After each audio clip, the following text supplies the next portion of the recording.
Static Selector. Yeah, we all reppin' for Boston, man.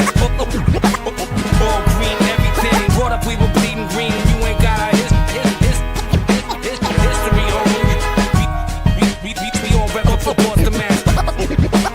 All green, everything. Brought up, we were bleeding green. You ain't got our history on Static Selector. Yeah, we all reppin' for Boston, man. All green, everything. Brought up, we were bleeding green. You ain't got our history on we all reppin' for Boston, man. All green, everything. Brought up, we were bleeding green. You ain't got our history on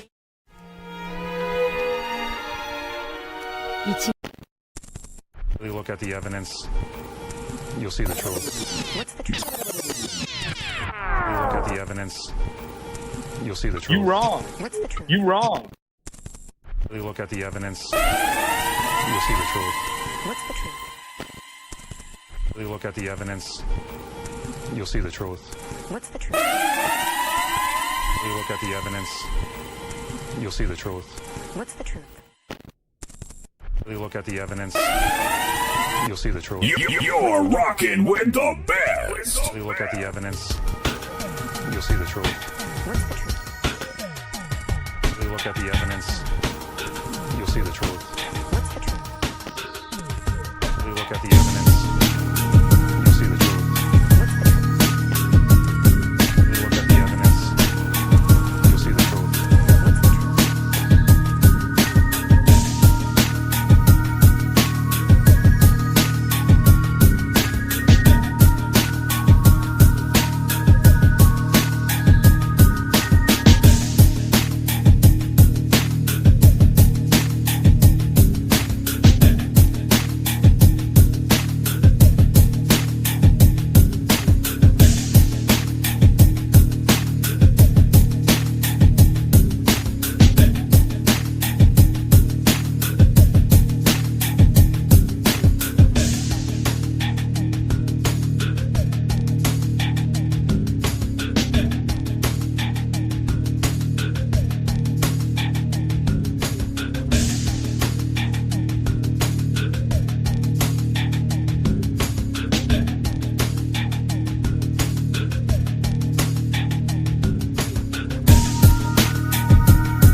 Welcome everybody. You know how this goes, right? Grab your luggage. Put it in the overhead bin. There's plenty of room. If you have a backpack, please put it underneath the seat. Make sure it's real tight for the flight, because it will move in flight for sure. Make sure you grab your Cliff Bars, your vapes, your nips, or whatever your vice might be, because I'm about to take you up to 39,000 feet. Make sure you close them trays. Trays up, ladies and gentlemen. Trays up. We got goals in different area codes. Make sure you populate them goals and get the conversation moving. And if you didn't know, turbulence in the chat keeps the plane rocking. Appreciate all the gifted memberships. Want to see all green in the chat. Welcome. We're expecting some clear air turbulence tonight.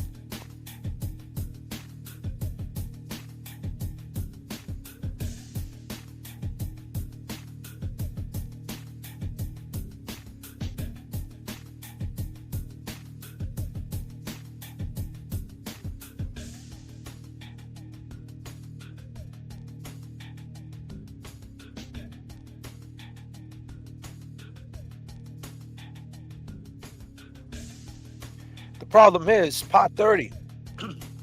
Politics as usual in Massachusetts. South Bay House of Correction, ladies and gentlemen.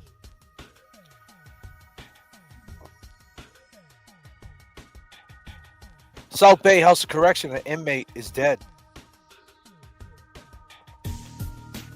We got Jay Brillion is here with us. Jay Brillion. What up, Jay? What up, what up? Here we go. How we feeling, my brother? Feeling pretty good today. Good, brother. I'm happy to hear that, man. Yeah, Vinny Politan, he finally responded back to me, so that took a big weight off my shoulders. Absolutely, my brother. He's gonna get back to us. He's dealing with some things with his daughter, moving his daughter or something like that over in New Jersey, right? Yep.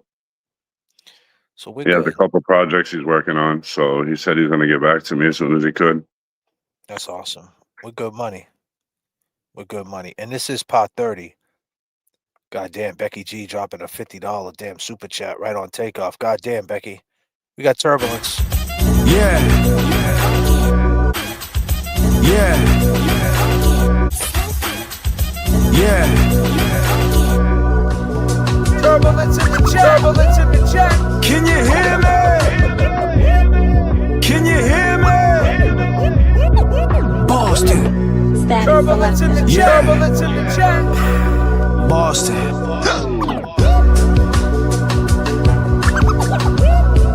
Can you hear me?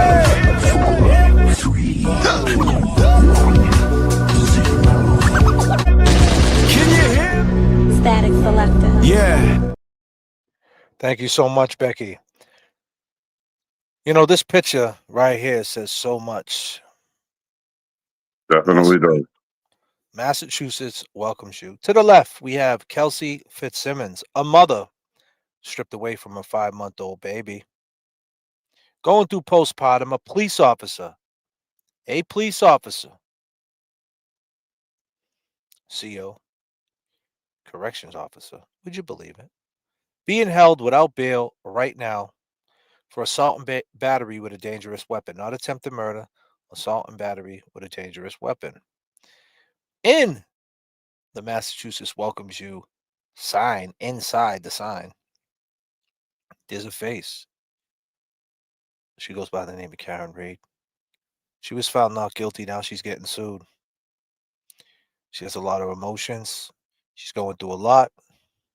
She's trying to get her life back on track because the tentacles attached to Massachusetts is crazy. Once you go through something that Karen went through, now Kelsey's going through it, it becomes your life. It really does. It's hard to shake it, especially when you still have loose ends in the court system.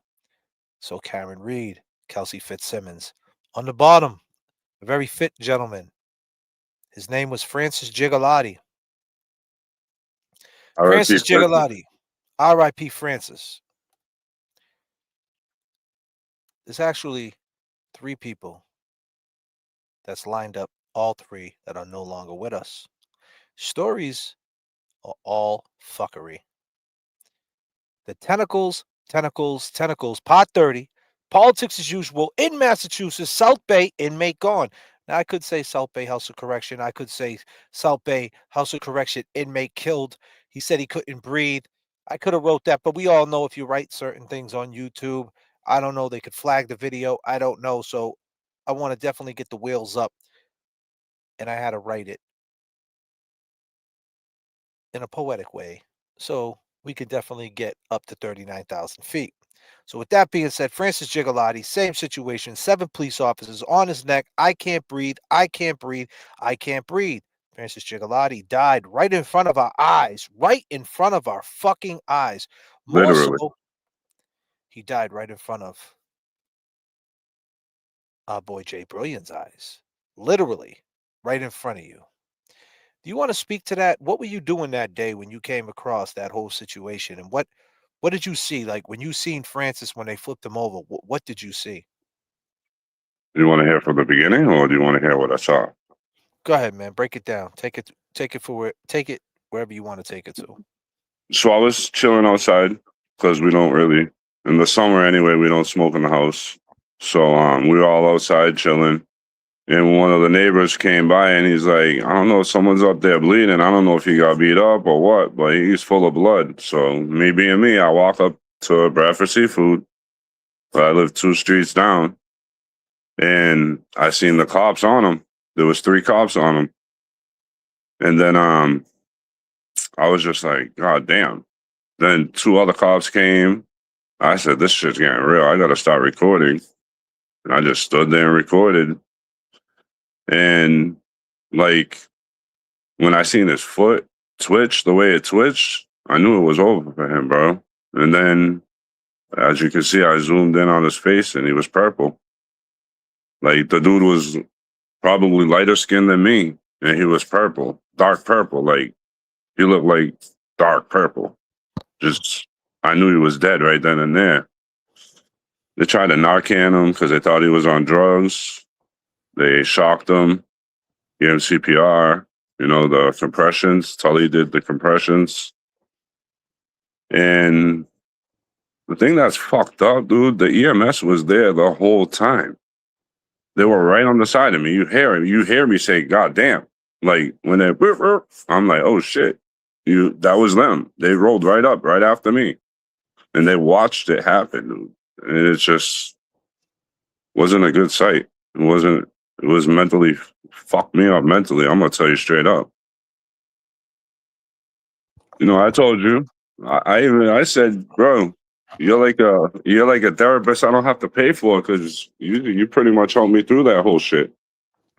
Yeah, behind the scenes, me and Jay was talking. Jay told me what happened. He told me he was the guy who videotaped it.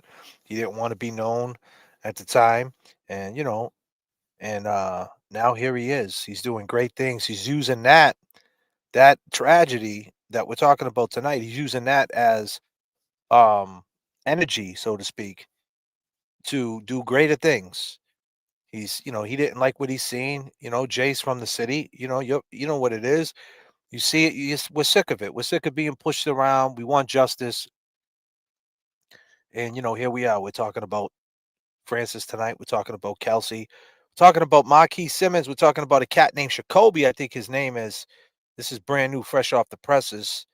I don't want to get his name wrong. What was his name? Yeah, Jacoby. Jacoby Kenny. He was 32 years old. So I'm glad that you're using that tragedy, what you've seen in real time, as a way of using that as motivation to put the foot on other people's necks to get justice for some, injustices, if that makes any sense. Yes, sir. The truth. So, And yeah, and bro, I mean, you know me. good. I already told you straight up. Like I'm showing my face on here right now because how am I gonna tell people to come on our show, and talk to us? I can't even do it. So if I'm scared to do it and I'm doing it, they should be able to come on and feel comfortable doing it. Indeed. And you're doing a great job. You got a lot of guest books. We've been working, teaming up. We've been talking to people, and people want to talk. A lot of these people wanted to talk. A lot of them didn't. But a lot of them did. And we got down to the bottom of a lot of things. And now here we are. A death that happened in South Bay House of Correction. I came on a little late because I was making this thumbnail.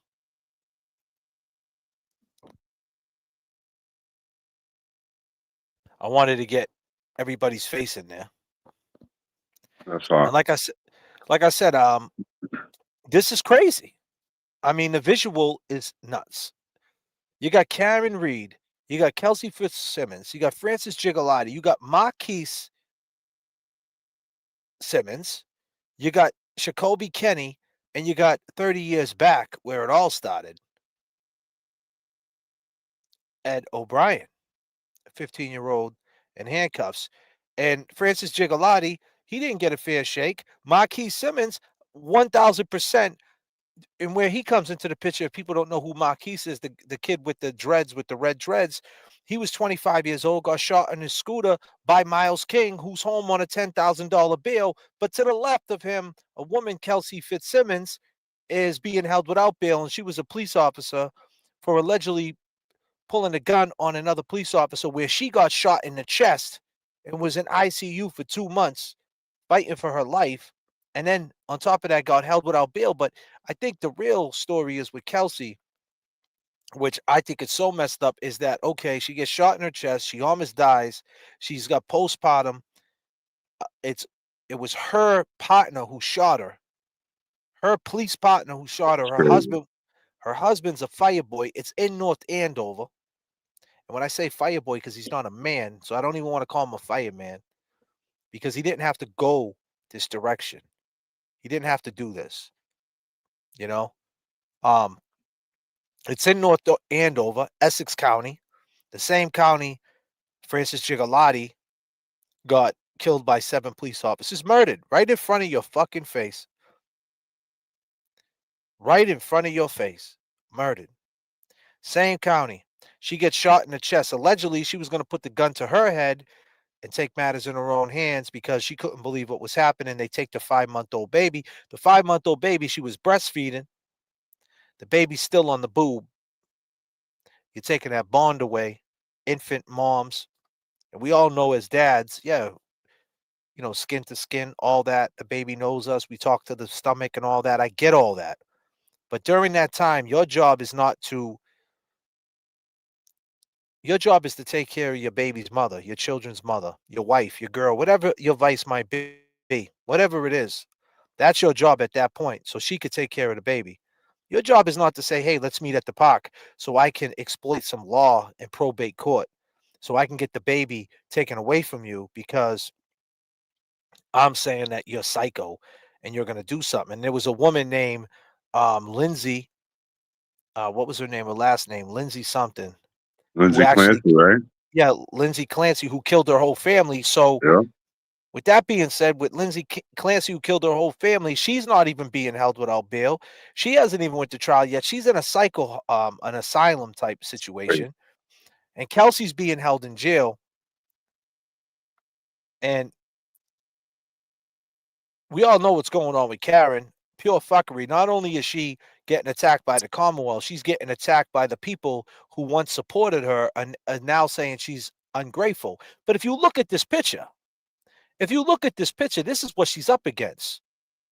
She could have been a Kelsey. She is a Kelsey.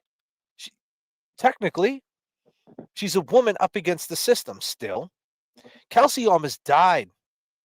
And then what really gets me with Kelsey is that they let her go for 2 days.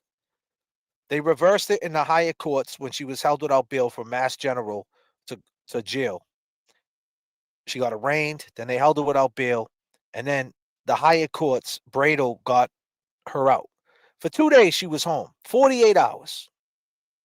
She couldn't blow into a device to get her readings of alcohol, which there's no evidence that she's an alcoholic or she has an issue with alcoholic. Plus, she just came 2 months out of And ICU. So the messed up thing about that too is the prosecution agreed and the judge denied it right. because Kevin it Kev. hurt for her to breathe. Sorry, Yeah, no, it's fine, bro. because Kevin it hurt Kev, for her to ladies and breathe gentlemen. on the thing. Yeah. What up, my people? Because at the end of the day, her stomach's extended, whatever it might be, her chest, whatever, how she stitched up, whatever, how she healed on the mend. She's got fragments inside of her. I don't know what it exactly is, but when you have an injury like that, it's going to affect your breathing, your talking, your voice, because everything comes from your gut, right? Everything. Everything. So to blow comes from that. So she was in pain. She couldn't blow enough to get a reading. And you know what they did? They locked her back up. They put her back in jail. 48 hours out. Mind fuck. Right back in jail.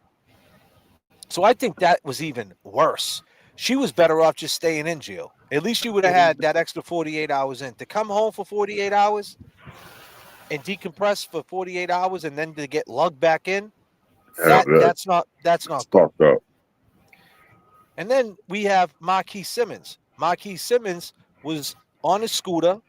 A year prior to that, there was a cat named Miles King, a.k.a. Mizzy Cash, from Milton, who was in front of his house a year prior to his death in 2021. That's how far we're going back with this shit, right? Yeah, was it 2021? Yeah, I think it was 2021. Yeah. It's been, well, hold on, 22, 23, 24. Yeah, so it was 2021. He was in front of Marquis Simmons' house, Miles King. They had some type of beef. He ended up getting arrested. Miles King ended up getting arrested in a stolen car with a pistol. I don't know what happened to that case. But fast forward a year later, Marquis Simmons on his scooter in front of the same house where Miles King got arrested. He gets hit in his chest. He goes down. A Milton police officer pulls up. Marquis Simmons says it was Miles King. He shot me. Mizzy Cash is his name. He hit me on the way to the hospital. He said who hit him with the gun, shot him with the gun. And then he passes away. And Miles King gets arrested, goes to jail for 3 years. But during that time, the person who investigated that case was a man named Michael Proctor, who was disgraced. So somehow or another, Scapiccio comes into the mix, who 1993 gets off Sean Ellis for the murder in 1993 of Detective Mulligan, gets him off. He does 22 years. She finally gets him out of jail, trial 4. And she actually gets Miles King out of jail on a bail for $10,000 based on the speedy trial, how backed up Dedham House of, Superior Court is, Norfolk Superior, on a speedy trial. And on top of that, the DA at the time, Lally and Proctor, the tentacles attached to that, they ended up saying, let's let him hit the streets. We don't want no more fuckery. So they let him get out on bail to kind of appease them a little bit. And now he's home on bail. And it's looking like Miles King is not going to do life in prison for the murder of Marquis Simmons. Now, one would say, J.F.K, why do you care? Like, he's going to beat his case. Like, it is what it is. Like, that's how it goes, right? Like, if you can beat your case and flip your case, it's right. Yeah. Miles King, he's got reasonable doubt. He's got Scapiccio. Some people call her, some of these lawyers I've seen, other creators say that she's their spirit animal. To me, she's just a lawyer that got to have a stomach for this, because in the end, when You got a family. when Marquis Simmons went down, he said it was Miles King. So it's like he didn't go down and just say it was anybody. He knew who it was. And I'm sure when he got shot, the person was right up on him. So yes, he could get out, but what about the family? The family's going to suffer through Michael Proctor, through the state police. If the state police was never corrupted in the Karen Reed case, and they weren't taking all their time on the Karen Reed case, the speedy trial would have been sped up, because Miles King was in jail for 3 years. And on top of that, Proctor wouldn't be disgraced. So when they put him on the stand, everything he would say would be credible, right? But now everything he says is not credible.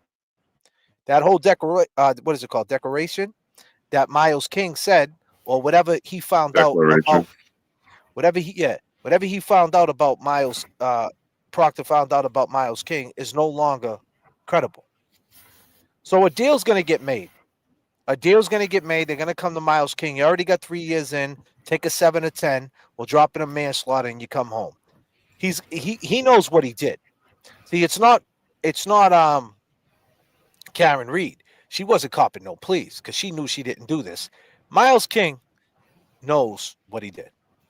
And I'm pretty sure he's going to take it. But then there's a possibility they could go all the way to trial and he might just go home. And the family suffers. Now we swing it over to Jacoby Kenny. Who's that Dennis in the chat? Sorry. What was he saying? Where's that meth head James Jackson? Oh, yeah? Dennis Lemieux, 7294. I don't see him. He probably He's right above RN Shock and Trauma. Right under Lady Zelda. Yeah, he's probably already got Dennis. Where's the... Oh, Denise. Yeah, that one.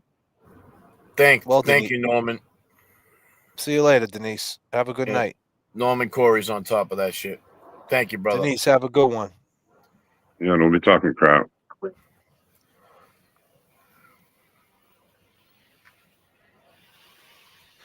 Once again, thank you to my Sorry, guys. mods. Nah, that's fine. Thank you to the mods. Making changes. Norman Corey, of course. Natalie, What the Duck. Josie, she's on a vacation far away, but she's still here in spirit. And Jimmy T, and my boy, Kevy Kev, and my boy, Jay Brillion. We are here right now. So we just found out about this case tonight. His name is Jacoby, and he died in the South Bay House of Correction. Same situation. He couldn't breathe. So Aren't they supposed to be trained on that? Let's read it. Let's read what went on.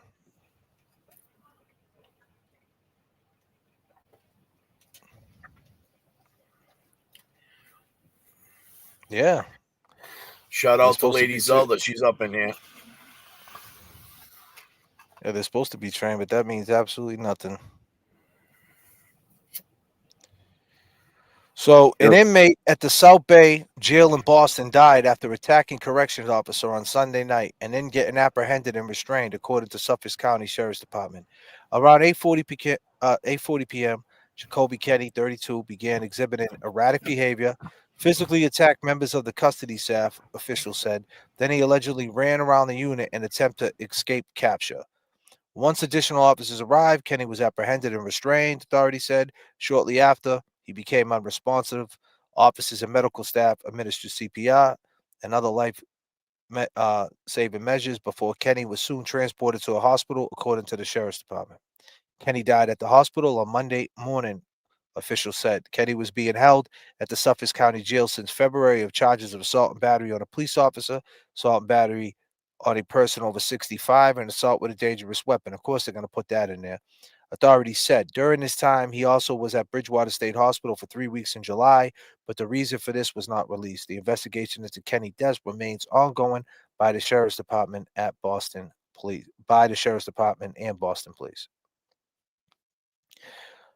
So he hit somebody over 65 years old. He hit a senior citizen, which is not a good look, allegedly, though. Of course, it's allegedly. But, you know, your man J.F.K. got a recording of an inmate who's seen the whole fight. J.F.K. working. God damn. He's seen the whole fight in there. What happened? God damn, he's working too.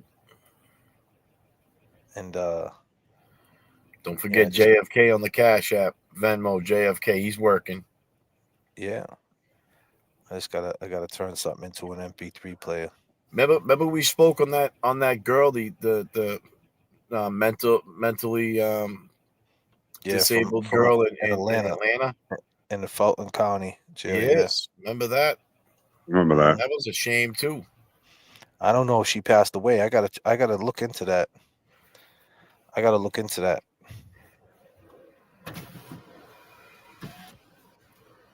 I gotta look into that for sure. She was being held down in there, and they ended up putting her in a pod with older women. She was a young girl, and she was 19 and got killed. Yeah, yes, one of she the was inmates 19. attacked her. Yep, beat her to shit, and they didn't even know. The family didn't find out until they seen it on the news. What made me think of that too is because they read up a whole article on her too, and let me tell you something. In my eyes, that girl was in the wrong place at the wrong time. She was probably in that car as a passenger. When, you know, in these laws, I mean, if you're with the party and something, you know, brutal happens to people, you're all going down. There's 4 of you in the car, man. 4 of you getting charged. Oh yeah, that's a fact.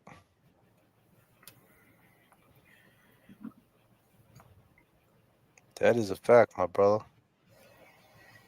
Yo, sorry for messing up your introduction, Kevy Kev. Nah, I'm good. You're good, brother, man. I'm up here with the boys, bro. Shit. So let's hear from this inmate what he's seen, what happened to Jacoby.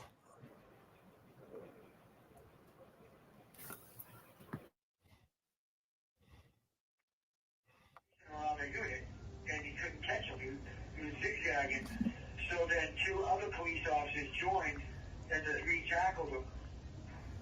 But they couldn't hold him back either. So there was like three of them. He was breaking free from. So four more jumped on him, and they just fucking beat him to death right in front of me, right in front of my cell. What? I saw the whole fucking thing. Just fucking strangled him to death. Damn. Yeah, turned into a fucking. It's gonna be a riot here. They wanted to. Keep your eyes open. Inmate slapped him in the face. And so then the policeman started chasing him around the unit, and he couldn't catch him. He was zigzagging. So then two other police officers joined, and the three tackled him. But they couldn't hold him back either. So there was like three of them. He was breaking free from. So four more jumped on him, and they just fucking beat him to death right in front of me, right in front of my cell. What? I saw the whole fucking thing. Just fucking strangled him to death. Damn. Yeah, turned into a fucking. It's gonna be a riot here. They wanted to. Should be a riot here, he says. Wow, that's crazy. Great. That's some great footage. I mean, not a great story, but damn. That shit Merry happened Christmas. right in front of his cell, huh? Yeah. Got some turbulence. Hold on a minute, guys. Yeah.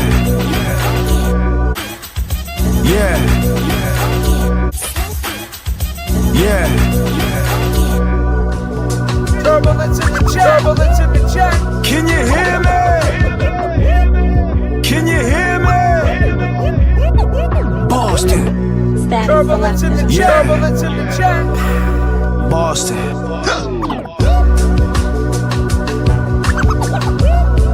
Can you hear me?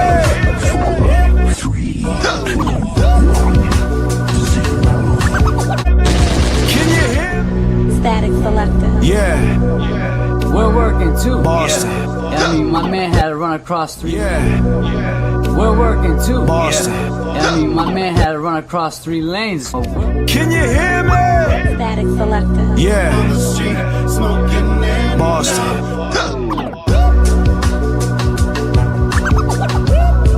Can you hear me? Turbulence in the chat.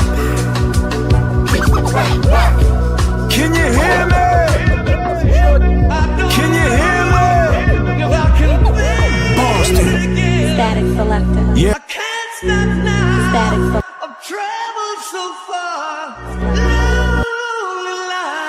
Boston.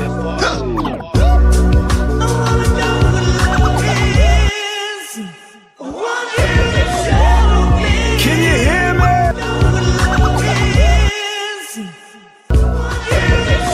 Can you hear me? Like, can you look at this from both sides? If it comes out that she actually did it, are you ready to like? You sound like Higgins. You wrong. I'm starting with the man in the middle. I know you gonna dig this. Run the track, run the track, run the track, run the track, run the track.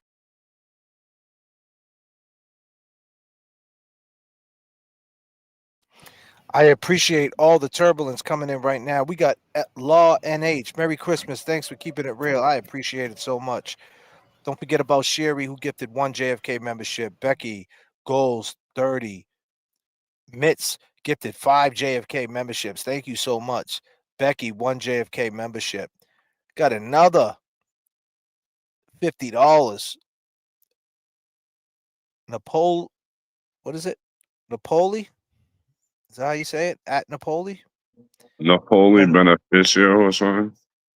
Love to all, working hard. Amen. Blessing to all the families for sure. Thank you so much. Renee coming through with $5. Thanks, JFK, J. Brill, Kebby Kev for seeking justice for all that are in need. God bless. Renee coming through again. Karen Reed, my Crohn's warrior sister. We got this for sure. And goddamn Bongus. What is it? Bongu 258 gifted 10 JFK memberships. Wow. God damn. Thank you so much. Thank you so much. I appreciate that. Adi's daughter got something to say though. Adi, what's her name? What's Adi's daughter's name again? Ashley. Ashley, what are you gonna say? Yeah, Trisha, your son is a murdering scumbag predator. He's never going to get out of jail. Stop fucking pointing the finger at Janet Downing's brother-in-law. Your son had her DNA on her leg. End of fucking story, you stupid cunt. Clown! You are a clown! Clown! You are.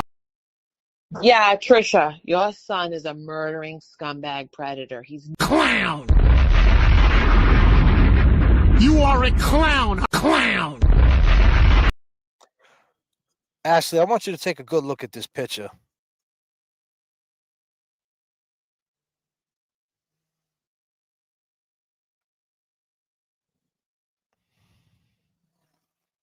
That's called corruption at its finest.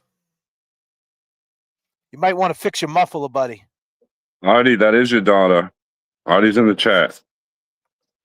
Told you he'll be back today. He's back from Amsterdam. Adi, what up, buddy? What's up, Adi? That's not your daughter? Did you kill Janet Downing? Absolutely not. So you're adamant you didn't kill Janet Very Downing? adamant. And if you really look at the evidence, you'll see the truth. Adi, where's he at? Adi, my dude. What up, bro? You should watch last night's live, man. I was sticking up for you, Adi. Pot 29, Adi. A lot of people were saying this, saying that. I was like, man, we know Adi's a liar. Right, Adi? You're a fucking liar. We know that. All due respect. But it doesn't mean that he killed Janet Downing. Right, guys? Right? Absolutely. Where is he? I don't see him. I'm looking for Adi, our boy. There. Cynthia, what up? We got $4.99. Thank you so much. Oh, that's not my daughter. That's not her, Adi? Well, can we confirm that it's not her? What's going on? Talk to the people, Jay, bro. Why don't you have her call up, Artie, so we can hear her voice? Because the message she sent me, I could just picture the voice threatening my daughter. Come on, dude. What was your daughter, 29, 30? Threatening a 19-year-old? Well, but 100% his daughter threatened your daughter. 100%. I have it in writing. That's fucked up. What's up with that, Adi, man? I got something from, what do you call it, too? Wiz Unforgettable. She sent me something. This is her voice. Let's hear it. Constantly waiting for my sister, you dumb fat fuck. You're a bald-headed The other video sounds like her. how long? You're a bald-headed fat fuck that didn't get laid in how long? Smoke crack, bitch, it's weed. You would know better. You probably smoke meth, you fat fuck. Was last time you got laid, you dumb bitch. Because your mother never loved you. Your mother never loved you. You dumb. Ooh. The fuck? Now that's his daughter, right? Unforgettable. Meet me That was outside. his How daughter. about that? What other video? You sent me another video? No, there was another one that she was talking about the U-Haul, and it sounds just like her. Because she wasn't yelling. She was all calm talking, like the way she was. Who got that video? I got it. Yeah, she didn't send it to you? She said she sent it to you. I just got one. What's Adi saying? Adi, where you at? Adi, my boy Adi. How was Amsterdam, bro? You smoking that good?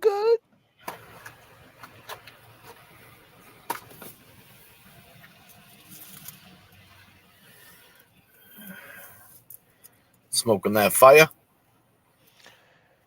Hear about Nick and Lee,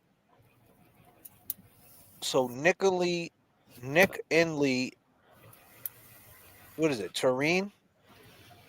24 years old, killed by cops Saturday in Manchester, New Hampshire. Love you. We're going to check about that. Let's check that out. Hold on. I'm gonna Check Google Messenger. that. Thank you so much, Allie. You're far too kind. I'm just going through the chat. I sent it. I got you.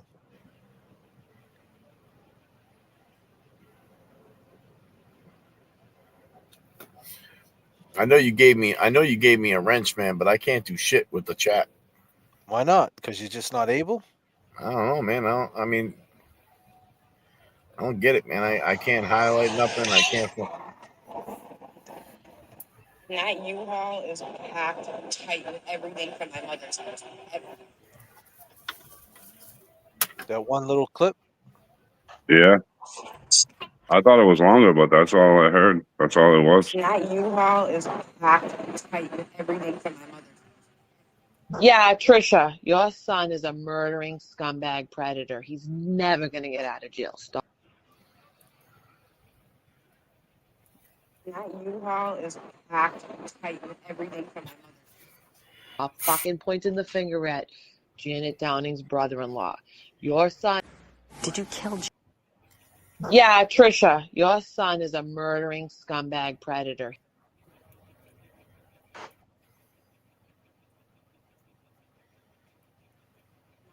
U-Haul is packed tight with everything from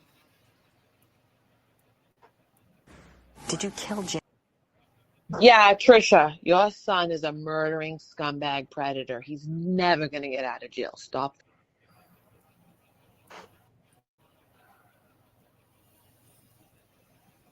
That U-Haul is packed tight with everything from fucking pointing the Sounds finger like it.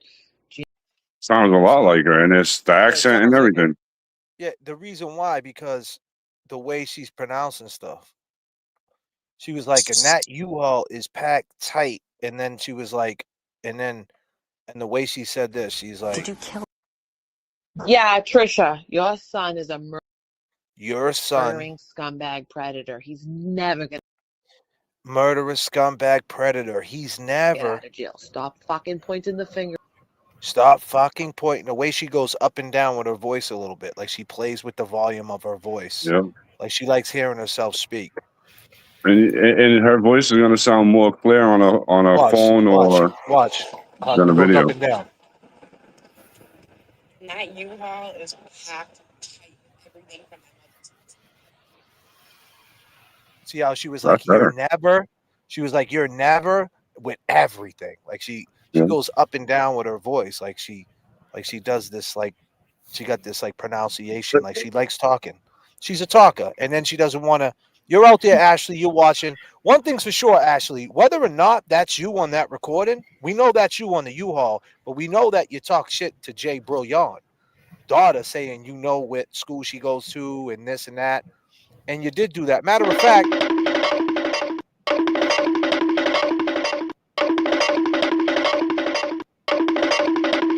God damn, is that you? Question mark. An exclamation point. Question mark. Question mark. Question mark. Question mark. An exclamation point with some question marks. Question mark with a couple of exclamation points and then some type of emoji. Quotations. It's a smiley face. Question mark.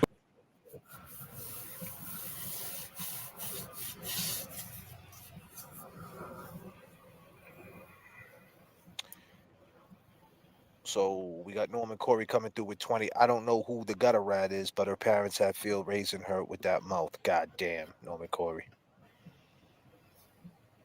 So the thing about that recording is someone that knew the O'Briens posted something on Reddit, and once they posted something on Reddit, they commented back with that voice clip. So, and it was Ashley who commented, and then all of a sudden got the voice clip. So that's too much of a coincidence. Well, whoever this is. Yeah, Trisha, your son is a murdering scumbag predator. He's never going to get out of jail. Stop fucking pointing the finger at Janet Downing's brother-in-law. Your son had her DNA on her leg. End of fucking story, you stupid cunt. Clown! You are a clown! A clown! You know, the problem is, right? I need y'all to look at this. Massachusetts, baby. Welcome to Massachusetts. I'm going back to Massachusetts. Something's telling me I must go home. And the lights all went down in Massachusetts the day I left her standing on her own. I'm going back to Massachusetts.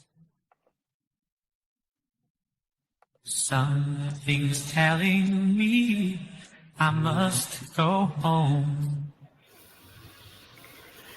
And the lights. What up, people? This is Part 30. How we feeling out there, everybody? Politics as usual in Massachusetts. Let's go. I just wanna chill and twist a lie. Catch stunts in my 745. You drive me crazy, shorty. I need to see you and feel you next to me. I provide everything you need, and I like your smile. I don't wanna see you cry. Got some questions that I gotta ask, and I hope you can come up with the answers, baby. Girl, hey, it's easy to love me now. Hey, would you love me if I was down and out? Would you still have love for me? Girl, it's easy to love me now. Oh, now, would you love me if I was down and out? Would you still have love for me? If I fell off tomorrow, would you still love me? If I didn't smell so good, would you still hug me? If I got locked up and to a quarter century, come it's on, to y'all. a quarter century, could I count on you to be there to support me mentally? If I went back to a hoop deep from a Benz, would you poof and disappear like some of my friends? If I was hit and I was hurt, would you be by my side? If it was time to put in work, would you be down to ride? I get out and peel a brother cap, chill and dry. I'm asking questions to find out how you feel inside. If I ain't rap cause I flip burgers at Burger King, would you be ashamed to tell your friends you feeling me? In the bed if I use my tongue, would you like that? If I wrote you a love letter, would you write back? Now we can have a little drinking on a nightcap, and we can go to what you like, I know you like that. Girl, it's easy to love me now. Oh, now, would you love me if I was down and out? Would you still? We got Turbulence in the chat, gifted 20 J.F.K. memberships, free bird. Let's go. One time for your mind. Would you love me if I was down and out? Would you still have love for me? Now would you leave me if your father found out I was thugging? Do you believe me when I tell you you the one I'm loving? Are you mad cause I'm asking you 21 questions? Are you my soulmate? Cause if so, girl, you a blessing. Do you trust me enough to tell me your dreams? I'm staring at you trying to figure how you got in them jeans. If I was down, would you say things to make me smile? I treat you how you wanna be treated, just teach me how. If I was with some other chick and someone happened to see, and when you asked me about it, I said it wasn't me, would you believe me or up and leave me? How deep is our bond if that's all it takes for you to be gone?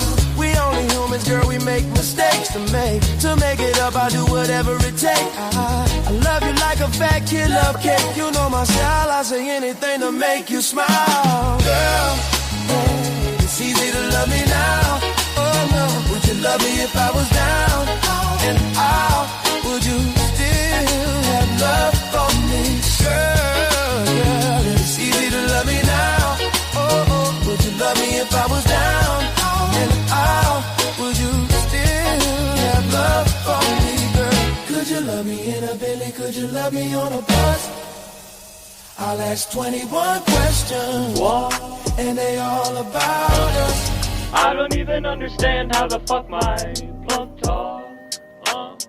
Pick him up in a space coupe, I don't let my plug walk. Skirt, pull up in a space. New freak, had to cut my other little bitch off. 50K, you could come and book a cracker for a plug walk. Big ol' Bentley, it's a spaceship. Call me on my phone, I don't say shit. You wrong. I make money when I talk. I'm a boss, take a lot. Skirt. skirt, plug walk. I don't even understand how the fuck my plug talk. Pick him up in his space coupe, I don't let my plug walk. Skirt, pull up in a space. New freak, had to cut my other little bitch off. 50K, you could come and book a cracker for a plug walk. Big ol' Bentley, it's a space. If I can face it again, I can't stop now. I've traveled so far to change this lonely life. I went in about 4 or 5 hours after to get the kitty litter box and the kitten.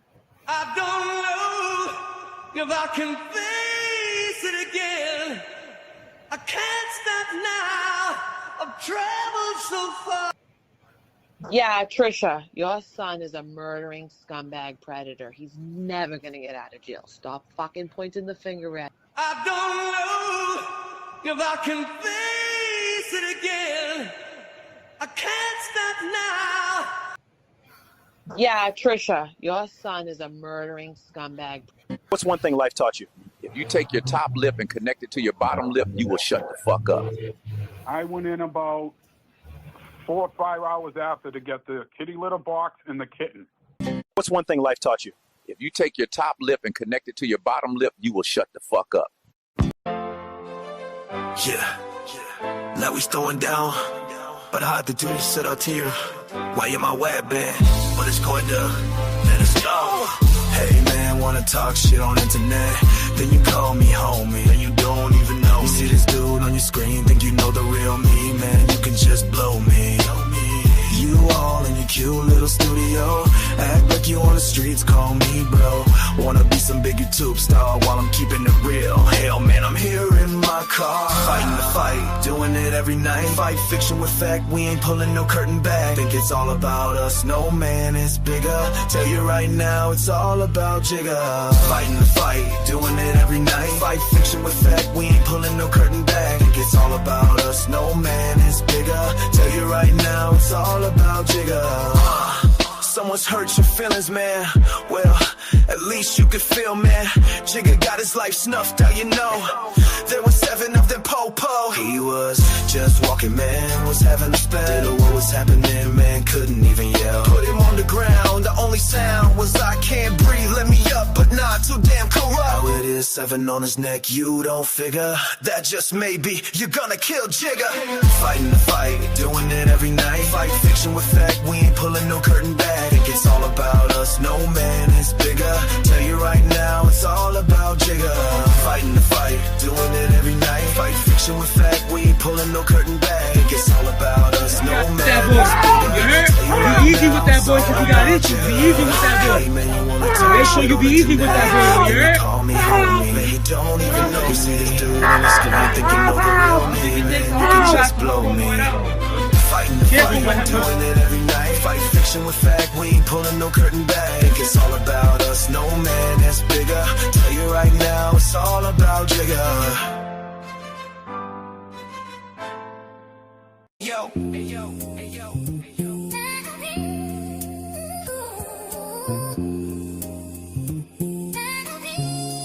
yo,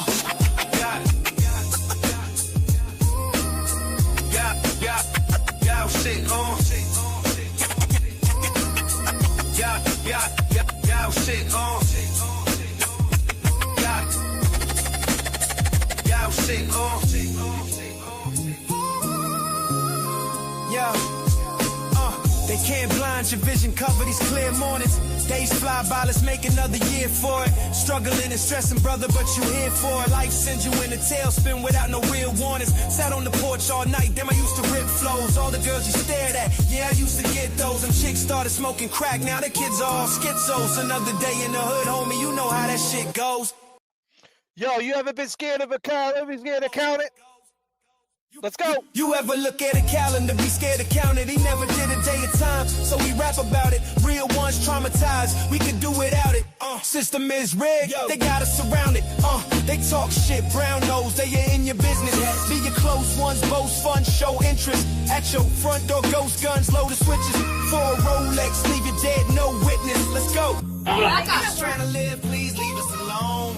We fighting for justice, we trying to make it home. From Proctor to Mulligan in the combat zone. They killed Jigga right in front of the stove. No more sitting for summers, just trying to change our ways. Lost the sting, but that sensation stays. Chasing validation, I can see the hate in their face. He is scared he gonna die, history meetings today. Welcome to the stream. B.B. Keith, James Jackson, J.F.K. 39,000 feet.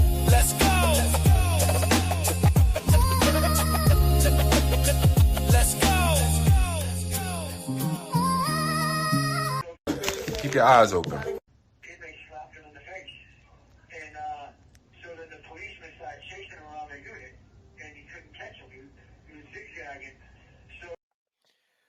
So this dude was getting chased around the unit. Thank you, John Trott, for the $20. John Trott, ladies and gentlemen.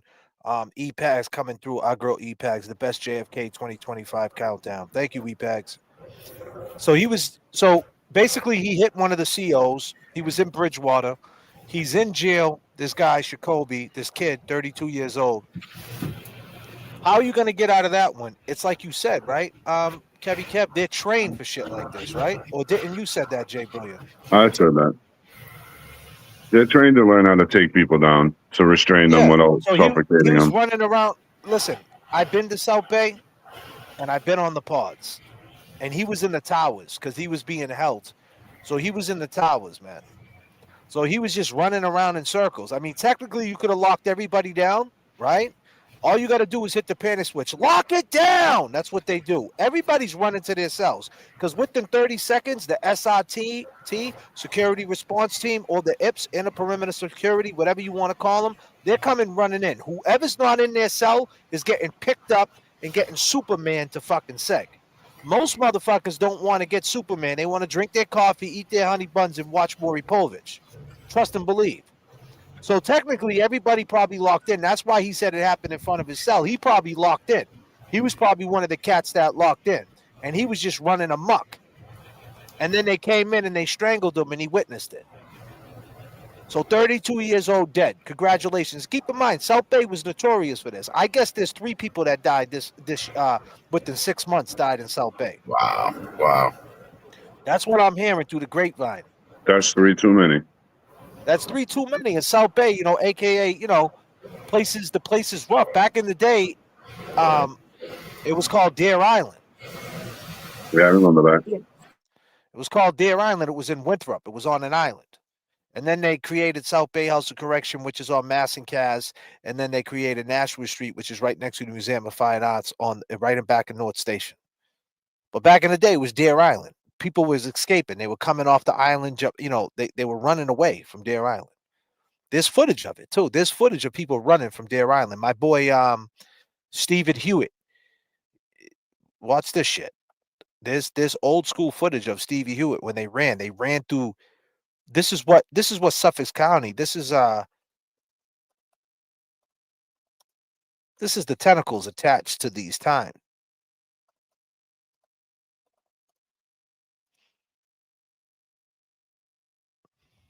Let me see if I can find it.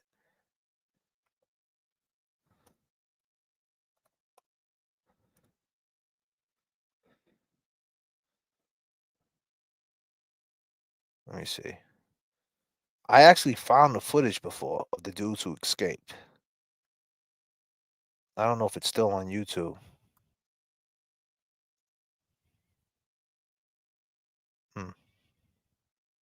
Let's see if we can get any footage on the inmate. See if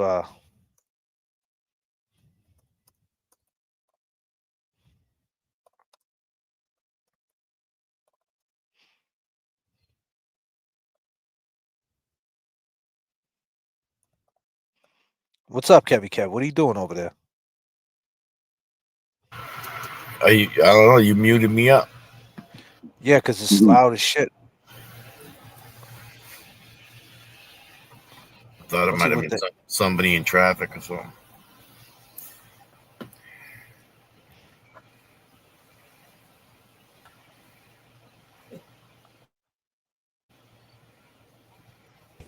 After an apparent fight between two inmates. Now, one This of the is a year inmates was ago. taken to an area hospital, but later died. That was a year ago. That was a year ago, man.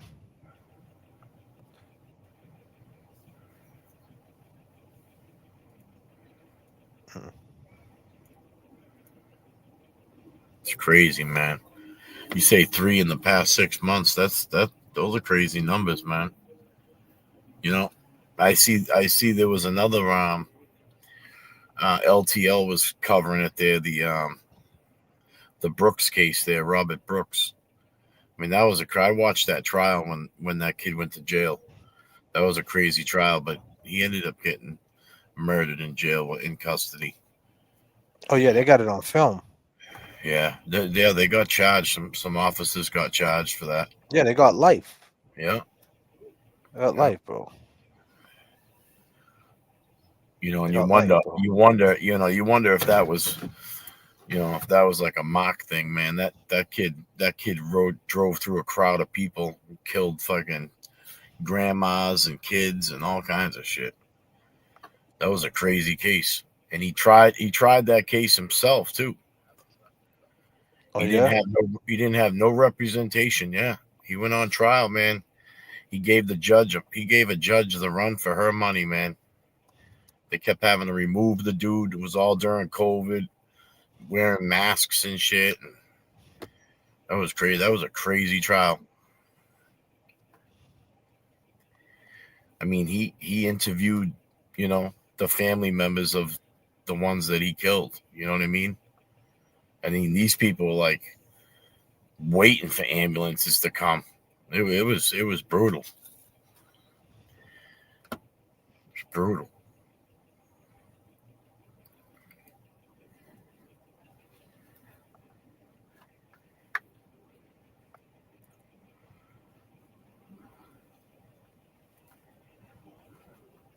And what'd you say? One was up in Nashua, New Hampshire?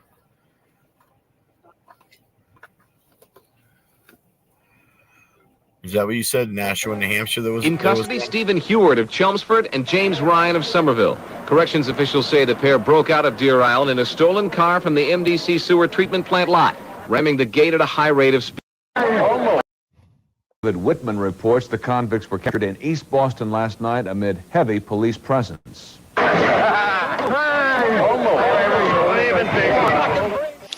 I did time with Stevie Hewitt.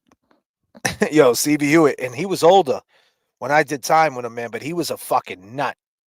He was a scary dude, Stevie Hewitt. He was a scary dude. But here's the point. This old Deer Island right here, right? Back in the day, this is the old South Bay. So where what's his name? Did I say what? Jacoby? That's his name? Jacoby. Yep. It's still underneath. It's still got the same fabric to it. Suffolk County got a real tough fabric. Essex County, real tough fabric. Middlesex County's laid back.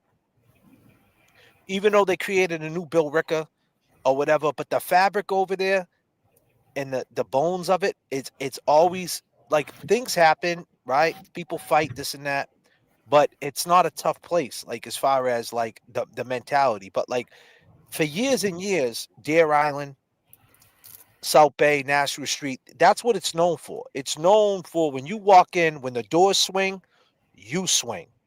Chaotic, wild shit.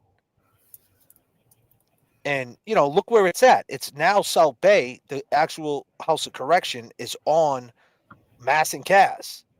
So when you used to look out the window from the towers, it was the methadone clinic. You would see everybody 6 a.m. lining up to get their dose, to get their fucking maintenance.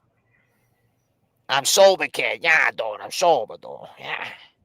Just doing methadone, dude. Yeah. Yeah, dude. You got a cigarette, dude? I'm over here. You got motivating, dude. Hey, I got a couple of Dunkin' Donuts cards. Yeah, though, I can give you a couple of quarter pins, though, if you give me them new peas, though. Yeah, you got the 100s, kid? Yeah, you went to New Hampshire, dude? You know Jay Brilliant, dude. He lives right near Salem, New Hampshire, though. Yeah, though, he can hook us right up, though. I go right to Plastow. It's quicker. Oh, fuck. I needed that. But this is the fabric, so check out the old school. This is the mentality. Check it out. The escapees were collared in East Boston in the trunk of a Chrysler Cordoba parked on Curtis. Police and corrections officials were happy about the bust, but not about our cameras. The escapees were collared in East Boston in the trunk of a Chrysler Cordoba parked on Curtis. Police and corrections officials were happy about the bust, but not about our cameras. Yeah, they weren't happy about your cameras because they were beating the living dog shit out of them. They were beating the living dog shit out of them, just like they beat the living dog shit out of Jacoby. And the reason why I'm playing this video, because that's what they do. Some things never change. I don't care about how many cameras are around. They will still beat the dog shit out of you and try to talk their way out of it. Check this out. In custody, Stephen Heward of Chelmsford and James Ryan of Somerville. Corrections officials say the pair broke out of Deer Island in a stolen car from the MDC sewer treatment plant lot, ramming the gate at a high rate of speed. Guard Anthony Legerio of East Boston was hit by the gate or the car and thrown 30 feet, hospitalized with head injuries. State, Winthrop, Metro, and Boston police went door to door in the area and found the escape car abandoned on Water Tower Hill. Police roadblocked Route 145 at the Revere and East Boston lines, and that's where police spotted and followed the Cordoba. What the fuck was going The on? escape nothing new to Winthrop residents who say all too often they're visited by police and dogs searching for escaped inmates. Before the capture, Boston's penal commissioner met with town selectmen, but they were unmoved. 6 months ago, they had asked him to install concrete barriers at the gate. It's a security situation that's used throughout the world. Beirut, even in front of the White House, there's barriers. And I explained to him at the time, if he had put the barriers up, and it's not something that takes a lot of money. It's something they probably have already in the city of Boston. So this is just another example of the city's lack of responsiveness to our problems. We've known for quite some time that that is a major flaw in our perimeter security, and based on the suggestions we've received from the selectmen, maybe we can even improve the gate project when the construction begins, and maybe we can do some short-term things until that construction is completed. Oh, wow. David Whitman, TV4 Eyewitness News. And later today, police will charge an East Boston woman with aiding the escapees. It is believed that she picked up the two men and drove them to East Boston.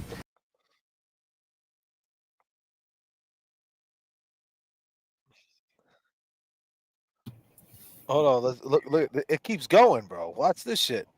It's crazy. Yeah, this is the tentacles, bro. This is where it all. This is all. We got to go back to go forward. Like, this is what this is, man. This is what the Commonwealth of Massachusetts is. That's how ass backwards these people are. That the pair had successfully broken out. News Center 5's Ron Allen has details. It's a scenario that the residents of Winthrop feel is all too familiar. Police searching through their community for a prisoner that has escaped from the Deer Island House of Correction. This afternoon, two prisoners stole a car from the nearby sewage treatment plant and drove it right through the main gate.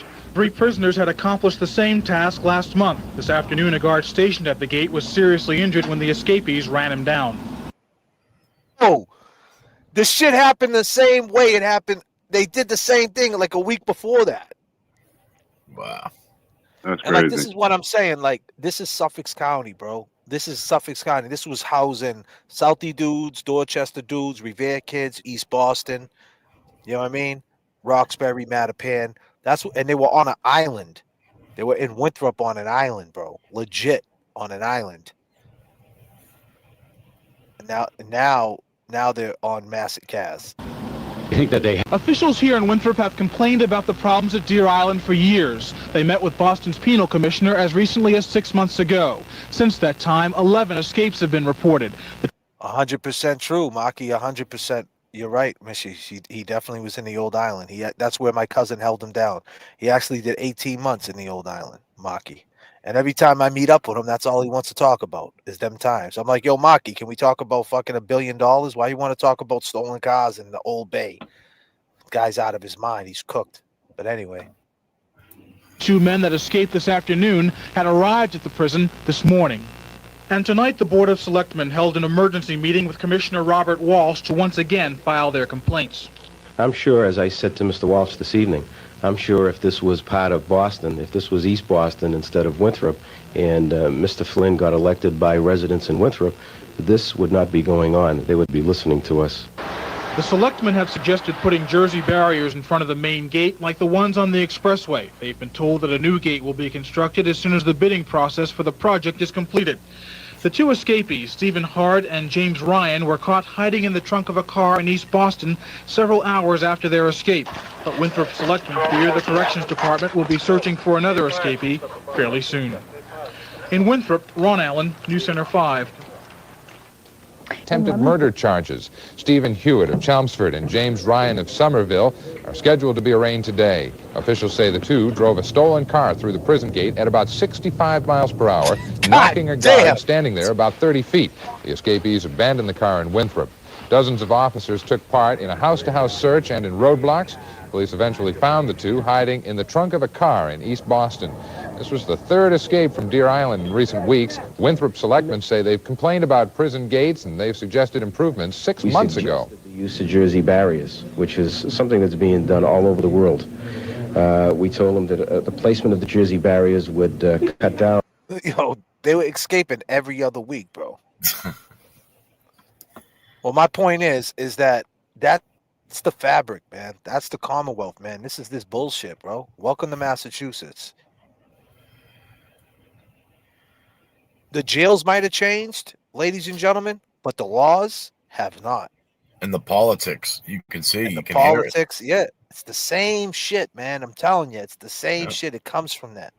You know what I mean? Like, this is what it is. Like, there's no change. And if you do something inside that jail and you embarrass somebody, the cop, they used to beat dudes down in the elevator. There was a dude named Chan. They called him Chan. He was a Chinese cop in the Bay. And everybody knew about Chan. And the thing is, back then, when they used to call them the Ninja Turtles. The Ninja Turtles would come in, they'd put the mask on, they'd have the big, all the shit on. And they used to be able to wear masks. And they come in with the cameras, but they would all be masked up. So they would fuck you up and you couldn't tell who did it. You know what I mean? So the dude Chan, you'd be going downstairs in the elevator to the infirmary or something, and they would kick your ass in the elevator, beat the shit out of you. So this is what happens in the Bay. The Bay's a tough place. And this guy right here, he hit a cop, right? So regardless, he was about to get smoked. And the thing is about the Bay, where I think the lockdown when I was there in the towers, it was 9:00 at night.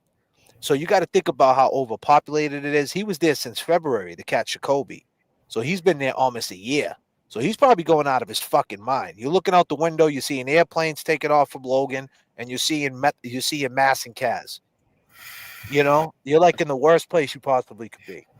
There's really no hope. Allegedly, he was arrested for hitting over a 65-year-old. I don't know. Did he hit him? Did he beat him up? I don't know. We'll never find out now what exactly happened.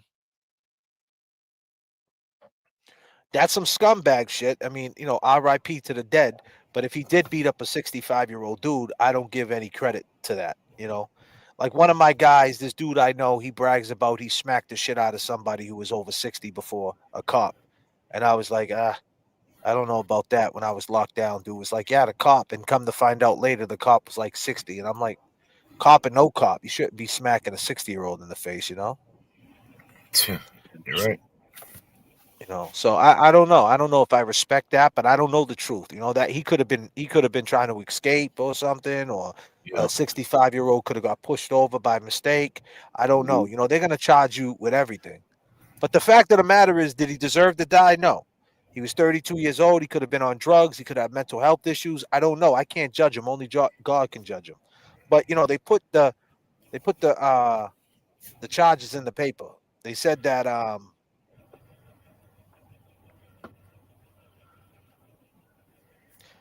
they said Kenny died at the hospital on Monday morning. He was exhibiting erratic behavior. And he's been in Suffolk County Jail since February, which he's on Nashua Street status. So it happened in South Bay. So which means is he wasn't in Nashua Street. So what they do is they take cats from Nashua Street and they put them in the towers. So one side is, they call it Nash status. You're being detained. And the other side is dudes who are doing time. and they put them in the towers. That's how they did it in 2000. I don't know if they still doing that shit now, but that's what they did, and it sucked because you didn't have all the privileges of someone who was sentenced. Because when you're sentenced, they lighten up on you. You know what I mean? When you're not sentenced, believe it or not, it should be the other way around, right? They should be more light on you when you're not sentenced because you didn't get found guilty. But once you get sentenced, they lighten up. They give you more privileges. But based on people coming in and out of there in fights, people coming in off the streets, getting bailed out, coming in and out, they kind of keep it tight because fights could pop off on the unit. That's what probably went down. And he probably was running amok. And he was in Bridgewater. So February, he had charges of assault and battery on a police officer, bad case, assault and battery on a person over 65. I wonder if it's the cop. And assault with a dangerous weapon. Authorities said during his time, he also was at Bridgewater State Hospital for 3 weeks in July. But the reason for this was not released. So obviously he was having mental health issues. You know? Oh, yeah. But the point is they killed him. And that's not their right.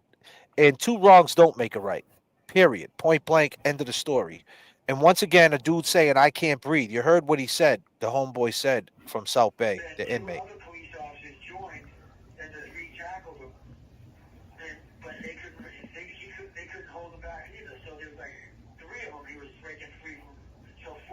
Jumped on him and they just fucking beat him to death right in front of my cell. What? I saw the whole fucking thing.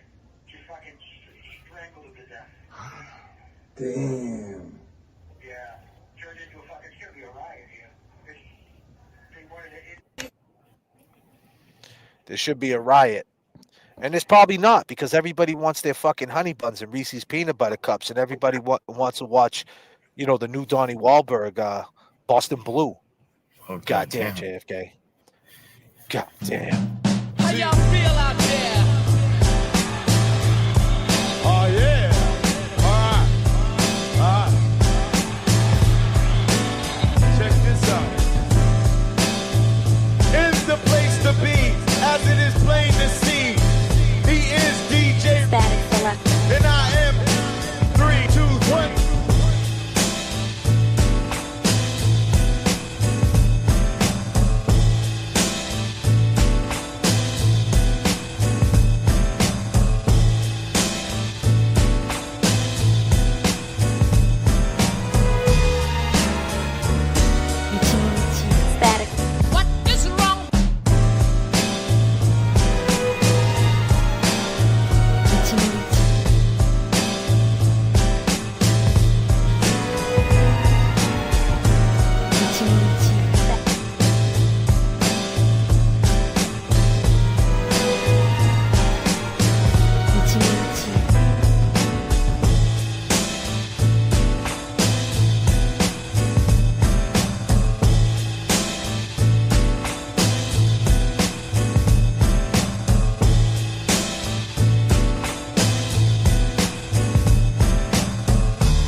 Static Selector.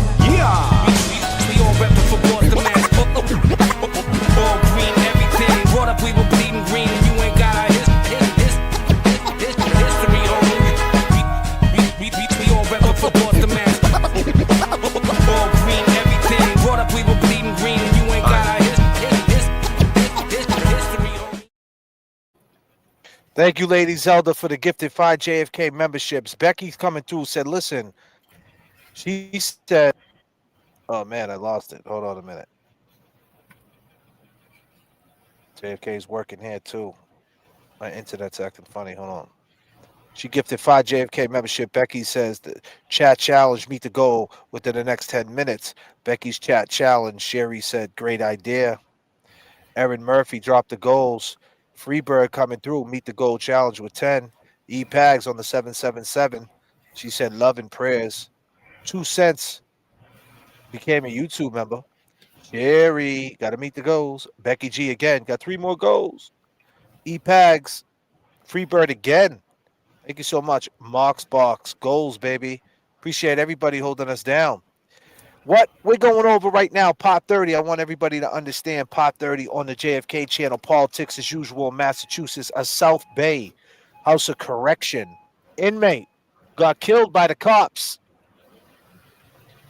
He got killed. These are the tentacles that happen. He was acting erratic. He was acting crazy. Jail pushed him over the edge. Ladies and gentlemen, we got Nan in the chat, everybody. Nan's in the chat. God damn. Put your peace signs up for Nan in the chat, everybody. Put your peace signs up for Nan in the chat. Let's go. Nan's in the chat. Let's go.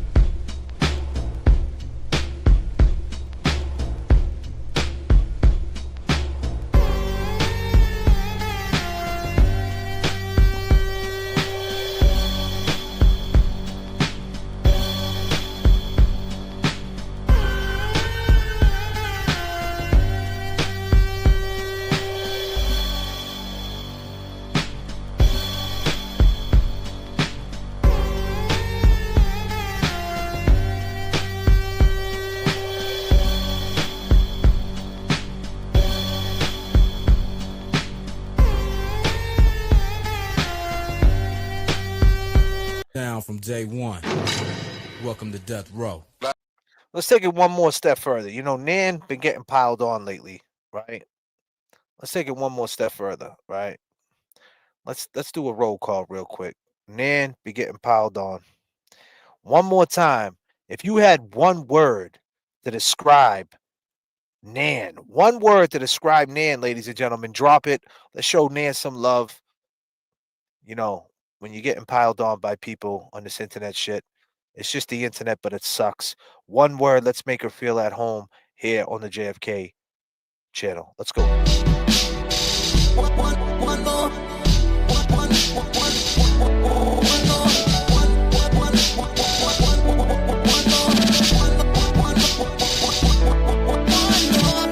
Every now and then I look up to the sky, and while the minutes pass I lose track of time, but all I gotta do is try to spend it right. Let's take one more time to celebrate like there ain't no tomorrow. So let's just make a memory, 'cause tomorrow will be too late. Don't think twice and hesitate, 'cause it's all that we got for now. Just one more time to make it great, yeah. Just one more time.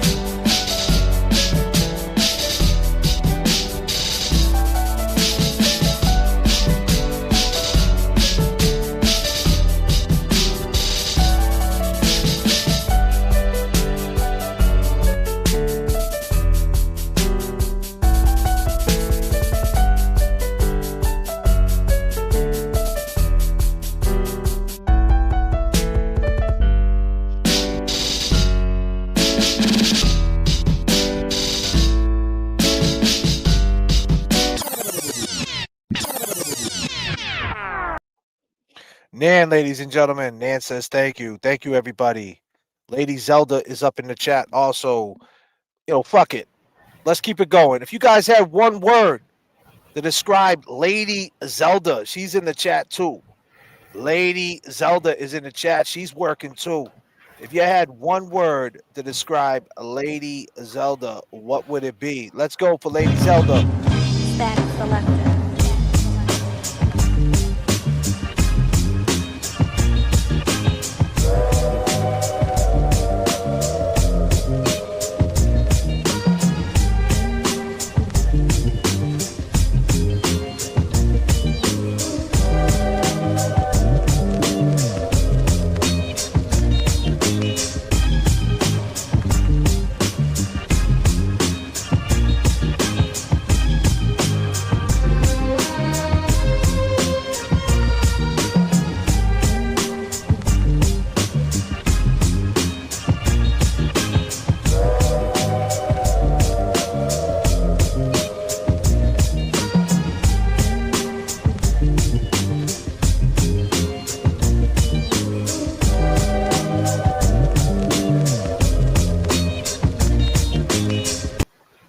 Since we got our mods working, Natalie's about to go to sleep, but we got our mods in there making changes. Norman, Corey, don't forget about What the Duck. Don't forget about Natalie and Josie on a vacation far away. If you had one word to describe our fucking mods,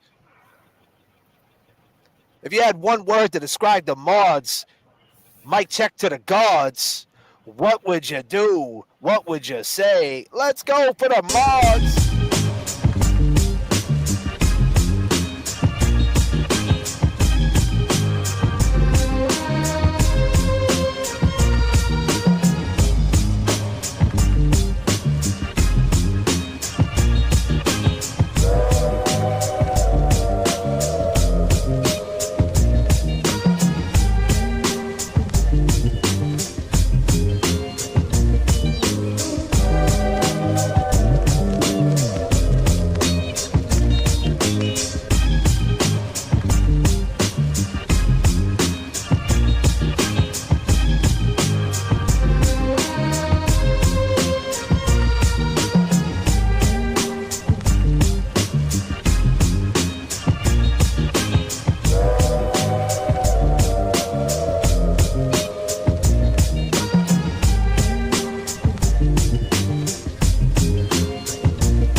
We're working too. Yeah. I mean, my man had to run across 3 lanes. Yeah, man. So since we got that little line of business out the way for the mods, for the amazing Nan, for the amazing Lady Zelda, and all my mods that work so hard every night for us, especially, Norman, Corey always giving us insight. What the Duck, Natalie. Appreciate you guys for real. Teamwork make the dream work. And we need that sometimes, right? We need the love, We need to do a mic check to the gods. But damn, man, we just took it back to the 80s, the old South Bay, and then we found out what happened to homeboy in the jail. And it's crazy because Kelsey Fitzsimmons used to be a CO. Yep.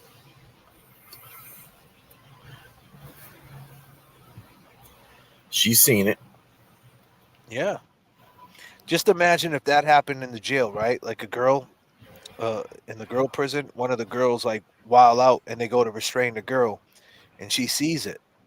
She's going to know what to do and what not to do, right? Like she's going to see, she can make a judgment call, so to speak, if it's done right or wrong. It's messed up that she's in this place.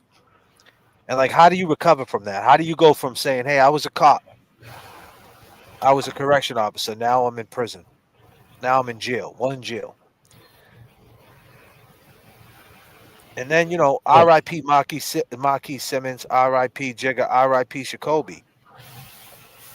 But it takes us all the way back to what the bones of Suffolk County, what it's like, right? Of the Commonwealth of Mass.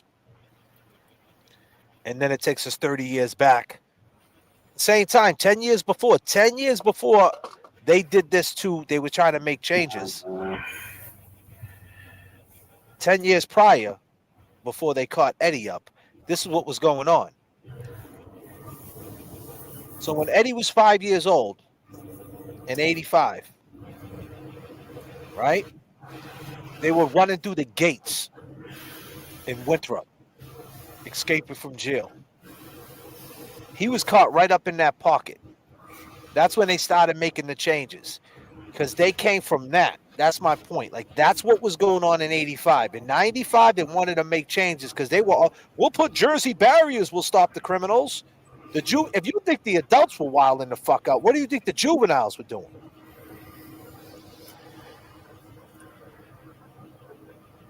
Exactly. And Eddie got caught right up in that pocket to make that change for the political shit. You seen what it was? They didn't know what to do.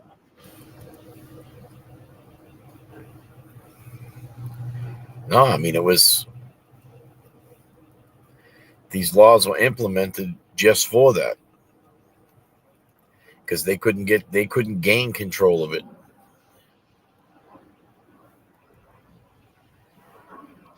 I want to give everybody a peace of mind of what Boston's like. See, everybody talks about like what it is. Like this is what, when you look at Boston, I want you to look at that old South Bay jail.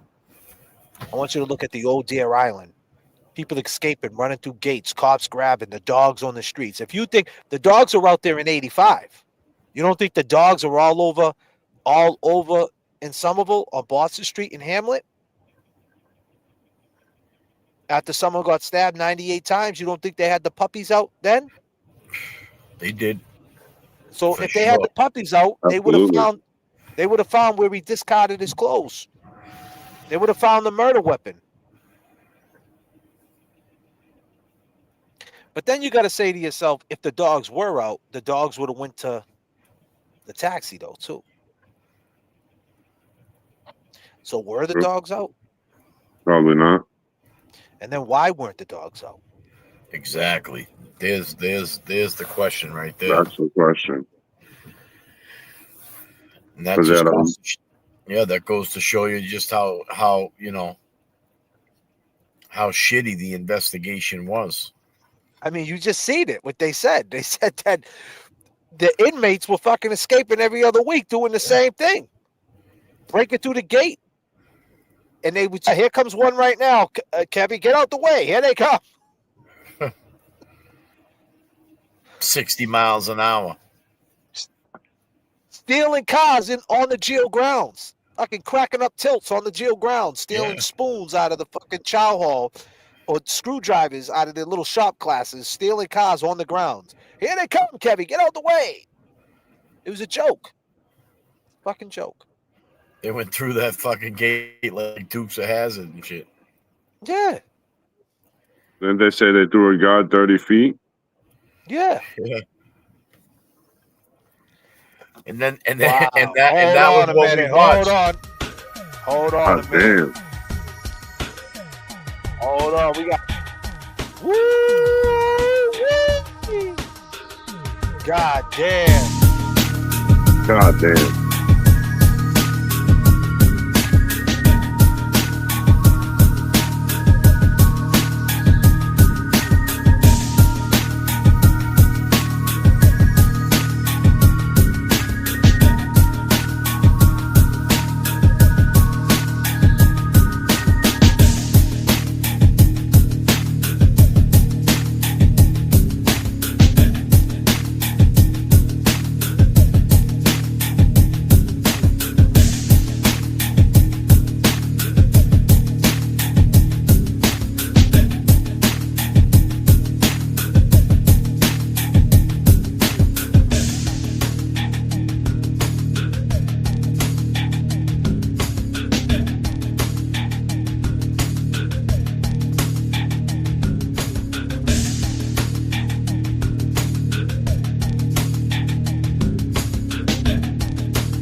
That's very possible.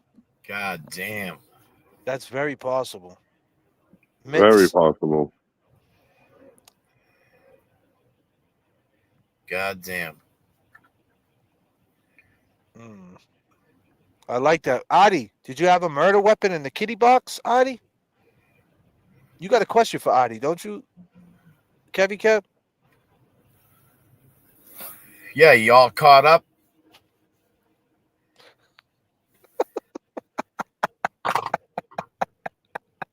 Y'all caught up, Marty?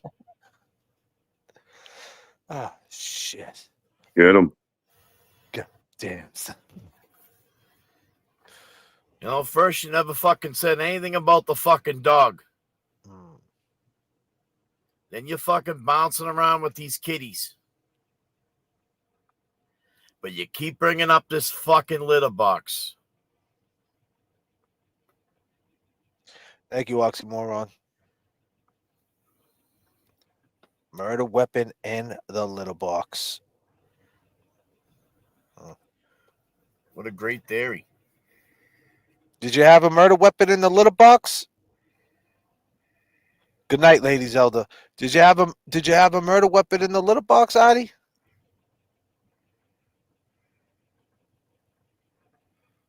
Someone said that he ain't in the chat because it ain't about him. Oh, it is now. Is packed tight with everything from my mother's age.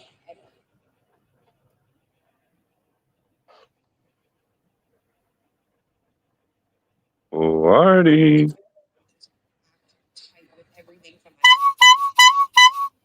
You out there, Roddy? Yeah, Get up. Trisha, your son is a murdering scumbag predator. He's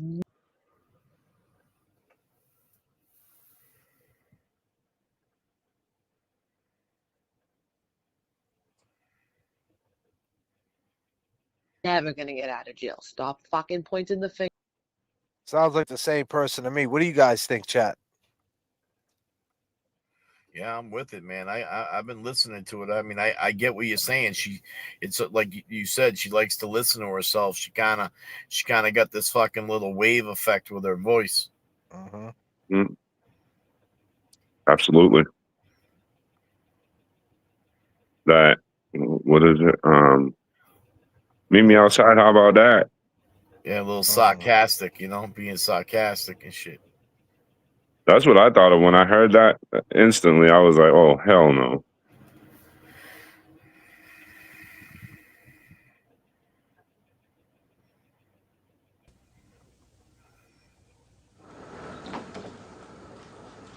Our exclusive interview took place in the presence of O'Brien's lawyer, who would not allow him to answer detailed questions about the night of the murder.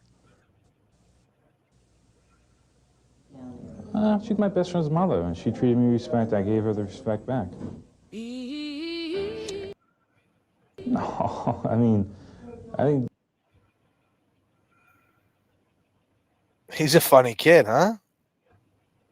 Respect, I gave her the respect back.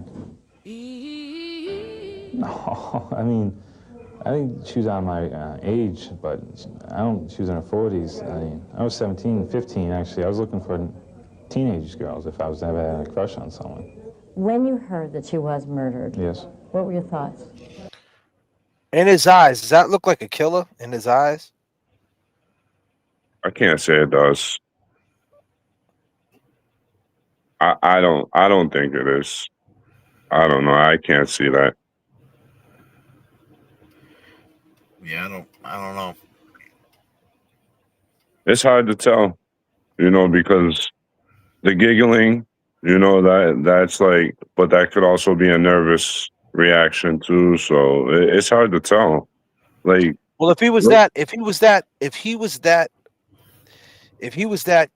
diabolical and he's doing these interviews, he would leave the giggling out because he knows how to be mute, right? He did that the whole trial, right? Yep. He knows how to be mute. Like imagine if he's talking to these lawyers and they're selling him on he's going home, right? Right. Right, and he's just like at this point now he's in the adult jail. The new fear's unlocked. Now he's in Cambridge jail, but when he gets there, everybody got his back. I was there with him. Nobody did anything to him. Was this interview before his appeal? No, this is before he got convicted. Oh, so his lawyer probably was telling him that you're good, dude. Just keep the faith and you're good. Yeah, this was like real. This was probably like a month before he went to trial. A couple of months before he went to trial. This was October. I think this was October. I think October '97. So so he got convicted October '97. This could have been September, like around that time. They transferred him over there, August or something. But I seen him because I was in CWP at the time, Community Work Program. So I went from Bill Ricker to Cambridge to clean up Cambridge jail because, basically I could walk around the whole joint because I was on minimum security. So I was taking trash out. I was, cleaning up the mess hall, the places where the inmates, the detainees couldn't go, the sentence cats could. So I seen him in the kitchen. I told you, and no one was doing anything to him. He was fine. He was with everybody, laughing, talking. I seen him a couple of times. And you see, that's another thing because everybody knows you go to jail at 17 or even 15, you're locked up like that, bro. They're gonna check your paperwork, and if they don't like you, they're not gonna let you walk around and do what you want to do like they let them. Like that's what I don't. That's a little funny to me too. Well, keep in mind, everybody in there at that time knew about the truth serum too. See, like Right. the public didn't know about that. The jail dudes did. That was Right. floating around. Like you took a lie detector, and you took the Mm-hmm. truth serum, and you passed that shit. Oh, and you passed that? He didn't do that shit. Right. Ain't no criminal would ever, no motherfucker would ever agree to do that shit. Oh. No, because they know they'll get caught. Man, I'm afraid to do that shit even when I ain't lying. For real though. You know what I mean? I don't know how that shit works. Like that's foreign territory. No, I mean, I think she was It's that foreign territory. for the respect back. I think about it though. Have you never took a fucking lie detector test? Like, what is that? What does it entail? Like, so if you're telling the truth, but like what I'm trying to say is like if they turn around, like if you took a lie detector test about, say, about stealing something, and you stole something before, and so when someone mentions stealing, your mind goes to, oh shit, I remember I stole something. Does Yep. that like read out on the paper like he's guilty? You know, well, yeah, you're guilty of doing something before, but did you do that crime? Like, you know what I'm trying to say? Right. I Like, think the polygraph goes by your heart rate. That's why they connect you to all those wires. But the polygraph, I mean the truth serum, yeah. bro, like it looks like you don't even have control of yourself, never mind your mind. Like And that's why your would he? And question. why You're would like, he come agree? on. And why would they agree to do this if they thought he was guilty? This is the Right. dumbest fucking thing they would do. Right. And then I don't understand why the state paid for it and they couldn't use it. Well, no, I'm talking about this interview too. Oh, Like, no, the family. Where's the family? You know, the family must have did an interview too. We got to find that. You know, the family somewhere down the line did an interview. You know what I'm saying? yeah. I'll look for them. I'll see if I can find one. I'll ask Ed too. Yeah, they must have. You know, they did the paper, the improper Bostonian. They did that. And I wonder what's retracted in that too. There's mad shit retracted. I got to reach out to that girl, Kerry. We're gonna talk to the chick, Kerry. And you know why? You know why we're gonna talk to the chick, Kerry? Because last night on Pod 29, if you haven't watched, we had Mr. Ed O'Brien, and he could be. If you're here tonight, Ed, put your peace sign up. If not, it's all good. But he probably is. But last night, he didn't like that article. He thought it was a hit piece. But so now we're going to talk to the woman who actually created that article, and we're going to ask her what her take is, and tell her what Eddie thinks about it, and what you all right over there, Kevy Kev? What you come running? You fucking running? Huh? Kevy sounds like you running, bro. You running down 71 Boston on Hamlet? No, it's windy over here. Why? You all right, great friend? Yeah. You sure? Why, is everything okay with you? Kevy Kev, you all right over there? What are you doing? But the point is, why would he do this? If you got to just ask yourself the simple questions. Why would they do an interview and put this dude on camera if people are going to think he's guilty? You know what I mean? Right. And then why did and just like the Karen Reed too. She did the interviews. Mm-hmm. You know, like I'm feeling like he was trying to get his story out by doing the interview, but no one was trying to hear him because they already had it implanted in their heads that he was guilty. I don't know at this time if they thought he was guilty though. Because Once he got arrested. This is 97. I'm saying, like, the family might have, but the public might have not known that. Yeah, but the media portrayed him as guilty the whole time since he got arrested. Yeah, because they pointed out the evidence. Yeah, but you got to remember, when you read these articles that are that get a little dramatic with, you know, the wordplay and shit. Like, you know, they're the ones that are pushing that sexual predator. You know, Right. it's like And yeah. go ahead, sorry. I mean, that's what I believe. Like, you know, when I hear some of those, you know, let's say reports or, you know, articles, they're, you know, I mean, it just one thing overpowers another, and it seems like it's being pushed in a direction, you know. Yep. No, I mean.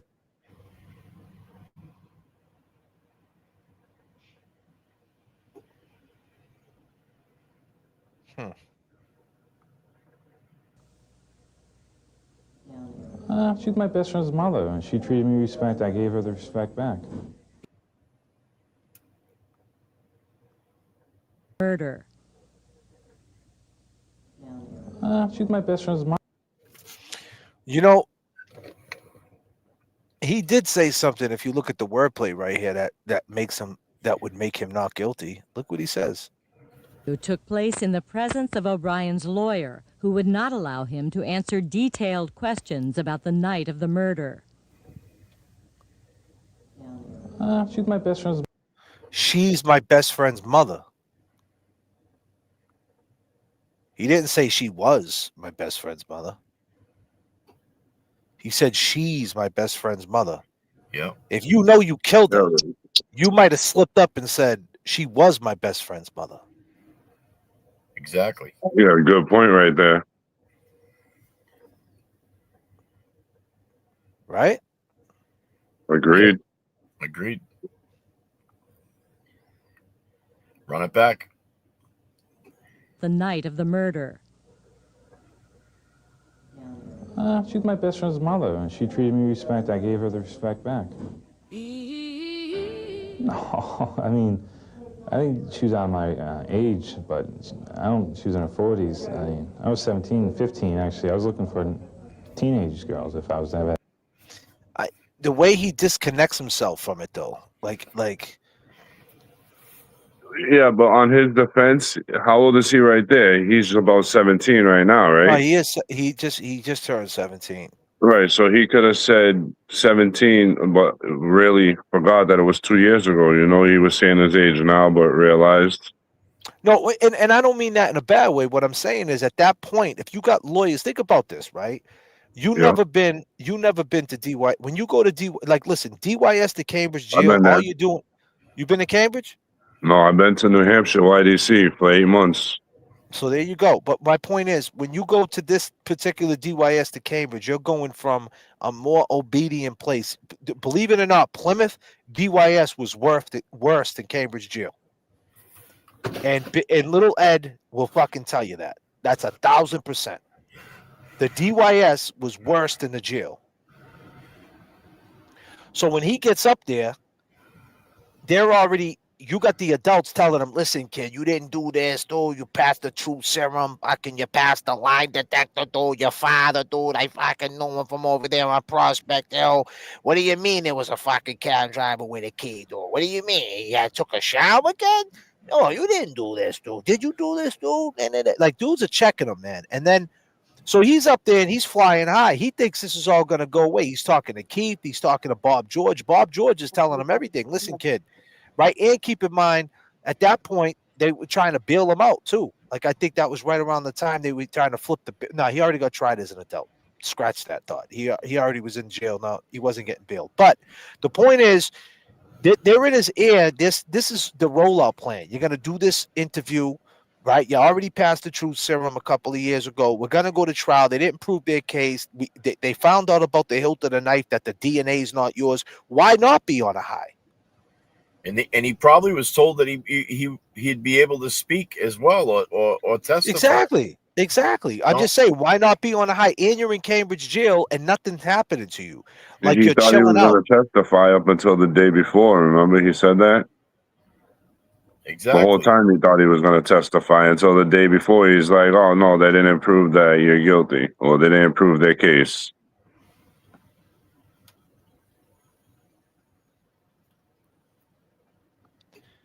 Nah, Becky, you don't get to go home for Christmas in DYS. Hold on a second, Becky.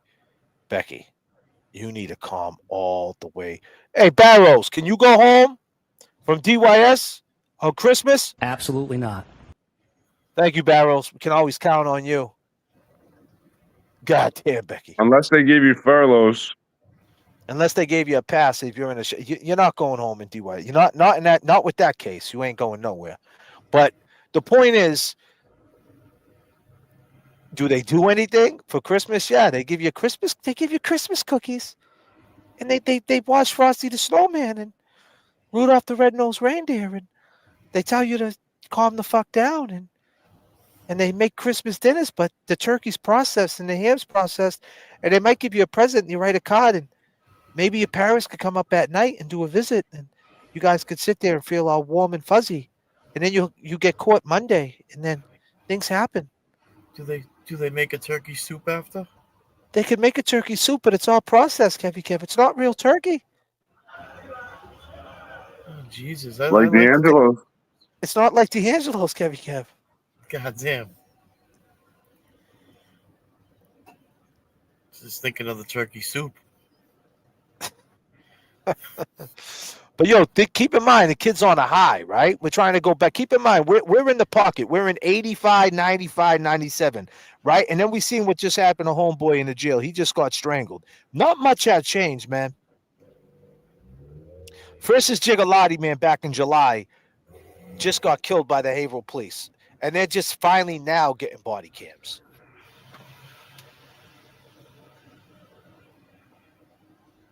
You know what I mean? Ridiculous. They got an inmate smacking a cop in the face, and they got him running around the unit, jumping up, just being crazy like a kid with ADHD, having a tantrum, and they can't fucking put him down. They can't figure it out. They're worried about it, like he's got a weapon, like he's got a gun. What are you worried about? Well, you probably could hit him with honey. You could say, hey, you want a fucking honey bun? He probably would stop everything and say, give me the honey bun. Is it frosted? A Pepsi? I mean, you have dreams about drinking a Pepsi in fucking jail. What you would do for a Pepsi or a root beer or a fucking whatever your vice might be, give him a cigarette. He probably would stop everything. You probably could have, instead of killing him, you could have gave him a Newport. God damn. I'm just saying. What a shorty. A shorty? Is that a Marlboro? It's a Mobby. I like Camels. I like the straight pipes, no filters. Oh, god damn. God damn. You don't like the non-filters? You're trying to get cancer quick. No, what do you mean? It's better. It's better than the filter. The filter's got fiberglass. It's like a Corvette. Mine does. You got fiberglass in that shit. It's going right up in your lungs. All the particles. Do you know what particles are? I took that drink. I did the drink. What type of drink? Mel Gibson did it. Mel Gibson?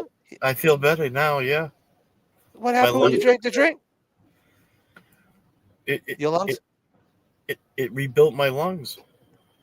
Mel Gibson did it. He did it? He did it. He's doing a movie called Lethal Weapon Part 5. Yeah, with brand new lungs. Oh, man. God damn, Kevy Kev. Yeah, man. So, I mean, why not be flying high if you think you're getting out? And if you didn't do it? I mean, it seemed like he was just getting pushed and pulled, man, to do all these things. And he did it. I believe that. It sounds logical.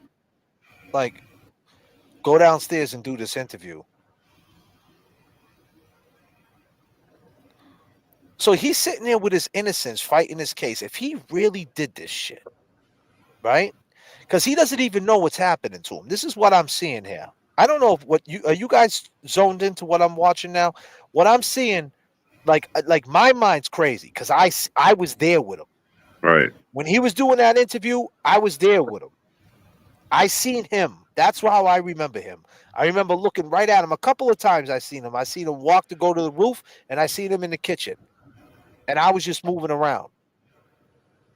And the point is that if you really killed Janet Downing,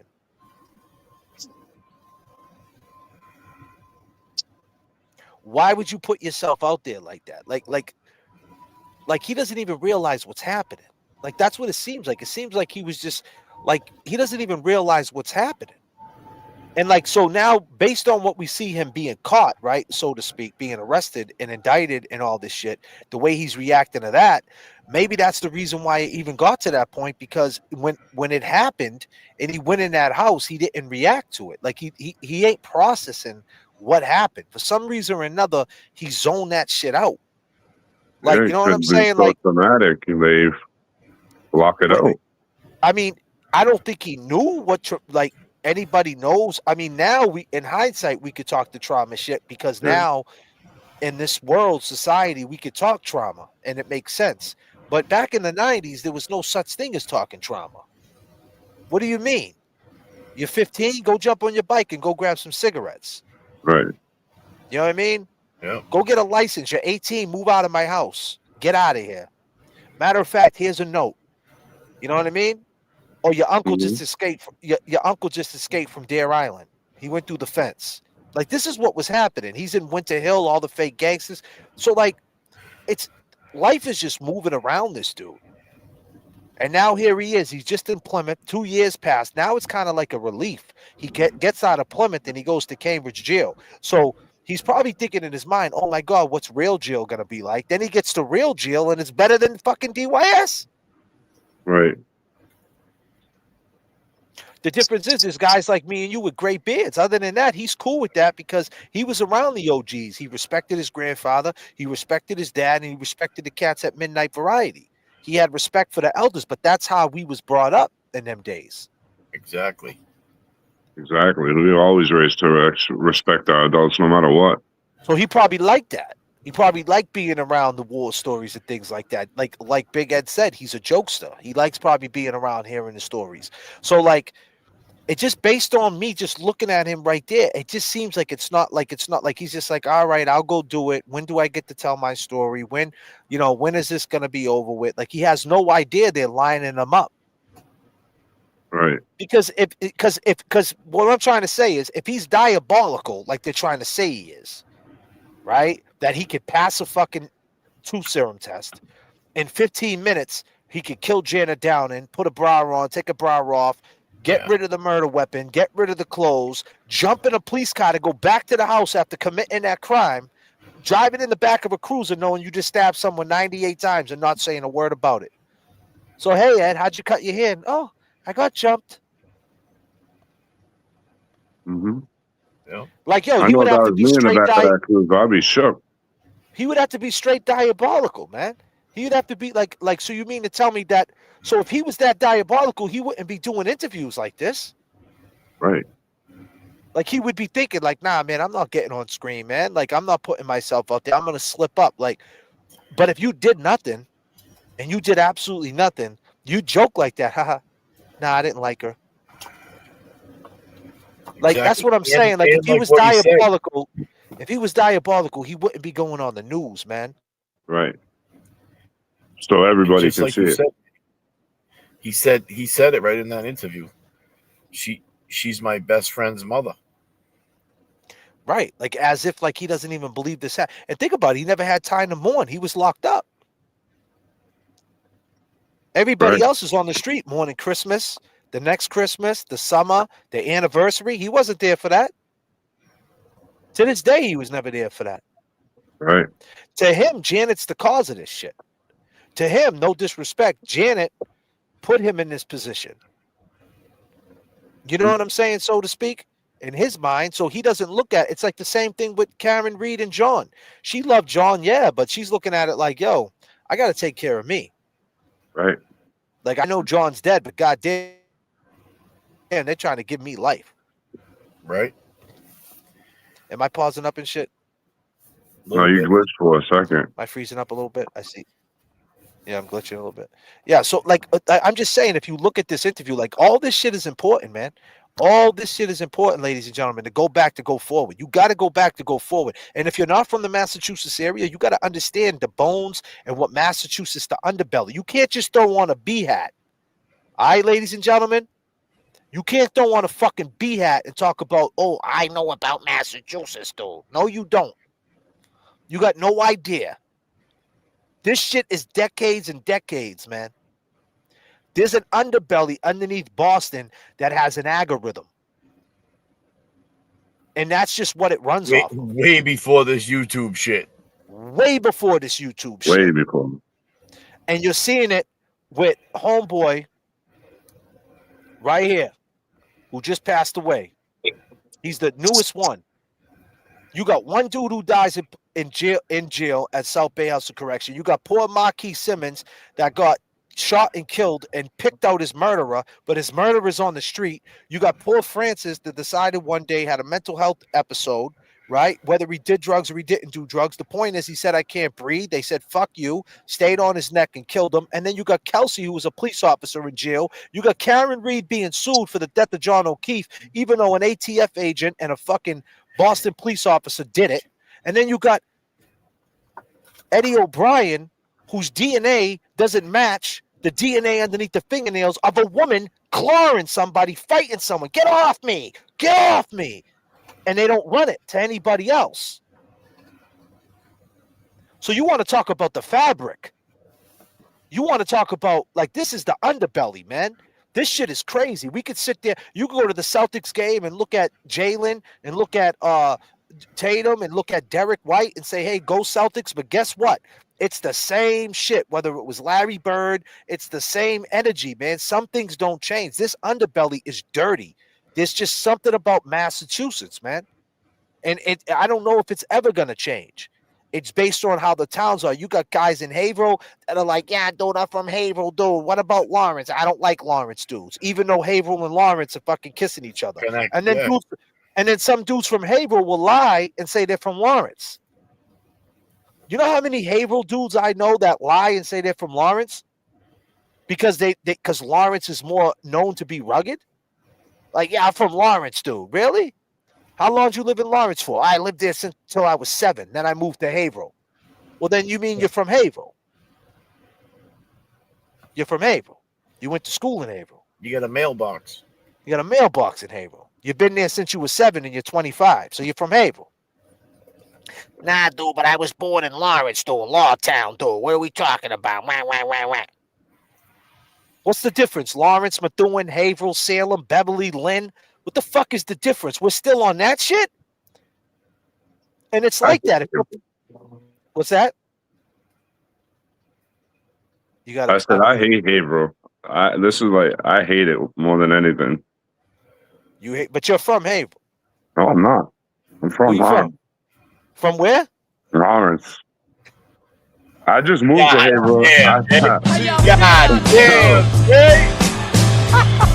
Oh yeah. Ah, God damn, son. Check this out. Is the place to be, as it is plain to see. He is DJ Static Selector. and I am 3, 2, 1.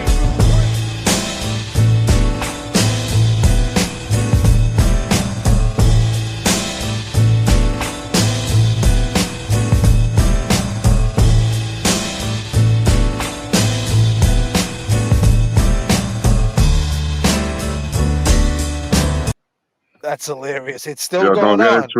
Listen, I'm gonna tell you right now. I was born in Methuen, Holy Family. I lived in Lawrence till I was 11. I moved to Derry till I was 17. I got kicked out of Derry because I was bad. Moved back to Lawrence, and I was there until 2012. I moved to Salem, and then in 17 I moved You here. were living in Salem? So you was around our way. Salem, New Hampshire. Oh, Salem, New Hampshire. Okay. You Yeah, was up there. I got friends out in Lynn, though. Yeah. You went that way. I like Salem, New Hampshire. If it was up to me, I'd be living in Burlington, Vermont. If it was up to me, I'm a Fuck weirdo. that. That's way too far up there. Not for me. Nice up there. I'd be dude. It's only a 3-hour ride. I'd be on the fucking road every weekend. I just take that ride back to Bean. I have Canada here and Boston 3 hours. I'm New good. York. Bro, I'm a felon. I can't even get to Canada, so there ain't no point of being next to Canada. If you drive to Canada, you can get there. Trust and believe that. Get through that border. Well, if you're living out there, Burlington, if you don't succeed, you'll try again, my dude. You could either hit the New York one or hit that one. Sooner or later, you'll get through. Eventually, right? Yo, Lake Yeah. Placid's up Resistance, that where's way. resistance? Yeah. Lake Placid, man, home of the fucking Olympics and shit, man. It's all up that way. It's nice country. I would live in Portland, Maine, too. I like Portland. I like Nashua, New Hampshire. I like Rockingham. I like Salem, New Hampshire. I like Chelmsford. I like Tingsboro, Wilmington. But my point is, everything's right next door to each other. Like a Malden dude's gonna say, "Yeah, dude, I'm from Malden. Fuck Everett." I mean, okay, you guys kiss each other. A Lynn dude says, "I don't like Salem." Really? Like you live right next to Salem. And not only that, like how about the Swampscott people? They're all in denial. The Swampscott and the Marblehead people are all in denial, especially Swampscott. They're in big denial because the only way to get out of Swamps to get to Boston and Swampscott is to go through Lynn. Unless you go all the way around, unless you cut through Peabody and get on 128 and go to Boston. Other than that, if you got to go into Beantown, you got to drive through Lynn. But they drive up the beach in the Lynnway, and they think that's not Lynn. They're in straight denial. Swampscott is Lynn, basically. Basically. But Swampscott's nice, though. There is a lot of nice side streets up in Swampscott that's pretty dope. Like, if you go creeping around Swampscott, it gets real nice out there. Yeah, It's the same thing with Somerville. You got Charlestown dudes, fuck Somerville. Cambridge dudes, fuck Somerville. It's all right there. Mm-hmm. The fact that people say Cambridge dudes ain't from Boston, like dudes from Dorchester will say a Cambridge kid's not Boston. But Cambridge is kissing Boston, like legit at the Museum of Science. It's right there. Mass Ave's right there. But it's not considered Boston. It's mad weird. And what I'm trying to say is this is generational shit, ladies and gentlemen. You understand what I'm saying? Like, this is what goes on out there, right? These counties, the way it's broken up, the attitudes, the way people are, the way people present themselves. A dude from the South, a dude from Worcester is different than a dude from Lynn. It's just different. They're 2 hours out. Sure. Big difference.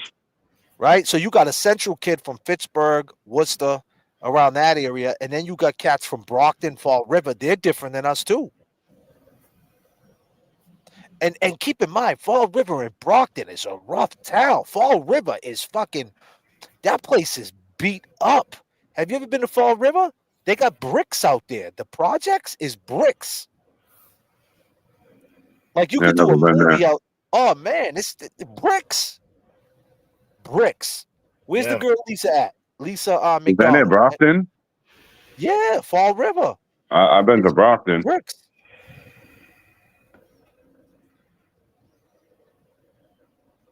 I'm just saying there's so many places in the Massachusetts area, man. It's just generational shit. So my point I'm trying to make is that the underbelly of Massachusetts just has a weird algorithm to it.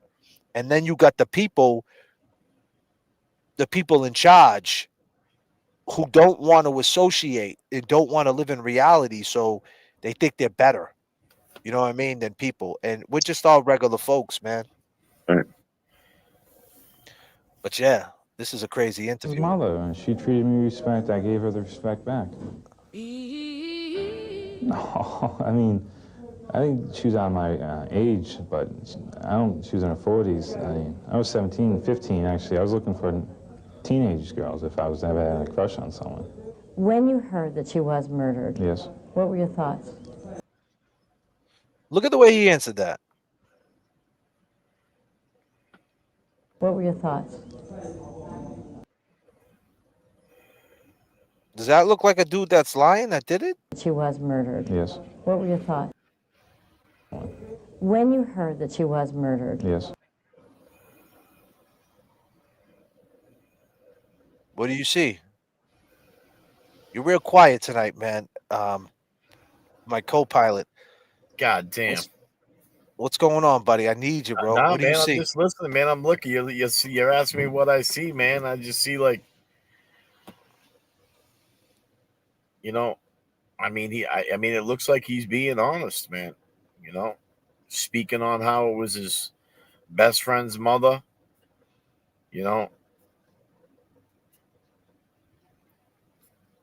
like we say, I think he thinks that he's gonna get a chance to speak, and he never gets that chance.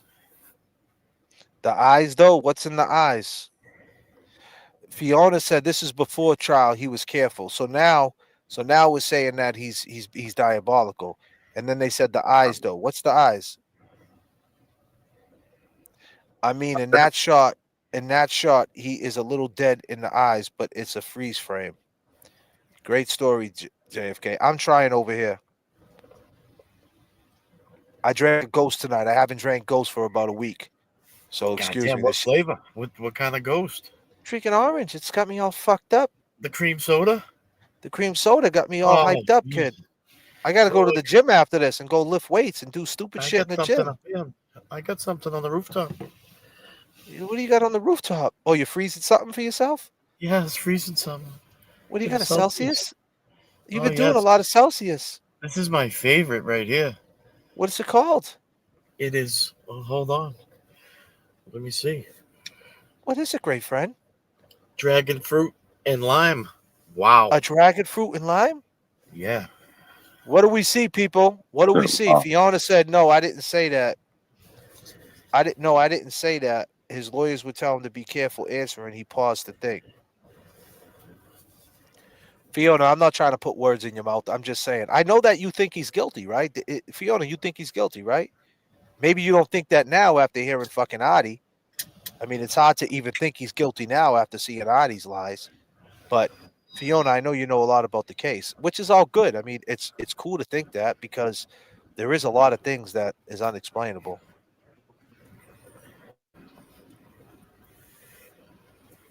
I think he knows he has to choose his words wisely, but I also think that right. I think that too. I'm sorry. I'm sorry, bro. I'm reading the chat, so excuse me if I cut you off. I believe that too. That does look like it looks and sounds like they have him medicated. It's true. I believe that too. I was just gonna think that or tired, Kevy tired. Well, I don't know. They're saying Kevy's tired. God damn, I'm all right. I'm all right, people. I'm all right, people. I will tell you though, man. Yo, I will tell you this though, right? Check this out. I told Jay, put my alternator in the other night.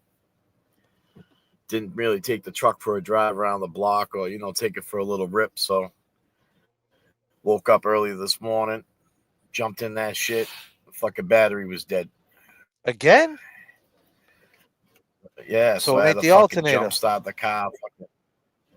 No, it's good now. I just never took her for a ride. I just so the battery wasn't charged? Yeah, the battery wasn't fucking fully charged. Yeah. What you talking about? What you talking about? What you talking about? What you talking about? That's how my morning started off. But we good now, man. We here with you.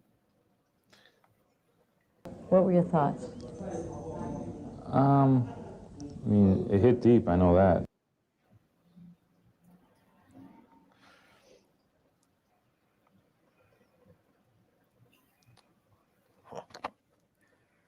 It hit deep, I know that.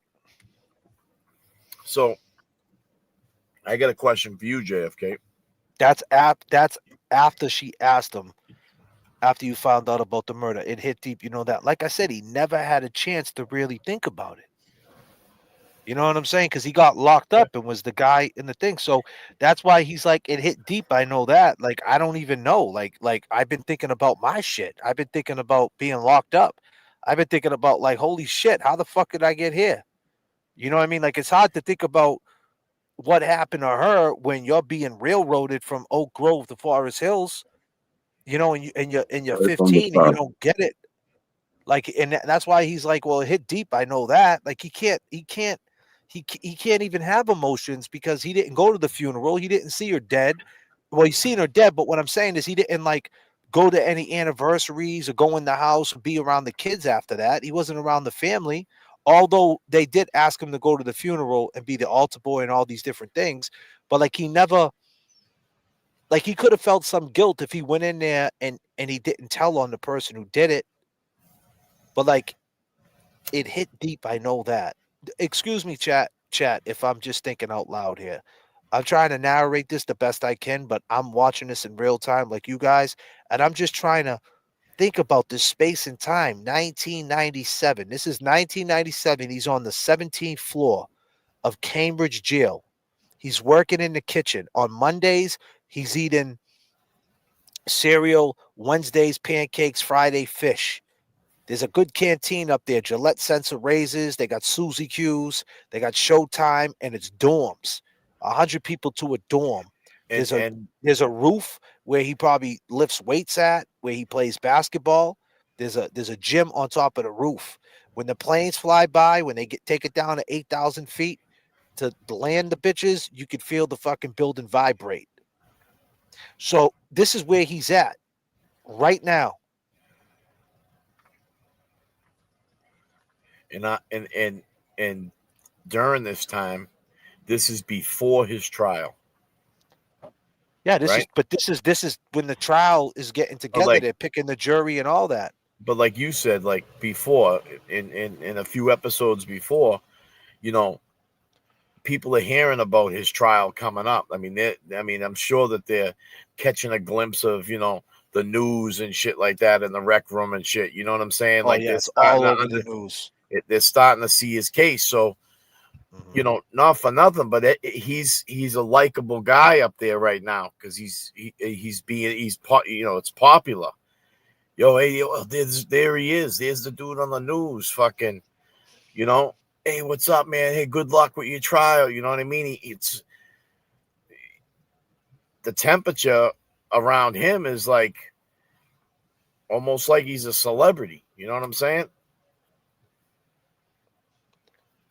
My question to you I mean, I know we've talked about this, but do you feel that this was too early to have an interview? Like, did this help him at all? Before I answer that, ladies and gentlemen, let's hear what James Jackson got to say about James Jackson. What do you got to say about Eddie O'Brien? Do you believe it, James? This is James Jackson via Miami. God damn. I mean, I'm not 100% sold on it, but I will say this, that Eddie's story was always consistent. It never changed, right? He's always remained in his innocence through this whole trial, this whole case. But someone else's story changed a lot, and that was that guy, Adi Ortiz.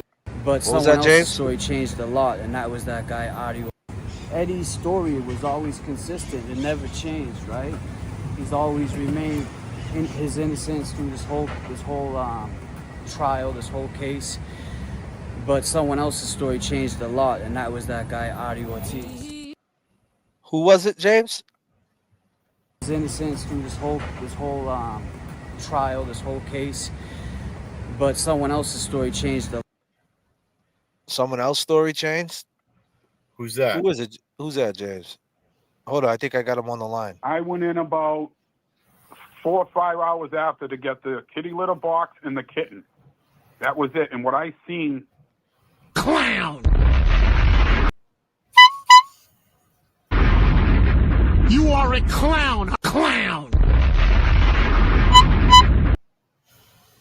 Who is it, James? A lot, and that was that guy, Adi Ortiz.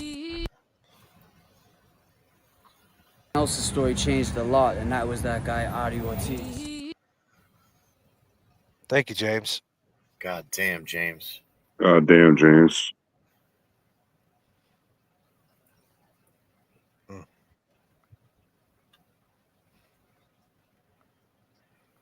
So yeah, he's in the prison.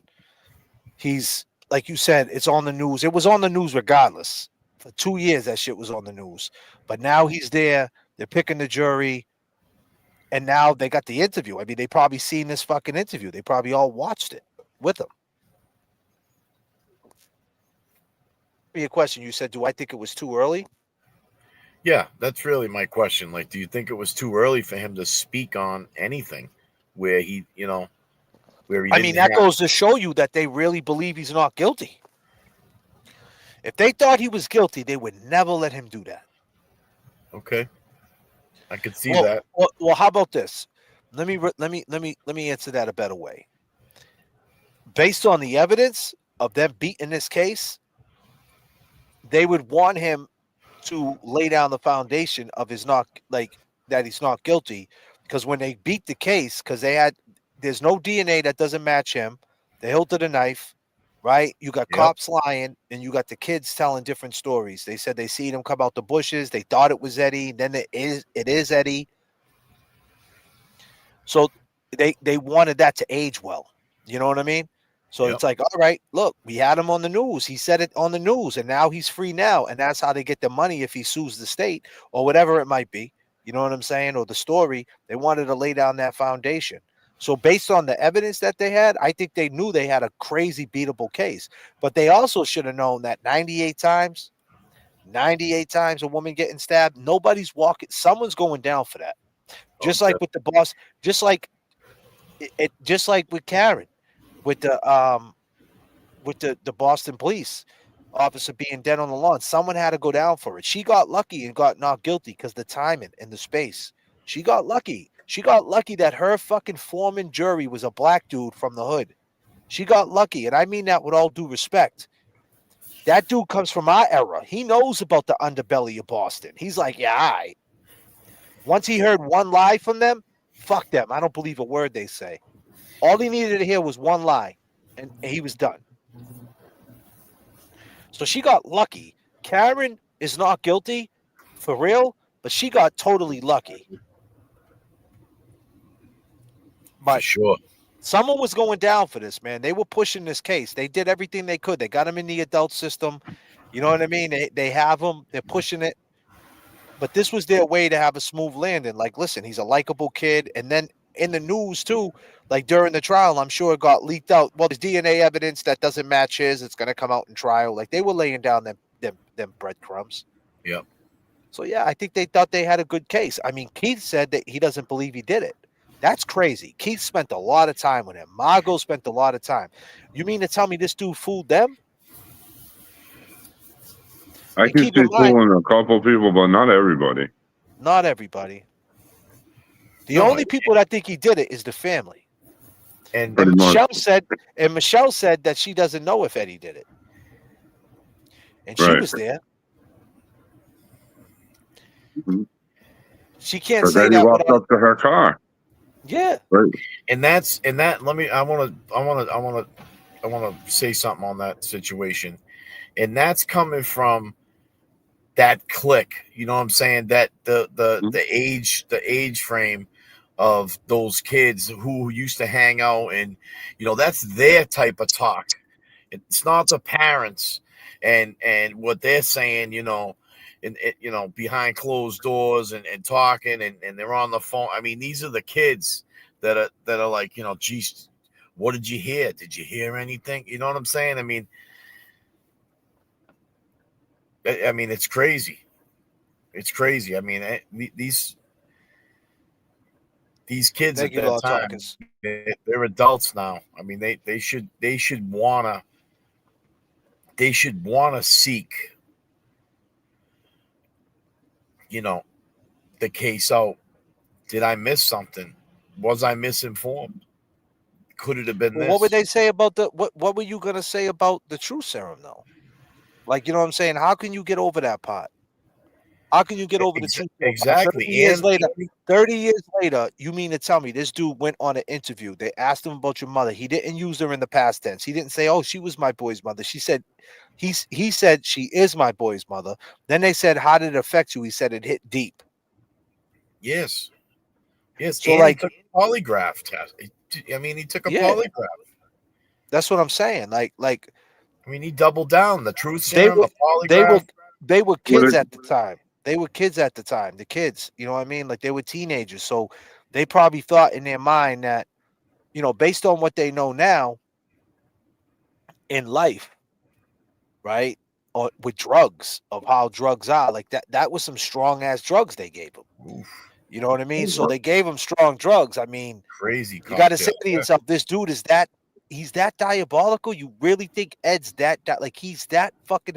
Because here's the thing, at that point, I'm sure they came to him like, listen, if you would like, if you think for 1 minute, and that's another thing, they want to try him as an adult, but at any point did they say if he admits to it, we'll keep him as a juvenile?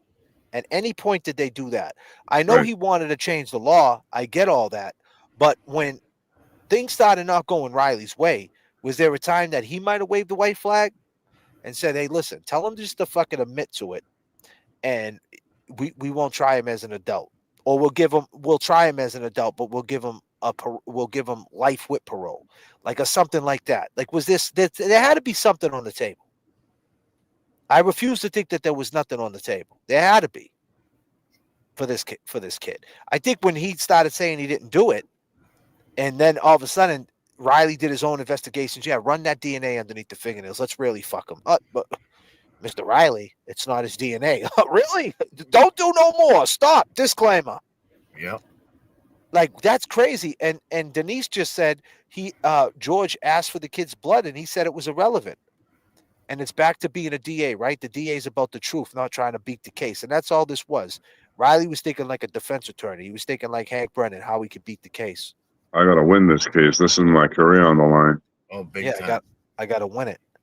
But let's listen to what he said here. 6 unsolved, at least 6 unsolved a few months before. Yeah. It's a unicorn case, though, bro. Like, the whole way he could word it, the way he can line it up, how he can make himself look good. It's a crazy business card because, not for nothing, now he leaves there, he goes to Attorney General, and then he becomes a defense attorney. That's his claim to fame, right? Like, why am I going to hire you? Well, I defended this case. I was Attorney General. People hire you from that shit. It's part of being your business card. And that's what I'm saying. Like, over time, when things age, greatness is in the details. And this case right here, Erin, if you're watching, and Paul and Ryan, you got to ask yourself the question: why's your brother-in-law Adi? Do you talk to Adi all the time? Did you know Adi went to Amsterdam? Do you know Adi's on all the blogs? You guys are not on all the blogs. Why is he on all the blogs? Why is he so protective? Do you know he put a knife allegedly to your aunt's neck? Right. Yeah. That's what you did. That's what you did, right? Adi, you put a knife to Carol's neck and you never mentioned it. For someone for 30 years, like on them courthouse stairs, in front of that courthouse on Cambridge Street, number 3, I think, 3 Cambridge Street. No, Thorndike. Isn't it Thorndike Street? I forget. But anyway, the point is, yeah, she said that Adi Ortiz killed Janet Downing. And so didn't Big Ed. They said that. You couldn't get over that. Now you have the chance to shut these people down. You have the chance to have J.F.K. and Jay Brill and Kevy Kev 781 on the Cash App. You have them a chance for us to get your back, to shut these fucking people down. Listen, Ed and Trisha, shut up. Hey, you guys didn't listen. We talked to Adi. Adi didn't do this shit. You crazy?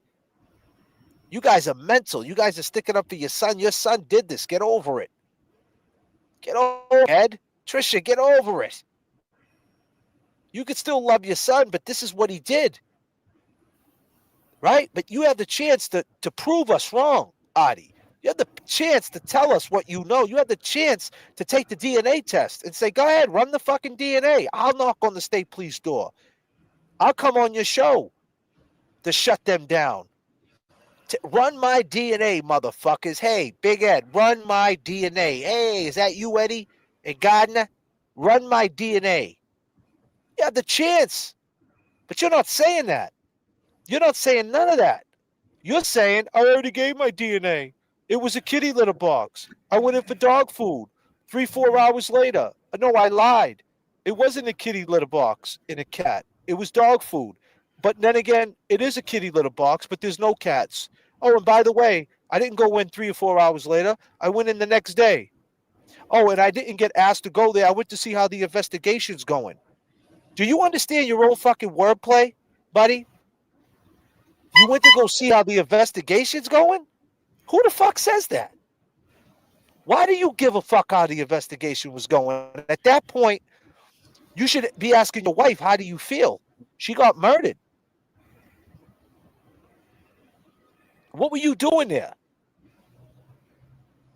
Making sure the investigation was going the right way. Oh, but by the way, you said you went in the house. Blair let you in. Blair let you in. And to get to the kitty litter box in the kitchen, you got to go through the dining room. Where Janet was. Did you call it the parlor? You had to go through the parlor? Why don't you tell him? What do you have to go through, Kevy Kev? He went through the parlor. He went through the parlor to get to the kitchen. Yeah, he went right through the foyer. Uh-huh. Right through the parlor. Right through the parlor into the kitchen to get a kitty litter box for a cat that no one had. Then he brings the fucking kitty litter box to a fucking family gathering. A and morning. Leaves it there. And leaves it on the sidewalk. Fucking candle vigil. He leaves it there. But hold on, but no one asked him to do that. So how did he know to bring it there? Why would, hey, by the way, guys, I know your mother just died, but here's the kitty litter box. That got blood all over it. So sorry. You walk through the murder scene, puddles of blood, bro. Oceans of blood. It was splattered everywhere. I read the reports. You walked right through it, no problem. And he says, I don't wish that anybody had to see what I seen. I don't wish anybody.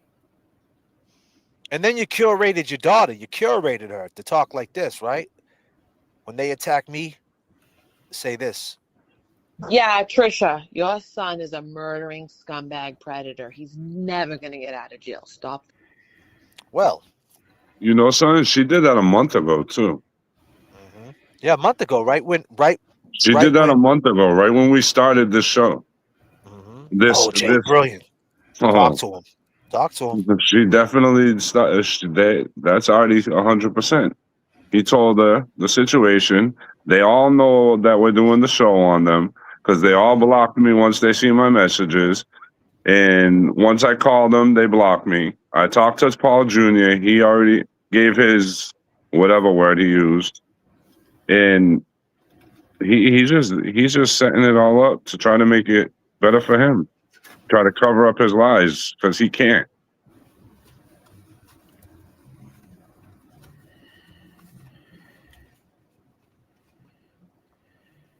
That was my best friend's mother.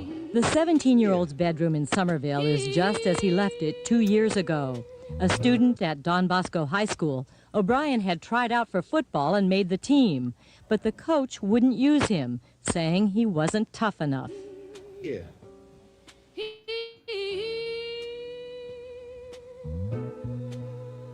I never went into a rage. I was never mad. I'm still kind of laid back. I take things as they are. Did you kill Janet Downing? He says that back then, and he tells me that still now. That he's mellow, laid back. Absolutely not. So you're adamant you didn't kill Janet? Very adamant. And if you really look at the evidence, you'll see the truth. What's the truth? The truth is that I didn't do anything. That's all? I was always under the impression that I was going to testify and I was going to tell my story. Why didn't you?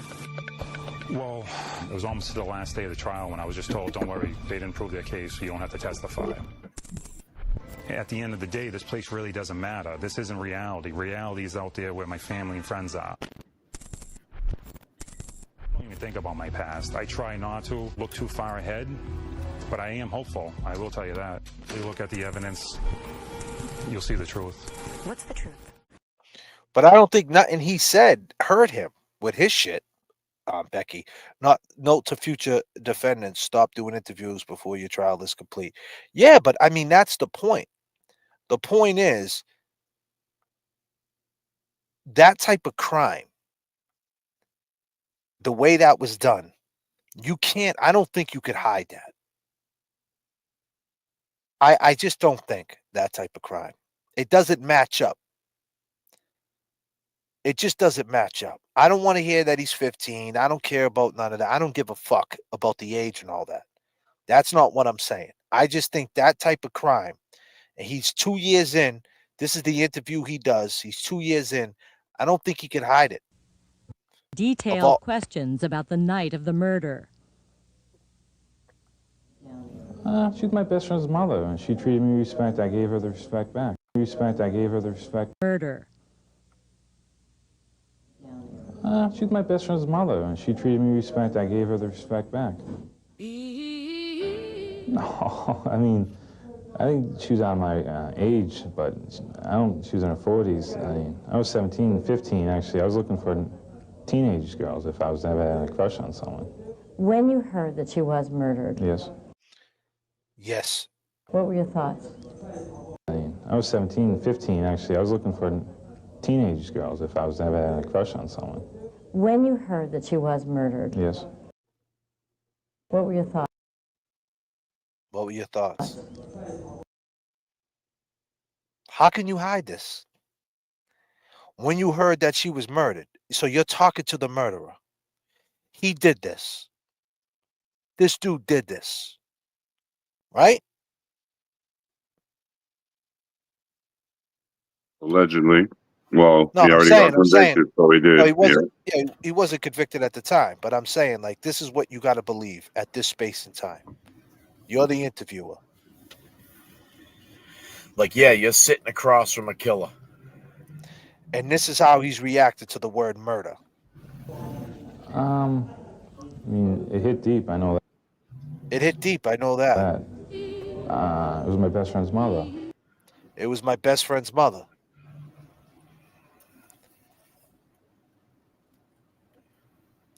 It doesn't sound like I can't, like, when you go back, how the hell could he possibly in that whole time not slip up to one of his roommates, not slip up to someone and say that he did it?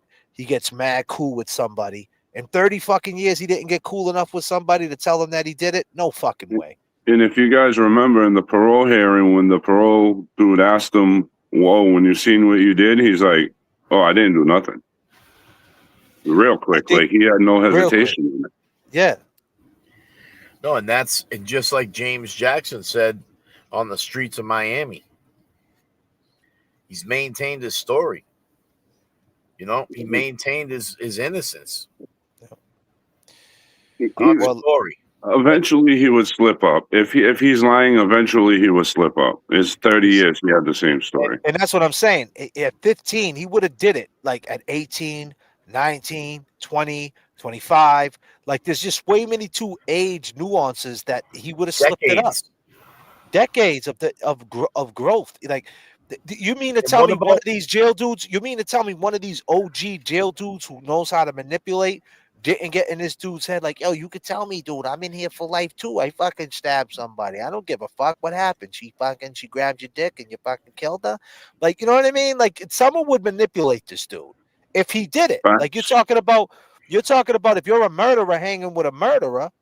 You know, there's some people in there that kill people, right? Like, yeah, you know, why'd you do it? There had to be a reason, right, Ed? You fucking did it. There was a reason. People deserve to die, Ed. You know what I mean? Here's a honey bun. Smoke some of it. And you're telling me, and no disrespect to Ed, but I mean, there might have been a time he popped the Clonopin in there. There might have been a time he smoked a blunt. Like, fuck it. I'm in here. There's weed on the unit. I'm fucking smoking. I've been in jail. Like, I don't know. Or maybe From what Ed told me, he hasn't came up with a dirty year in 30 years. Well, but maybe he just didn't get tested. But what I'm trying to say, what if there was home brew on the fucking unit?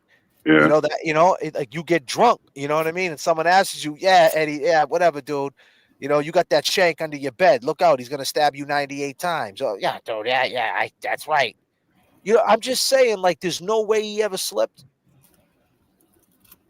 From juvenile to adult, never slipped.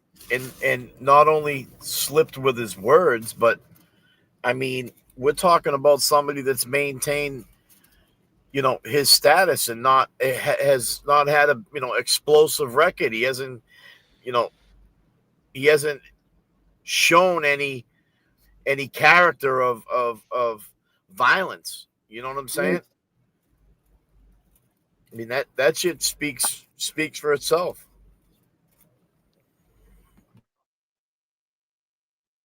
Let me put the time frame up here real quick, ladies and gentlemen of the jury. And let me give you and let me leave you guys with this.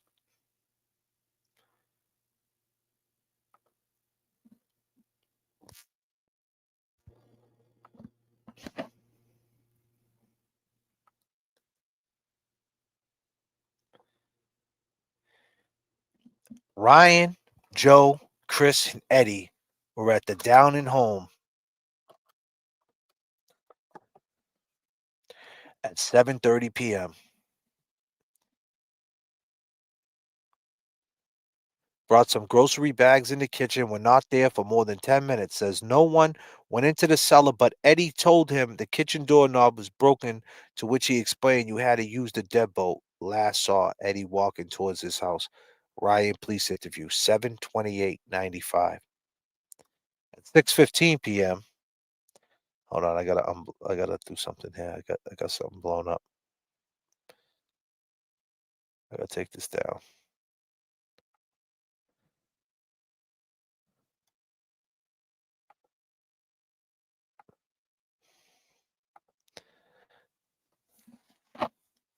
At 6:15, she returns from Market Basket. Janet was seen bringing 2 bags of groceries in the house and coming back out. She was smoking a cigarette and looking upset. Statement of Michael Bell. Who's Michael Bellani? Is that one of the kids? I don't know. I don't recall hearing that name.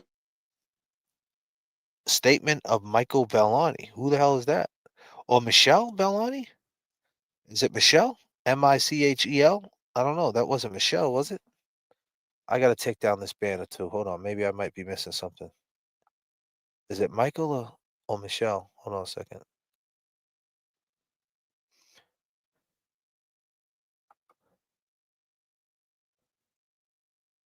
I might be reading that wrong.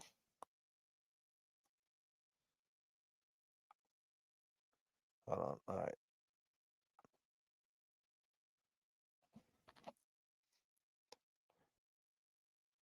Statement of Belloni, Michelle, Michel, or is it Michael? 8/9/95. That was on August 8th. She looked upset. At 8 p.m., so we know at 7:30 they helped her with the bags. He went home. At 8 p.m., Paul came home and went into the house to grab a bite to eat. Statement from grand jury. 8:15, John Roberts' neighbor came home from dropping off his babysitter, went to the O'Briens with his son. Eddie was there. Shortly after he saw Paul, he waved at him. Very peculiar look on his face. Handwritten statement, private investigator. 8/17/95. We talked to John Roberts, which is pretty crazy when you think about it. 8:45, Eddie carried John Roberts' son home. Did not see where Ed went after. A handwritten statement. 8/17/95. At 8:30, Janet was sleeping on the couch. Paul left out the front door, which he says he closed, and he left with Jeannie. Eddie was on the porch with Big Ed. Statement from grand jury.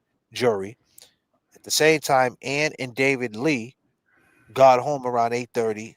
Ann did not hear anything outside until police arrived. Statement to the trooper, August 2nd, 95. 9:10 p.m. Eddie left the house. Statement of Big Ed and Jessica. 9:15. John, Seth, and Marco knocked on the door of Janet's house. Door was open, screen was shut, foyer door was closed. Heard noise on the side street. Saw a male they thought was Eddie. Yelled to him, did not receive a response. Went to O'Brien's house to call Downing's house. No answer. Went to Garvey's house. Summary of John Fitzpatrick, Seth, Dion, and Marco abused testimony. So let's just say for shits and giggles, right? He went to the house at 9 o'clock instead of 9:10, right? Because John Roberts is if you were going to ask me the most credible person on that side after talking to him, and that he was adamant about why he was a little afraid, right? Like he didn't want to really get into it again because it's been so behind him. But one thing he knew for a fact, because he said he looked at his watch, and he seems like a very, like, he was the most, like, he got nothing, he got no fight in this whatsoever. You know what I'm saying? Yep. He's from Georgia originally. He's not even a Boston dude, so he doesn't give a fuck about politics in Massachusetts, number one. And he ended up coming back out here, right? So he got no reason to lie. He said what doesn't make sense to him is the timeline, because I looked at my watch, because he got his kid in his hand. He's got his kid in his hand, his 2-year-old. He knows, like, what time is it? The kid's bugging out, crying, whatever. It's 8:45. This fucking kid got to go to sleep. You know, we know 8 o'clock to 9 o'clock. These kids got to go to bed. I mean, some people put their kid to bed at 7, 6:30. But you know, once, you know, it's summertime, whatever your vice might be. But still, once your kid hits over that 8:30 mark and they start doing the crazy kid shit, you know, just doing everything, doing way too much, you're gonna look at the clock and say, "What time is it? Oh, it's fucking 9:30. Man, get that little dude to bed." You know what I'm saying? Especially in July. Especially in July. When it doesn't get dark until 8:30, quarter. That's what I'm saying. So he's looking at the time. It probably just got dark at 8:30. He's probably looking at the time, like, what time is it? Thinking it might have been later than what it was. And he said he looked at his watch. It was 8:45. And Ed walked him across the street. So let's just say Ed, even at 10 of 9, walked over to Janet Allen's house and did this. He still only did it within a half hour. You mean he stabbed her 98 times and did all this shit, threw her up and down the stairs? It doesn't make any sense. Doesn't. There's no way that he did that in a half hour. And that's what Big Ed was screaming on the courthouse stairs. Yeah. Right. 10 minutes. You give a window of 10 minutes for this kid to go in there, brutally murder this woman, take her clothes off, take her bra off, redress her. What the fuck? But still, whoever did it in that window, because that's why you got to think Paul had something to do with it, because Paul went in the house gotta remember, at a certain time. The window was from 8:30 or 8:20 when Paul left to when Eddie got to the house. So that's 40 minutes at least. Well, what I'm saying is Eddie carried. Yeah, so he went in there. Paul came home at 8 o'clock and he dipped off. He went in there at the grand jury, and he said Jeannie testified that he left at 8:15, right? He only went in there for 15 minutes. 20 minutes, you said. So my point is, who was in the house, man? When Paul went in that house, was Adi in the house? Right, that we don't know. He had to be. The killer had to be in the house when Paul was in the house. That's why she said that. He came all looking shook and scared. Because he knew it was going down. Or it already went down. Well, and then you see the, on this timeline, you see at 8:15 when John Roberts comes home and he drops off, after dropping off the babysitter, he sees Eddie at the house, but then he sees Paul and he waves at them like, and they say it's with a very peculiar look on his face, like he was shook. Like he didn't want he was horrified. He was horrified looking. The murder had to happen, if you ask me, from 8 o'clock to 8:30, like 8 o'clock, like right in between that time. So when did Ryan leave the house, though? When did Ryan leave? When did they leave to go swimming or allegedly go swimming? I believe it said it was 7:30-ish. All right, so 7:30, Ryan, Joe, and Chris and Eddie were at Downton's home, brought some grocery, were not there more than 10 minutes, says no one went into the cellar. Okay, so 7:30 they leave. So that's when the shit goes down, because she goes to lay down because Ann and David Lee, the neighbors, got home at 8:30 and they did not hear anything outside. So the shit already went down. Obviously, if they were home, they would have heard that shit. So and it then happened between 8 to 8:30. And Reckley said that she heard the banging around 8:20 to 8:30. Yeah, and that's when they weren't there. Well, that's when David Lee wasn't there. The neighbors. It's right after Paul left. Well, what could have happened? Could Paul have went home to grab something to eat and realize that fucking his brother was fucking fighting with the mother, and something bad happened? Well, he said he went to go get something to eat, but he only ended up getting a lollipop. He said that in the testimony on his grand jury. And John Roberts testified to that peculiar look on his face. Right.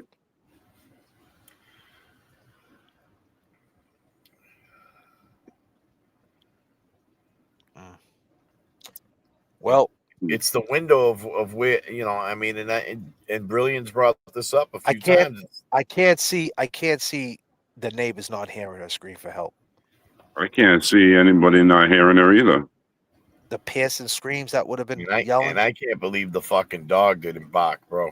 Exactly. The only way that she wouldn't scream is if they cut her throat and she couldn't scream, or if they did it while she was sleeping and she couldn't scream. I don't know. There's no other way that no one's going to hear her screaming. So Eddie walked in on the aftermath. Nah, the aftermath was already done. She was already on the floor. Right. She was already dead when Eddie walked in. Supposedly. That makes sense. But if he's seen Paul, and I mean, if he's seen Ryan in there, and then Ryan called Artie, "Hey, I need you to come help me," or paged him, called dispatch. He's probably the one who called, because remember, Carol didn't call dispatch. I didn't call dispatch. I don't know who called dispatch. You know? Could have been Aaron.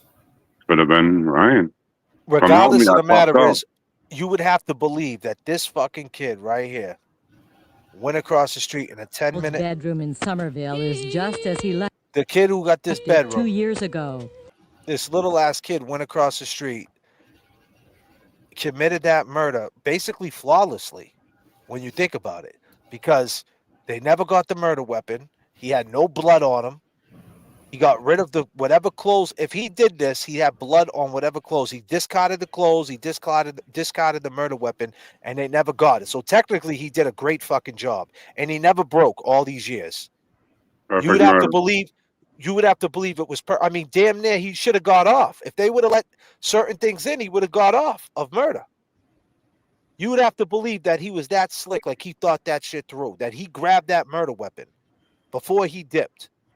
So people are knocking on the door, and he comes running out. Why would he? Okay, here's the thing. If he did that, right, and he already washed up and people are knocking on the door, why did he care about running outside knowing that them people are going to see him? He knows who's knocking. He can hear them. Let's think about that for a minute. If he's in that house, he can hear them kids talking. Yeah, Johnny, Bobby, yeah, fucking Red Sox, man, fucking Kevy Kev got the good shit. Kevy Kev's my boy. He knows who it is. So if he goes running out the back, he's going to get spotted. So you mean to tell me when he's running out the back, he got that murder weapon on him, hidden? Where'd he hide it? He stuck it in his pocket? That shit, him falling down that fucking shit, he would have stuck himself with that knife. Right. Because it was just a blade at that point. Where are you putting that blade? That shit would have stuck right in his fucking leg. He's clumsy. He's 6'2", big-ass dude going down that hill. Well, 6'2", 250, right? Why not close the door and just be quiet? If he's that diabolical, why not just close the door and don't answer it? No, he must have got shuffled out of that house by somebody else. That's what I'm saying. Like that was his way to get out. Like, I'm out. Like, think about it. Like, they left, right? They went out the back. They were on the porch. You know he's looking out the window. He sees who it is. As long as it ain't Ryan, they ain't coming in. Right.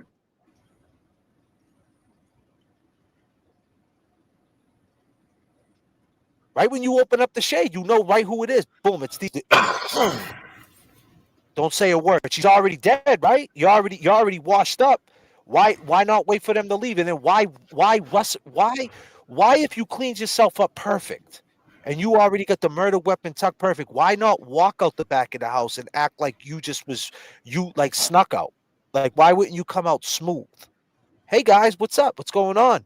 And not even, oh, they're not home, and leave with them. Fuck, I was on my way to Burger King and I forgot my fucking money. Yeah, I looked to see if they was out. Let's go. Why, if he's that diabolical, why not manipulate them? Why come running out? Ah! So if he's running out like a maniac,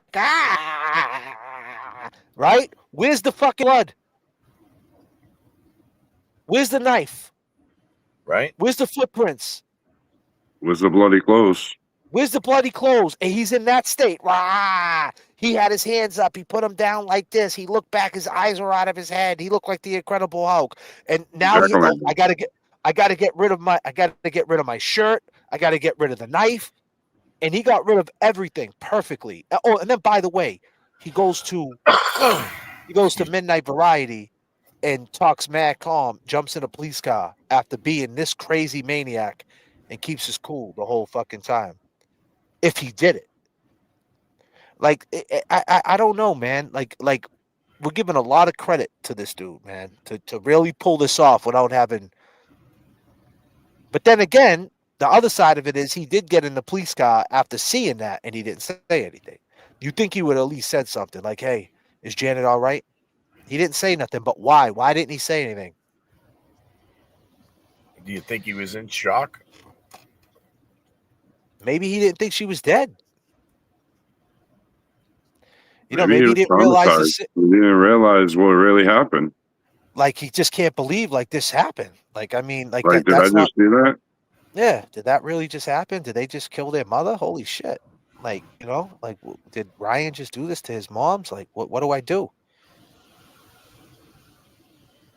And then if it was his best friend, should I tell on him or should I not tell on him? You know, Or Adi was just, or Adi, nobody, you know, Jeannie's saying, everybody's saying, nah, he did.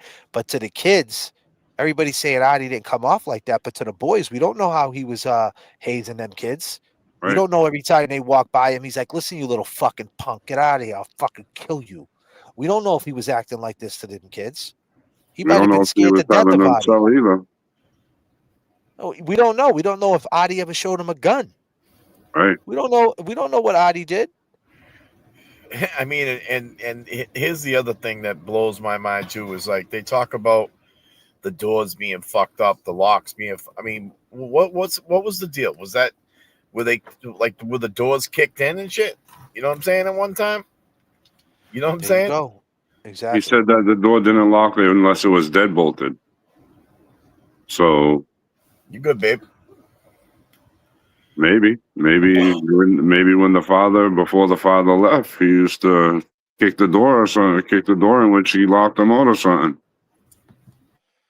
That's what I mean. Like those fucking doors were fucking, the basement door was fucked up. Oh, the deadbolt's all fucked up. The front door, oh yeah, the door don't lock. I mean, but that's the thing that made me also wonder about Ryan too, because why would you like make sure you put that he said he asked about the locks? Why would he ask about the locks? Like, that don't make sense to me. Why would Eddie ask about the Ryan locks? said it. Yeah. What? Ryan said it. I thought they said Eddie asked Ryan about the broken lock. Ryan, yeah, but Ryan said that Eddie said that. Right. And that's what I'm saying. Why did Ryan, or did I say Eddie? I'm sorry. No, you said it right. You said it right. I'm just. Why did Ryan make it a point to say that Eddie asked about the broken locks? It seems like kind of like a setup to me. Like they knew it was going to happen. And that's why they probably knew Eddie wasn't going to go swimming with them because he never went swimming with them. And that was their escape to get rid of him to, I don't know, like I'd be thinking criminally minded, bro. That's like the perfect setup right there.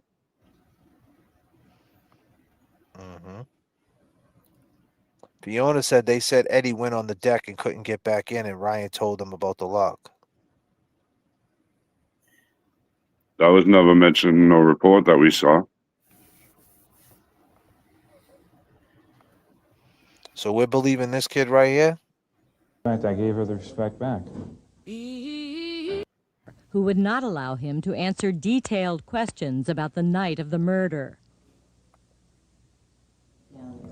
She's my best friend's mother, and she treated me with respect. I gave her the respect back.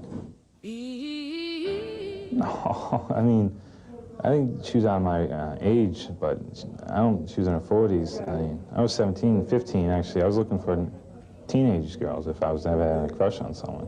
When you heard that she was murdered, yes, what were your thoughts? Yes. That's the way you're going to answer that? Yes, like perfectly. Like this dude is the perfect killer. He sounds like a respectful person. And let me tell you something. If he did this crime, if he did it, then he's good at this shit. I'll tell you that. I mean, he's a fucking altar boy, for God's sakes. I mean, honestly, I think it comes down to this. As we hit the 3-hour mark, ladies and gentlemen, I think it comes down to it's as simple as what he says. I think it comes down to he got the little baby in the house, and he used that opportunity with the little baby in the house and the 2-year-old to wander a little bit. Dad and mommy's got to deal with the baby. Big Ed, hey Ed, you got the baby's crying, fucking man, you gotta fucking change it. The 2-year-old shitting, fucking throwing shit all over the house in the high chair, and Ed's like, Dad, I'm going to Burger King. Bye. And I think that when he dipped, he didn't want to bring that shit that he found, even though it was Janet. I think, honestly, Janet, if I was going to speculate, and I mean this with all due respect, I would speculate that house had activity. And I think that he was around that activity a little bit, and he didn't want to bring that activity to the house that his poor parents were losing their fucking minds in. They got the 2-year-old running around, and they got a newborn. That's straight manic, mental.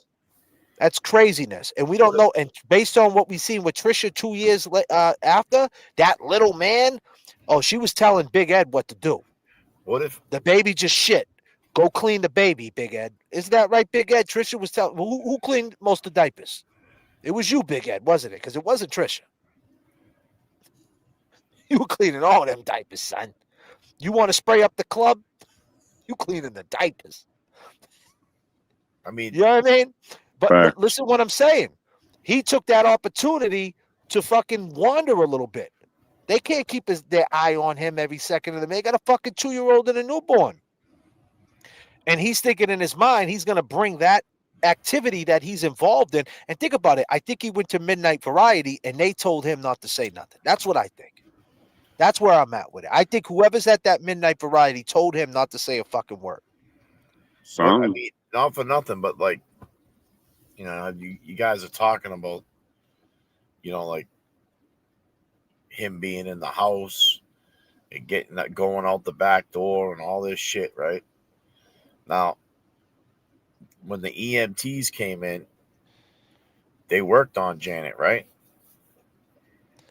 They tried to revive her because she was warm, right? So they didn't feel a pulse. I mean, what if Eddie fucking rolled her over and she was like, "Get out of here, Eddie." You know what I'm saying? Or like I said, like how did he know she was dead? Well, that's what I mean. Well, I mean, like, what if that was the case? He didn't ask that question once though to the cops. Like he didn't say nothing to Mark Erbo. Like, did you hear about Janet? What happened to Janet? Is she alive? Like is she alive? Because if she's alive, she's gonna say who did it. Mm-hmm. That makes sense. Makes a lot of sense. Because they went down to midnight. They went down to Midnight Convenience, and he didn't ask questions. You think he would have? You mean to tell me after they talking about Janet down Midnight Convenience, right? If he knew he did it, you telling me he wouldn't have asked questions? Why? What happened? Is she all right? Is she okay?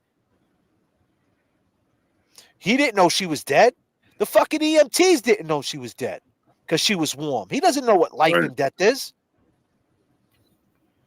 That's a good point. And the fact that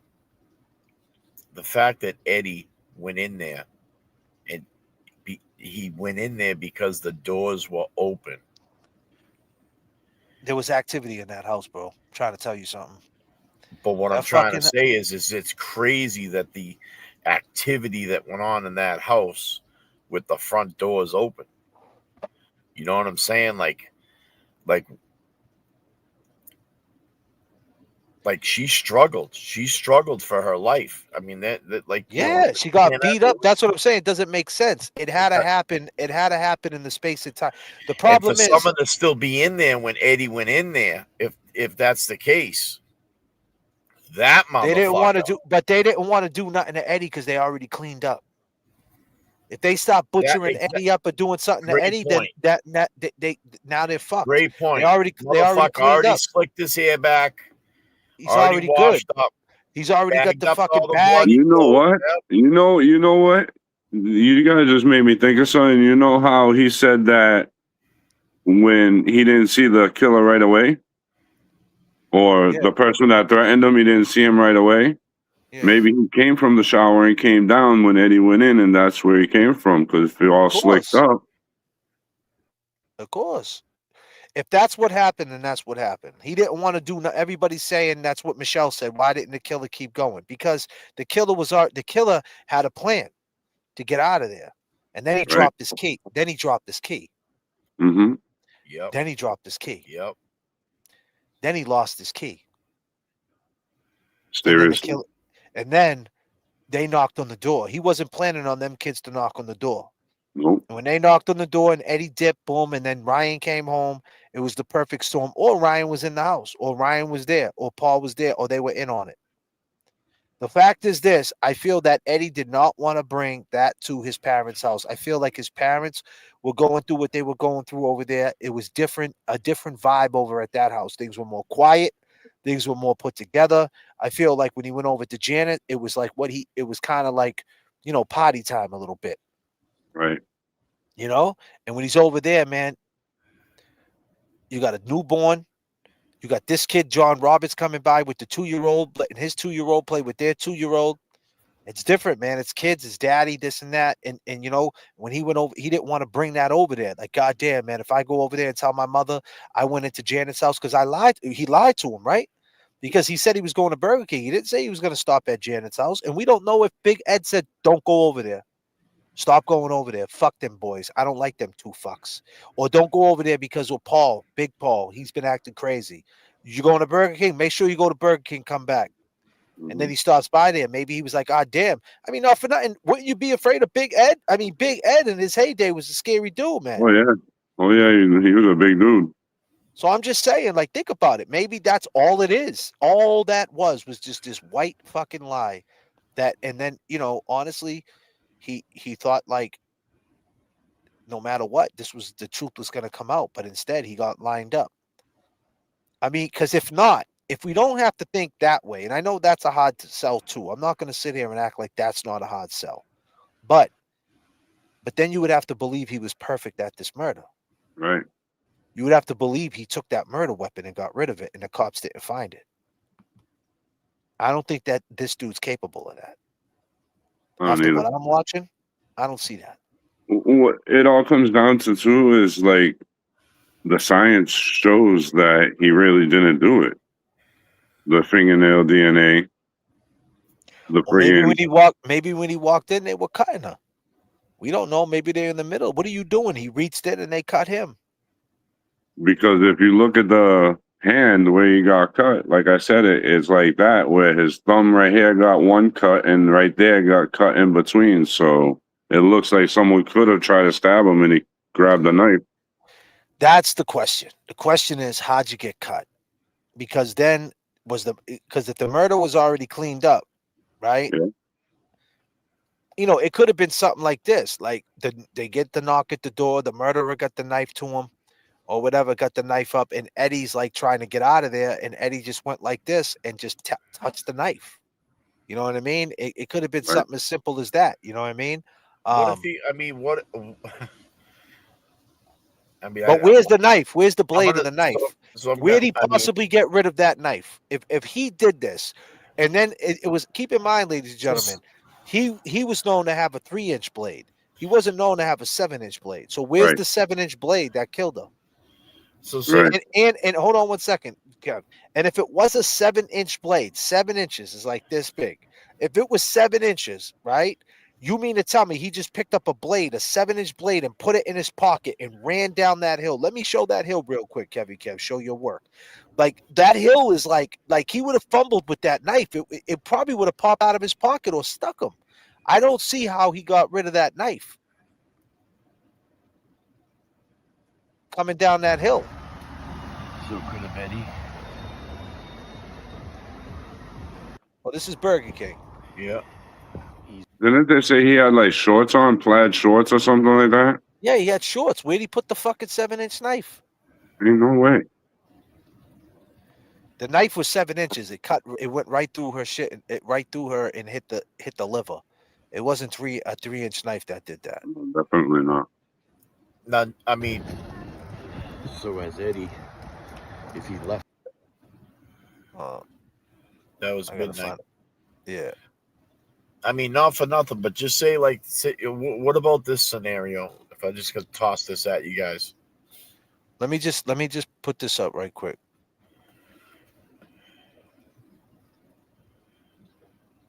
So today is November 8th, 2025.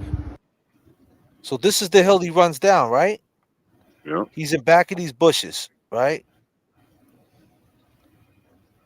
So he comes out. This is where he comes down. So he comes busting out the back of this right here. So he had to jump off that ledge, right? Yeah. He had to jump down off that ledge. Then he had to run down. Then he had to run down this little hill, and then jump off this ledge onto the street. Where's the dude walking? Where you can see it. Perfect.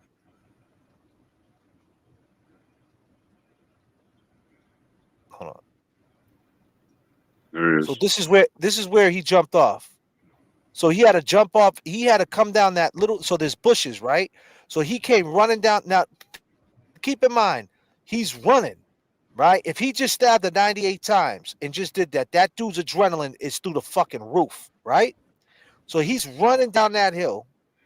My shit is pausing up. I'm looking crazy, right? Nothing's working. Hold on a second. Not really. I'm good. Yeah. He's running down that. He's running down that little hill. He's got a 7-inch blade on him right now. And he jumps off that little wall right there, too. And that knife doesn't cut him, just the blade. And falls and scrapes his knees. And falls and scrapes his knees, and the knife doesn't fall out, and that knife don't cut him. And the knife is full of blood, of Janet's blood. So the blood, he cleaned that knife. There's no way he's cleaning the knife. So the blood, all he had was a little bit of Janet's blood, allegedly on his shin. Where's the blood in his pants? It would have been in his pocket, right? The knife would have been in his pocket. There would have been blood on the fucking pants, right? Okay, they said blood probably dripped from his own hands and landed on his shin when he was trying to get the fuck out of there. No, there was one spot of blood on his shin that was confirmed Janet's, probably from when he rolled her over. Exactly, and it was on his hand, and then when he was running through the fucking house, you know what I'm saying? If he touched her, he had that blood on his hands. Right, and that's what the smudges were. His fingerprints were her blood on the walls in the basement. And here's another thing. And on the door. Sorry. Why is he turning around? Why is he turning around and admit that he was there? Why turn around? Like, so think about it, right? So they find the blood on his shin that's his. So let's just say they never found the blood on his shin, right? Do you think he was ever going to admit that he was in there? Do you think this story would have finally came out and said? So do you think that if they would have never found the blood on his shin, right? Do you think that a couple of days later did he admit it because he was caught? Like, as far as which he was technically, the cops are like, "Yo, you were in the fucking house. We got Janet's blood." The handprints were in there too. Yeah, so I'm just saying, but let's just say there wasn't any. Do you think he ever would have came out and said it?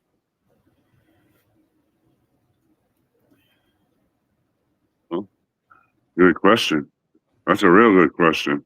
I'm not ready for that to answer that question yet. That's a really good question. Damn.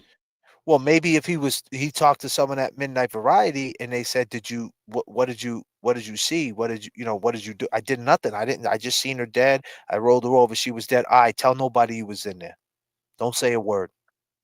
And he doesn't know that he left the print. But then again, he would know he seen Mark Brulo. That was him. Or was that him? Does he say that was him? Does he admit that? Marco said it was him. Does Eddie admit that he seen them? I didn't ask him that. That's what I'm I'll saying. ask him Is that. Eddie admitting that he seen them when he came out the bushes? Because if Eddie doesn't admit that he seen them, then it might have not been him. It could have been Adi. Right. Or someone else. Disclaimer, somebody else. That's a good question too, right there. I have to definitely ask him that, and I'm gonna email him after the show. Well, and if he did see him, why didn't he say anything? Right. Then you got to ask yourself the question. Well, that doesn't make any sense anyway, because that doesn't make sense that it was him though. It doesn't, because they seen someone with a dark shirt. No, but not just that. They went down to Midnight Variety, and they seen him. Right. And they would have said, "Yo, we just seen you at the house." They And didn't never have that did. conversation. They never did, so they didn't see him. Yeah, smart So dude. there's the lie. There's the lie. And that's why they don't want to come forward. That's a lie right there. They didn't see him. If they did, they would have been like, "Yo, what the fuck were you running out the bushes? You didn't hear what happened to Janet, you fucking nut? Well, you got cut. You did this, you fucking piece of shit." They would have said it right there. Facts. The cops were there. The cops were there. Right. They were there when and the they gave him cops a were ride there. home. The cops were there, Marco Brew, and then the cops were there. They didn't tell the fucking cops. Yo, we see them jump out the bushes. He got a cut on his hand. This dirty motherfucker did it. Come on, man. That would have just been your emotion. You wouldn't have, come on. We got to think that these 17-year-old kids would have not fucking ran their mouth. Right. Exactly. Come on, bro. Stop it, dude. So they didn't see him. That's a lie. That wasn't even him that came out the bushes. Right. And we don't really know how Eddie came out the bushes. Eddie could have came out the bushes like a ninja, like a fucking cat. Could have. We don't know. Right? They're saying that he rumbled instead. Like, you know what I'm saying? Yeah. That's the picture they painted. He came flying up. Maybe it was Adi who came out like that. Well, they did say he looked like a jack-o'-lantern. You see Artie compared to Eddie? Yeah, the teeth and all that. Listen, they go down the okay. God damn. They go down to Midnight Variety. Marco Brew, break it down. Who goes down to Midnight Variety? Where's this paperwork at? They go down to Midnight Variety. Where's What the Duck when I need her? They go down to Midnight Variety. I got to pull that up to make it official.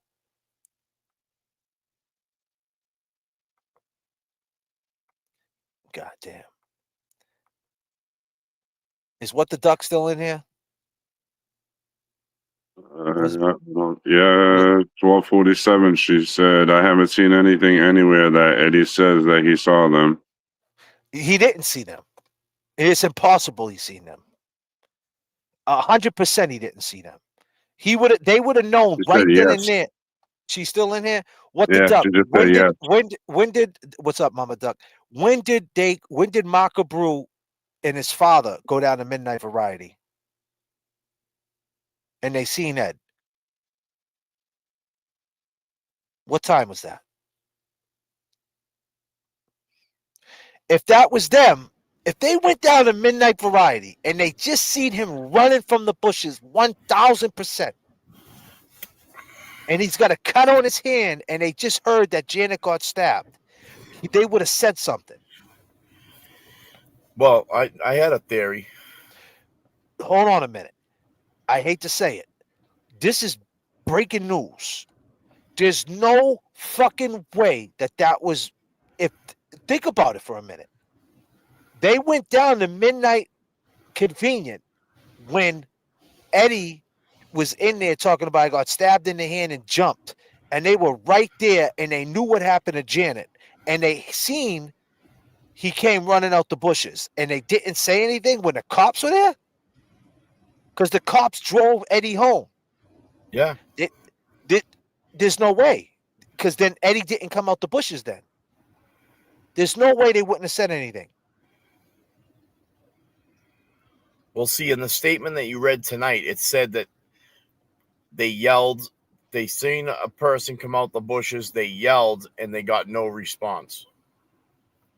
No, they said that he looked at him and smiled and then ran off. Not in what you read tonight. No, the first one they got no response. Exactly. That's the real story because it wasn't Ed. It wasn't Ed because they went down to Midnight Convenient after. Marco Brew and his dad went down there and they ran into Ed. Ed was still there. The cops weren't there yet. But Ed's sitting there with his hand wrapped up bleeding. And Marco Brew never said, yo, what were you running out the bushes for? He never testified that at Midnight Variety he confronted him on it. That wasn't in his testimony that I seen him at Midnight Variety. Nah, so you covered for him at Midnight Variety? Yeah. You covered for him? When the police were right there, you covered for him. The preponderance of evidence, likely that he covered for him, likely that he didn't, likely that it was Eddie, or likely that it wasn't. Likely it wasn't him, because there's no way that little fucking dude, Marco Brew, with his dad right there, and Eddie with a cut in his hand at Midnight Variety after they just found out, because he asked Eddie, you knew what happened to, he said to Eddie, did you hear what happened to Janet? And Eddie goes, yeah, I heard. He would have been like, of course you heard. I just seen you running out the fucking bushes and your hands cut, you piece of shit. And he would have told the cop. He never said nothing. Never. There's no way he wouldn't have said nothing. If he seen him running out the fucking bushes, that probably would have been the first thing he said to him when he walked in Midnight Variety. How the fuck did you get here so quick? You know what I mean? Nah, he wouldn't have said that. He would have said, yo, I seen you running out the bushes. What were you doing? And he tells me he don't want to talk about it. Hold on a second. Did you see something? Right. Did you hear what happened to Janet? Did we see you running out the bushes? Did you see anything? Even if you don't think, at that point, you don't think he did it. Okay, fine. But yeah, why would you? You're still all friends. Yeah. You're all friends. So why wouldn't you ask him if you've seen anything? Hey, Marco Brew. That question's for you.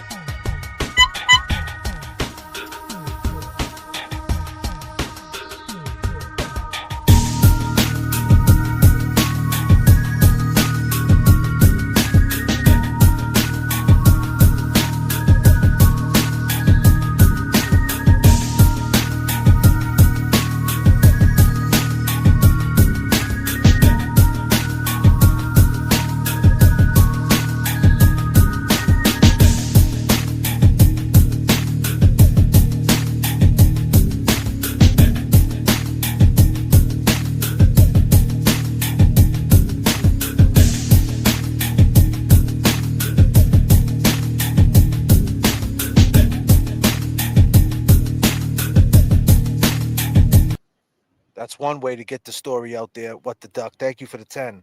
Marco says he yelled 3 times, no response. Went to the store with Gavi at 10:15 and saw Eddie on the sidewalk waiting for the cops and EMT. And he never said to him, what happened? Did you see what happened? You were there. You seen what happened. Tell him what happened. You were there. He never said that because he didn't know if it was Eddie out the bushes. All he knows is he's believing what Eddie's telling him about getting jumped. At that point, Kevy Kev, they were what? 5. Kevy Kev is just lost. At that point, they were all what, Kevy Kev? They were all, what do you, I mean, yeah, they were all friends. They were all fucking still good. 3, 2, 1, 0. This one's explosive. Kevy Kev, I know you want to say the scenario. Go ahead. I keep cutting you off, but I think that's a huge thing right there. Absolutely is. That's a huge thing. Go ahead, Kevy Kev. My bad. You know, I mean, when we talk about the whole jumping situation, and we hear the statements how the phone was handed to him, something like the clerk dialed 911 and just handed him the phone. So I mean, like when we listen to his 911 call and shit, and we break that down, I mean, what if he went in? What if that place was a place that you know had his back, or spun this story a little bit on him? You know what I mean? Like, what if he went in that store and was like, they were like, damn, bro, you look like you just had fucking got a sour tomato on your pizza. You fucking look shook, man. You're white as a ghost. What happened? Mm-hmm. Yo, I just went by Paul and Ryan's, man, and fucking seen his mother, man, and someone chased me out of the store. What do you mean? We hear this shit on the scanner. You were up there? You ain't got nothing on you, right? You don't have a knife on you, not right? Where's the knife from the store earlier? It's not with the papers. He reaches in his fucking pocket and stabs himself. Now they're like, fuck. You said this before. You know? You said this before. I mean, that's a great fucking story. Yeah, but it don't match up with the wounds on his hand, if that's the case. Reaching in his pocket? Yeah. Yeah. Kevin Kev loves that story. I'm telling you, man. You're talking about a broken knife. You know, you're talking about a broken knife that he had earlier in the day. My thing is this: Marco Brew went down a midnight convenient, seen Eddie on the sidewalk, waiting for the EMTs at 10. So this is what we got to believe. Marco says he yelled 3 times, no response. He went to the store with Gabi at 10:15. 10:15. So this is right after it happened. Right? This dude's cooler than a cucumber. He knows the cops arrived. Hold on. If it's what he says it is, not only does Marco know Eddie's lying, Eddie knows Marco seen him. And Eddie's not asking Marco any questions. He's not being like, yo, you guys follow me down here? Yo, he didn't clean it up. He would have cleaned it up. If Eddie did it, he would have been like right off the bat, listen, man, I came running out the house, man. You don't even know what happened in there, bro. Fucking yo. You know what I mean? Like, that was his chance to get them on his side. They, like you said, they were what? All friends. They were all good friends. So that was his chance to get him on the side. What, he's going to play silent, knowing that they just seen him? Eddie's going to sit there and be like, no, it wasn't me. Motherfucker, everybody knows who you are. You're fucking 6'2". Facts. You're the biggest dude in the fucking neighborhood. You look like fucking the Chainsaw Massacre dude. All you need is a chainsaw.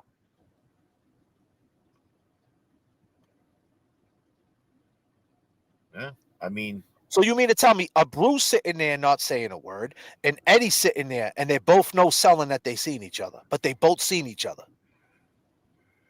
So for order for this to happen, for order it to be Eddie to come running down like the maniac,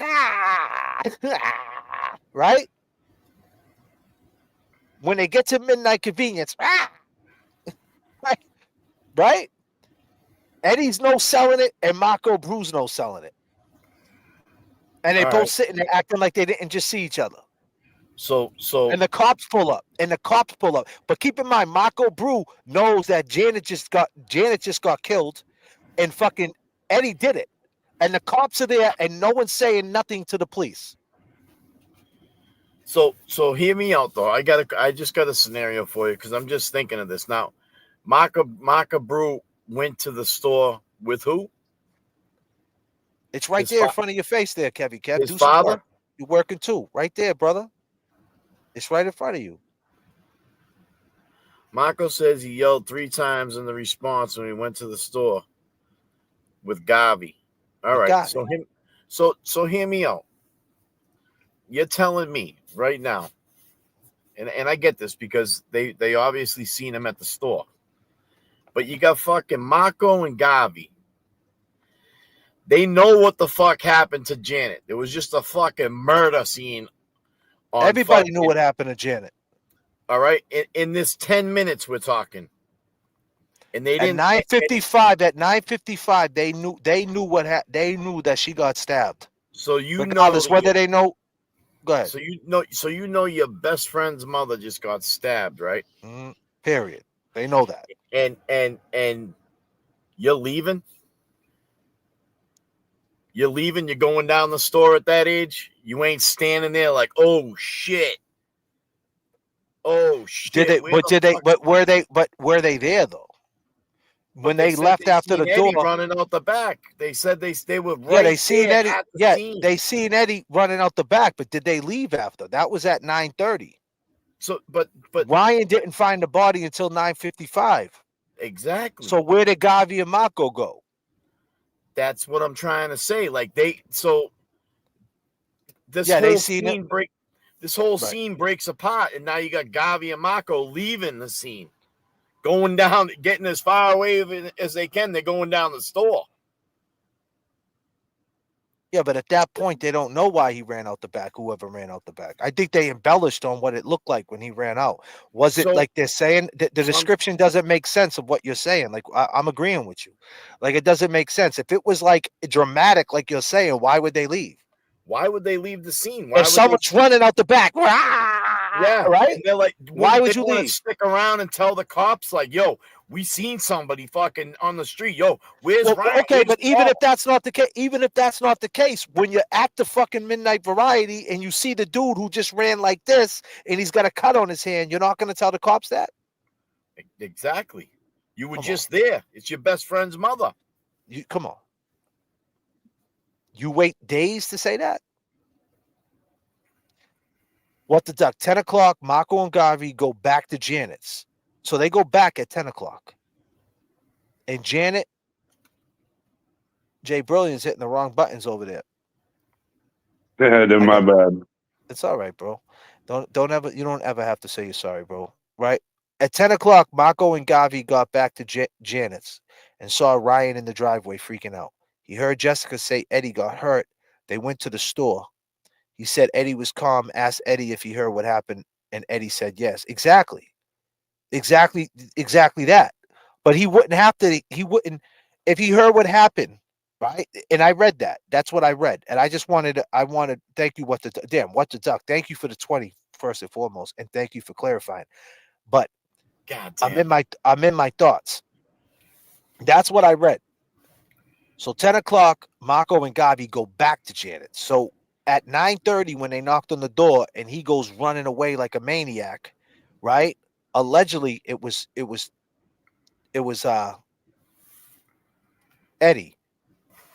Now I don't know what they did. I don't know what they did for a half hour. They went up to the park. I don't know what they did. They I don't know. I'm pretty sure it's out there. But they went somewhere for 30 minutes. They show back up at the scene at 10 o'clock. At that point, they know the mother just got taken out on the stretcher, and they know Mom Dukes is in rough shape. Point blank, end of the story. She got stabbed. They know that for a fact. Okay? But like you said. Now they leave? But now they leave, and they wouldn't say, I seen Eddie running out the house, out the bushes like a maniac. So they embellished about that story. That story is embellished. That he ran out like a maniac. And that's the thing. Maybe Artie didn't run out like a maniac. Maybe he ran out calm. And what we're talking about right now is in all the fucking reports. Okay, but let's fast forward. I mean, let's back up.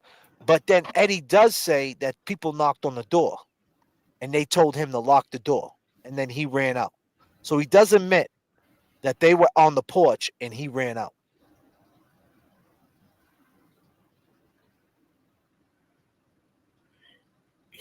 I don't think he realized who was outside. But still, he must have heard them, like you said earlier. He must have heard them talking, bugging out, laughing, and whatever. No, they were they probably seen that. If he did it, what I'm saying, if he did it, he would have been staking it out. Hold on. Let me touch the brilliant. If he did it, he would have been looking out the window and seen it was them. If he did this murder, and then he probably wouldn't have ran out because he knew it was these dudes, Gavi and Mako. So why bug out with them? They're not coming through the door. They don't got the keys. Why bug out that way? If he did it. So that goes to show you that he didn't do it.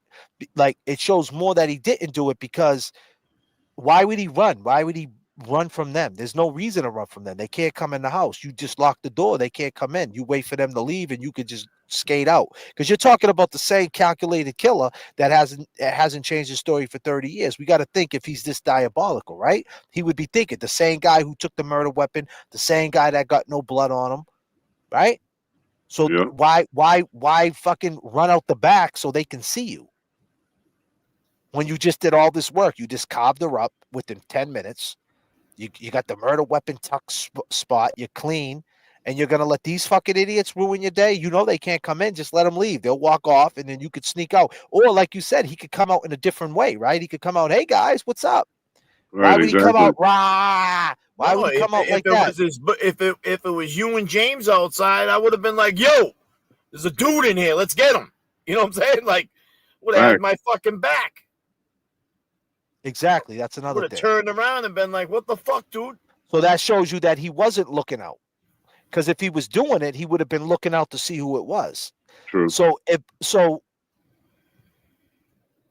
he didn't see who it was. And if he got a chance to see who it was, like to Kevy's point, he probably would have said, yo. But then again, if he had a chance to turn around, if that was him walking down the street, he probably would have said, yo, come on, let's go. That's what happened. So the question is, he does admit, though, someone knocked on the door. Is it possible someone else knocked on the door after? Is that possible that didn't even happen? No, but what is possible is that when he went, if Eddie went in that house, like, you know, allegedly, he goes in that house because the doors are open.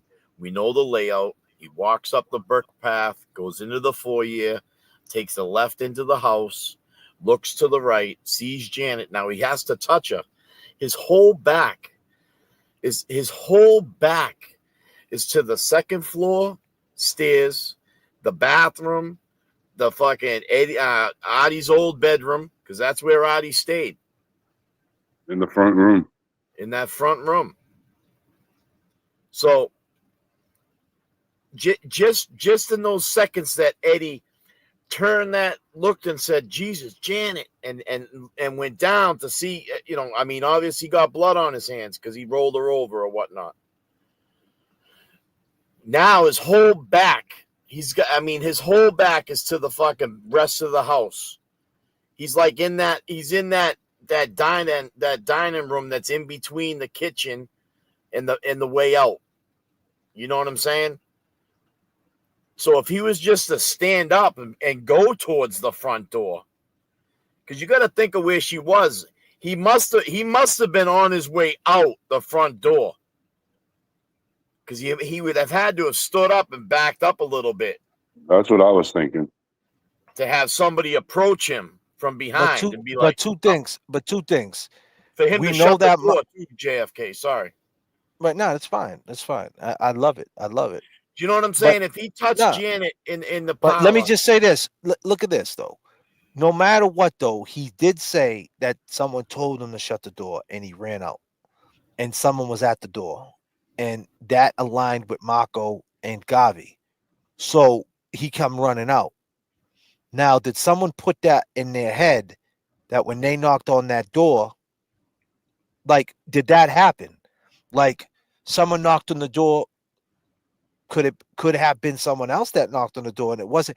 The thing is, when he came running out, was it them that he seen? Because it doesn't make no sense when they get down to Midnight Variety. Nothing is said at that point. You just find out she's stabbed. You got a cut on the hand. They seeing you come out, and you don't even. And that, like you said, at that point, you're friends. You're not gonna turn around and say, "Yo, what happened?" You're not thinking he killed her. There's no way at that point you're thinking that he did it. If anything, you know what I'm saying. Based on, you're gonna ask him what happened. Regardless, there's no way. And there's two of you. Yeah, that story. There's Gavi and you. That both story's fucked up. Yeah, and the cops roll up, and the cops are like, "What happened to your hand?" And he's saying, "I got jumped." They just came from fucking 71, and you don't think the cops are hey, what happened at 71 Washington Street? You're telling me they didn't talk about what just happened up the fucking street? And not like, and yeah, not, that was my friend's mother, like da da da da da, and they know that Eddie was running out the bush. It doesn't make sense. But then again, it doesn't make sense that Eddie is corroborating that they told him to close the door because someone was knocking at the door, which would have been both of them. So if he did go running out at that time, rah. Now the question is, was he a cat and he got out there silent, and the person who ran out like rah was Adi? Did two people get out and you didn't see him? And is that possible for someone to come out and you don't see him? And which way did he go? Did he jump off the thing and go? But he did say he jumped down and walked down Hamlet Street, right? I think he did admit that he seen him, right? Didn't he admit that he seen him? No, he said he jumped off the thing and he just walked to Burger King. He didn't run. Isn't that what Margo Nash said? Yeah. Yep. And he said he walked down Hamlet and went down Highland. But I yeah. Marco first interview was morning of 7/24. Said he didn't think it was Eddie. That night he changed and said he couldn't say it was, but couldn't say it wasn't. 2 days later, he said 100% was how he saw his face and wide eyes and he was chuckling. Yeah, but see, that's what I'm saying. But then okay, so at first he said he couldn't say it was Eddie, right? But that's my point. So like he would have said something right there at the fucking place. Right. And in the interview, they never asked him why he didn't say nothing when they seen him at Midnight Convenience. Like, why would you hold that in? Why are you not asking? Why, you know what I'm saying? Why are you believing he got cut? You just seen him jump, like you seen him jumping out the bushes. You never asked what happened, and you didn't tell Ryan and nobody. Like I seen him, you know what I mean? Like you never brought that up. So you had to not be sure that it was Eddie then. To not bring that up to one of your friends, like, listen, man, between you and me, I seen Eddie jumping out the bushes. He had a cut on his hand. Da da da da da. You didn't say that after they started putting that together for you, because at that point you didn't even put the 2 and 2 together. If you was 100% sure it was him, you would have fucking been telling your friends. I mean, not for nothing, man. But you know, the other part that I brought up too is it got me bugged out. Is like, I don't know. I mean, I probably wouldn't have left the scene, bro. I mean, if that shit happened to one of my friends' mom, you better damn well I'm standing out there waiting for my buddy to come home. And they walk down to Midnight Convenient. What are they going left there the for? scene. Everybody you can hear Gina and Danny and everybody was out there till the wee hours, man. And why not say that they seen him running out the bushes like a maniac, man? It fits the whole fucking thing. Obviously, whoever came out the bushes that they seen didn't come out like a maniac. Because that would have been the first thing you said. Like, I feel like the way they're describing that he came out is a little embellished. And brilliant. Didn't you say that the word is that the boy one of those boys had like a collection of magazines and videos at his house and shit? How about this? All the boys left him at Garvey's house. How about this though? What if Adi followed him out and Adi stayed in the bushes? And that's the crackling they heard. They heard someone moving in the bushes, right? And Adi's hiding in the bushes, waiting for them to leave. And Eddie, the time they had eyes on Eddie, he was already walking. And that's what I'm thinking, and that's where they found his team. They yelled and got no response. That was because Eddie probably didn't look. He was already gone. They didn't even, you know what I'm saying? He was already way down the street. They looked, and that's what they seen in the distance, but they heard the shuffling. Like, was there two people, one in the bushes? Like you're saying you heard branches breaking. Was there someone else in the bushes hiding from you? And then you're embellished saying he turned around. Well, if he turned around, he made this evil face. You wouldn't have asked him at Midnight Variety, yo, bro, why'd you look at me like that, bro? Facts. The fuck, you trying to scare me? I'll smack the living dog shit out of you. You know what I mean? Yep. Adi wouldn't want to be seen. Eddie don't give a fuck if he's seen. Adi comes running out after Eddie. Oh shit! They could see jumps in the bushes. And You then know, remember ducking in the bush. that video that I took. The bushes ran another, 50 yards. That's what I'm saying. There was mad bushes there. You're gonna duck in the bushes, and it's dark. And when you walk up that when you walk up that sidewalk, you can tell that there was certain parts that To were get out. very commonly used because it was like, you know what I mean, like a bike path. It was worn out in them spots, like it was a cut through. It was a It was a regular little trail that everyone walked through. Exactly.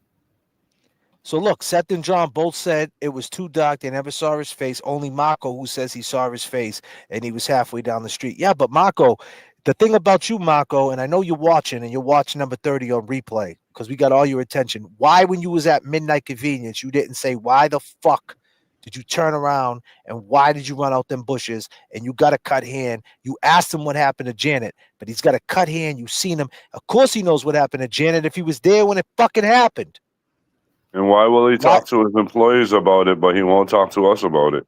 And why didn't you ask him that? That's your friend at that point. You don't know what the fuck happened. At that point, did they stab you too? Who did it? You didn't want to know who did it? He got a cut in his hand. You weren't thinking at 17 years old the cut on his hand was from stabbing her. You didn't know the whole how many times she was stabbed. You just heard she got cut. You weren't thinking he got cut from cutting her. If anything, you would have thought he got cut by the same person who cut her. You feel me? So why wouldn't you ask that question? Mako. And why the fuck would you leave the scene? Exactly. And why would you leave? And like, you taking this as walk a joke? down to the store. Yeah, I mean. And then you go down there though, and you run right back into him. That's what I'm saying. This goes to show you that you don't know what you've seen. You don't even know what you know what I mean? You might have just said too much. There could have been someone else in the bush. You could have knocked on the door. You guys could have went back down the stairs and stood out in front of the house. Right? We don't know how long I thought 30 seconds. I'm saying they knock on the door. He tells them to close the door. The dude could have had him. I'm just saying, if he tells him to close the door, right? And the dude with the knife, don't fucking move, got him like this. I'm going to fucking kill you. I'm going to kill your family. Janet's right there. He's like this. Even if it's for 30 seconds. All right, cool. Don't worry about it. I ain't going to tell nobody. Just let me go. Wait for them to leave. And you could go. Right? They walk down the stairs. Boom, boom, boom, boom, boom. Right? And now they're on the street. And boom, I'm gone. They're not on the porch. He gets off. He gets down the street. They go back up. Then they hear branches. Right? They look over, and it's him trying to hide. You know what I'm saying? Like, you get what I'm trying to say? Like, it could have been two things happen. We don't know the time frame. It could have been a couple of minutes in between or whatever. But why wouldn't Mako ask him? And not for nothing, too. I want to bring this up because, it might have even been that article that the one that Big Ed don't like. I believe it's in that article. Yeah, it is. They write that those kids went by the basement door and noticed it was open. So that means that article puts those kids in the backyard. Mm. Yep, they did say they went to the back door. Seth, I think, was the one who went to the back door. Mm-hmm. So what I mean is it like that's that fucked up spin. Like, you see how we're breaking this down and we're seeing the inconsistencies and the false claims, because you're right. This fucking kid don't even know what the fuck he's seen. Mm-hmm. He doesn't know what he's seen. And these DAs at the time, if he knew what he's seen, like, to your point, he would have stayed on the scene. Exactly. But these DAs that were covering this shit, they knew this shit. I think honestly, he looked down the fucking street. He seen someone walking down the distance, and he heard the bushes. That's what I think. You know what, too? Because they said that when they went to the back doors when they heard the crackling of the bushes. If Adi's in, you guess what? Adi's looking for that car key. He's in the bushes for sure. And these motherfuckers, like, we don't know. Did they walk away? Did they walk away? Did they walk? That's what I'm saying. Did they walk away, but they weren't away? Like, were they? When Adi's looking out the window, whoever's looking out the window, you think they're gone, but they really around the neighbor. They're at the corner. They're here. They're there. You know, like, where were they? So brilliant. Yeah. When you mentioned the kid there, Seth. Yeah. So the three of them were together in front of the house. Two of them walked to the street, and one went down. Is what you're saying? I think two of them went to the back, and one of them Marco went to the street. So what I mean is that, like, how the fuck can any of those kids see who jumped off the wall if they're on the same side of the bushes? And they heard the crackling when they were in the back, knocking at the back door. And they heard the crackling through the bushes when they were at the back door. You can't even see through those fucking bushes, is what I'm saying. Like, if they were in the yard trying to look through bushes at 10 o'clock at night, who the fuck are they going to see in the street? They'd have to go to the bushes and poke their fucking head out. Right, exactly.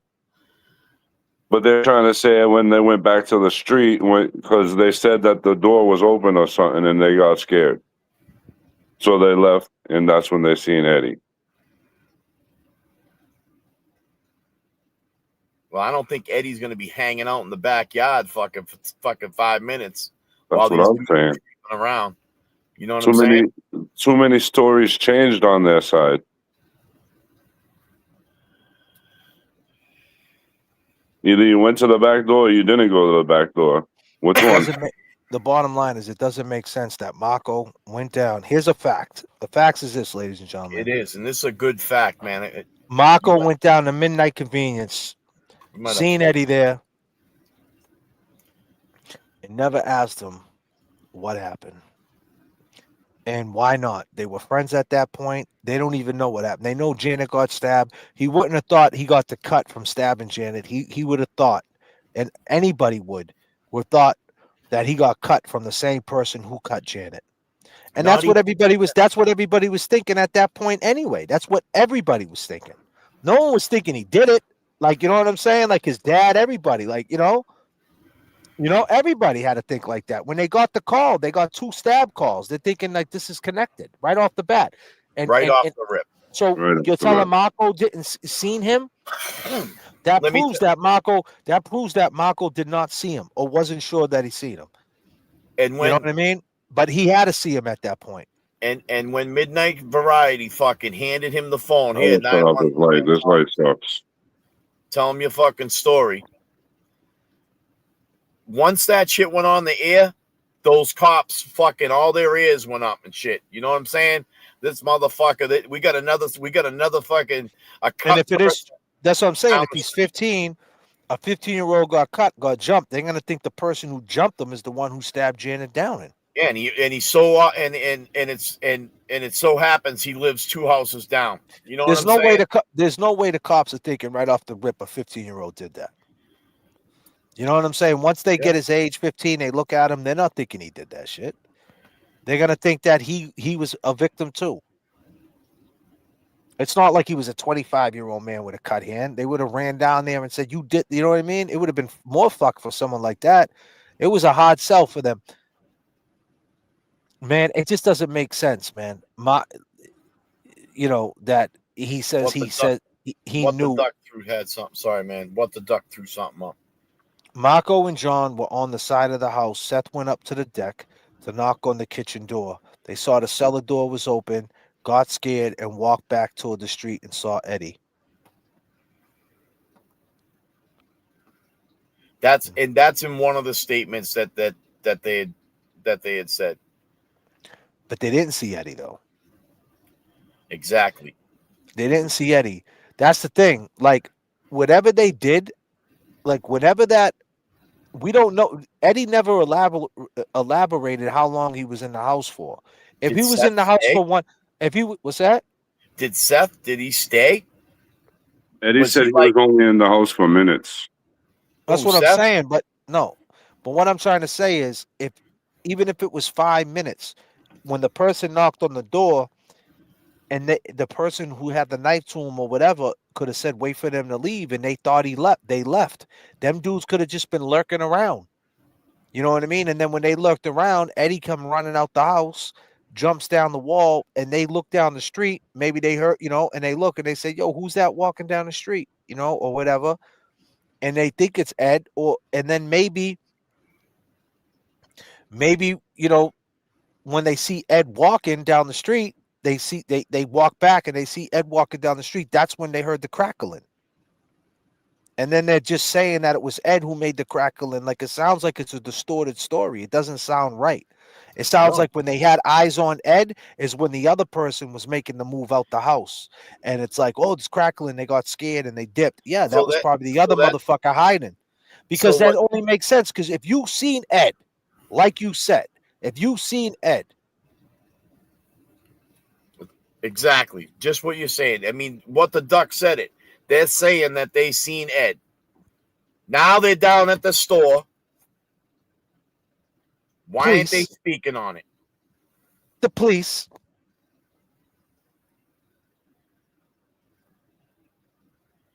And your friend's mother got stabbed and you seen this dude running out. And you're all friends. So Ryan never talked to you about how weird Ed is. You guys never heard weird stories about Ed, the porns. He never told you things. Like, there had to be clues. You guys didn't think he did this. Obviously, if you did, you would have said something right then and there. And then you still never said anything. You know what I mean? You still said, I don't think it was Ed. You would have knew it was Ed right when you got down to the store. If you thought it was Ed, right? That's what I'm saying. Like, if you thought it was Ed, like, I don't even think they thought it was Ed. Because think about it. If you thought it was Ed and then he's cut on his hand, then you kind of know it's Ed at that point. Right. It ain't no coincidence that she's cut and you're cut.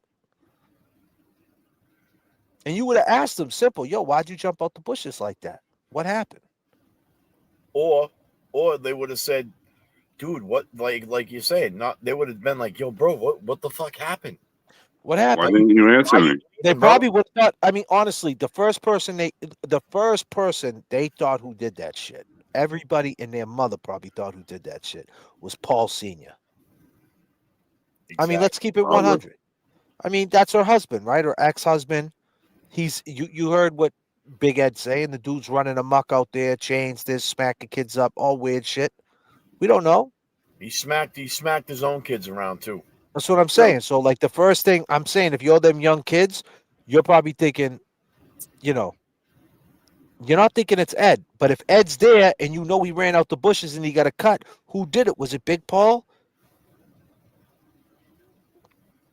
So you didn't see him then. Because for you to believe the story that he got jumped, it's like, wow, you got jumped right after we seen you jumping out the bushes? Like, come on. That don't make sense. It don't make no sense. And why would you jumping out the bushes and you got cut? Come on, man. This shit don't make no sense. Nope. Those kids' story. Those kids' stories, math ain't mathing. Nah, man, they're not mathing. When we break it down like this, dude, we just unpeeled that onion a little bit more, man. This feels like the heel toe of the Eddie O'Brien case right there. Yeah, I mean, it just doesn't make any sense, bro. So you're down there with the police. He's got a cut on his hand. The EMT's there helping him and all that. And you guys ain't fucking even saying nothing around them. The EMTs would have heard you say something too. Like, yo, what happened? Like, even if they were keeping it on the quiet, they would have heard everything. And the cops, why didn't the cops ask questions? And then so the cops probably did ask questions. The cops probably said, like, what happened?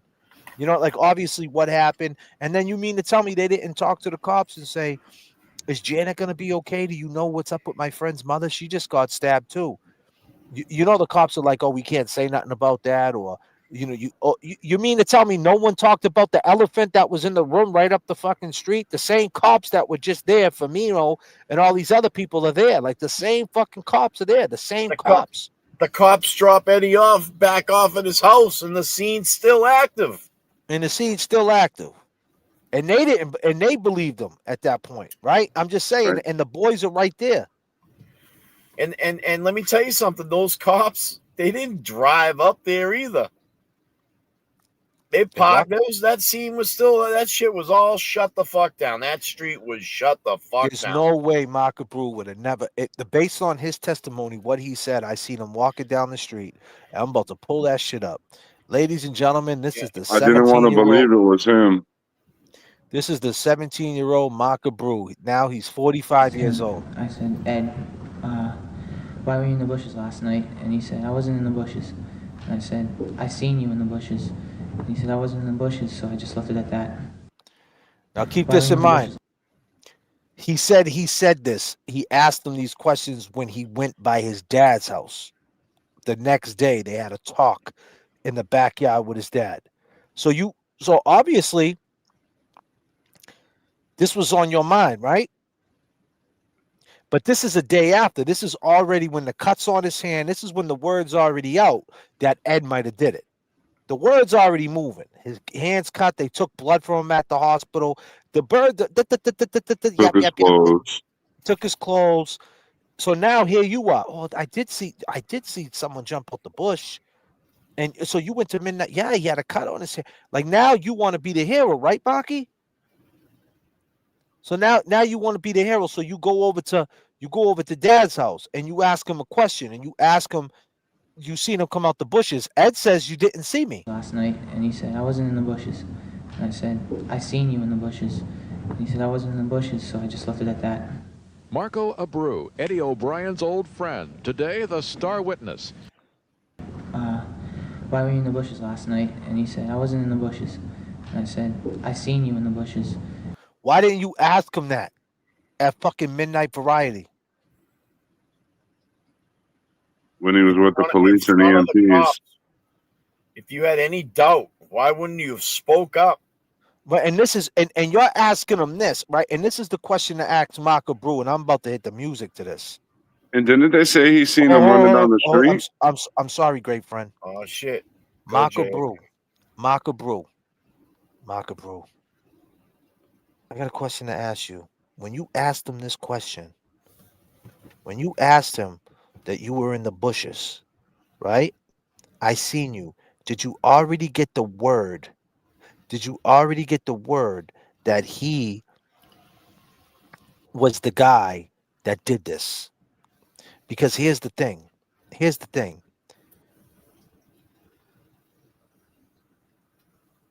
When you went down to Midnight Variety and you seen him, you're fucking up my thoughts, bro. Give me a second. I'm trying to think. You're fucking me up. Yeah. We can do that the next episode. Let me get this point out. I'm trying to think. I just had it. You're making me laugh. Yo, but here's the thing. You had to be, at that point, the information was being passed down to you, right? Is that before they told you? At this point, were you still friends with Eddie? At this point, did you already talk to the cops? And you know what? You did. You already talked to the cops. This is when you weren't friends. You already talked to the cops. You admit it right here. You admit that you already talked to the cops. Here we go. He said I wasn't in the bushes, so I just left it at that. Marco Abreu, Eddie O'Brien's old friend. Today, the star witness, recounting how he saw the hawkish teen walking away from the area of the crime scene. Could you see his face at that point? Yes, he looked over his right shoulder at me and smiled. And could you describe what you saw? Him smiling, his eyes were wide open. O'Brien seemed amused when Abreu recreated his body language, showing how he had appeared when he walked not far from Janet Downing's house not long after the murder. Now, did you make arrangements at that time to give a second interview? Abreu conceded to the defense in the first two interviews with police. He said he couldn't be sure it was Eddie O'Brien. Moments later, he told the district attorney why. After you spoke to your mother, what happened? I told her that I was 100% sure that was Ed the whole time. The only reason I didn't say anything was because I didn't want to believe that he committed the crime. What happened next? She called Lieutenant Femino and Trooper Duggan, and they came to my house. Abreu conceded it was after an angry conversation with Eddie O'Brien's father that he went to his mother with the whole story. He asked me what I had told the police down at the police station. I told him I thought it was Ed. The father asked. So you already went to the police station and talked. So when you went to Ed's house, right, Maki, and to talk to Ed, you already talked to the police because Big Ed asked you, did you talk to the cops? And you said, yeah. So now the cops are all in your fucking head. They're all in your head. And what did Big Ed say? And he didn't approve of that. He didn't really think I should have did that, but He don't think you should have did that because he know they're gonna spin your ass. Right? So you already went to his house, already talking to the cops. You basically went there like an informant. I was gonna say that. Did he go wired? Right? You went there like an informant, and when you asked Eddie, you seen him in the bushes. This is what he I said. wasn't in the bushes, so I just left it at that. I wasn't in the bushes, so I just left it at that. So, but you already talked to the cops, and you asked him if he was in the bushes. He said no. Now here's the thing. That's after you talked to the cops. Why didn't you go there when you were still? Why'd you go to the cops first? What made you get balls to go there after you talked to the cops? To go talk to the dad? Did they tell you to go down there to talk to him? Yeah, were they hoping that you were going to get some kind of reaction? Yeah, exactly. I mean, that's what they were looking Think for. about it. He still fucking denied that he was in the bushes. Yeah, he did. So he's denying that he's in the bushes right there with his dad right there. And then you're in front of fucking Midnight Variety and he's no selling that he just seen you. You just said he turned around, looked at you like this, and he's saying, yeah, I just got jumped, my hand's cut, and acting like he just seen you. Hey, what up, Maki? What are you doing here? But he just seen you 30 minutes before that, jumping out the fucking house, jumping out. Yeah, he looked at he had this weird smile. Like you're telling me you wouldn't have remembered that fucking 15 minutes later? Of course. That wouldn't have been the conversation. You know what he's looking more and more like, JFK. That's what I'm saying. Think about it. So you went there after you talked to the police. They told you to go there and ask them that question. They used you. They fucking used you. They fucking went used there. you. The Commonwealth and he still fucking used you. But here's the thing. If Eddie knows you've seen him, why would he deny it? And he could have cleaned it up when you was at Midnight Variety. If you're talking about the diabolical Ed, the same guy who got rid of the murder weapon, discharged didn't get no footprint. I mean, this dude, I mean, Ed fucking, I'm surprised he didn't kill everybody on the block because he's pretty good at this shit. Serious. Because here's the thing. At Midnight Variety, he could have cleaned it up because he knows you've seen him at that point. He knows he's cut. He knows the cops are on their way. He could have cleaned it up. He could have got you on his side.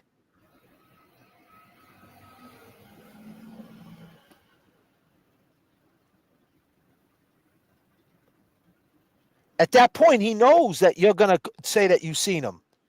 He knows you see him. You guys locked eyes, allegedly. He could have cleaned it up. I came running out the house, man. You don't even know what I fucking seen. Don't say nothing to nobody, man. This shit is crazy, bro. They put a knife to my fucking neck. He could have said the same story. Because Eddie knew he didn't see any. But I'm just saying, he could have said the same story to you.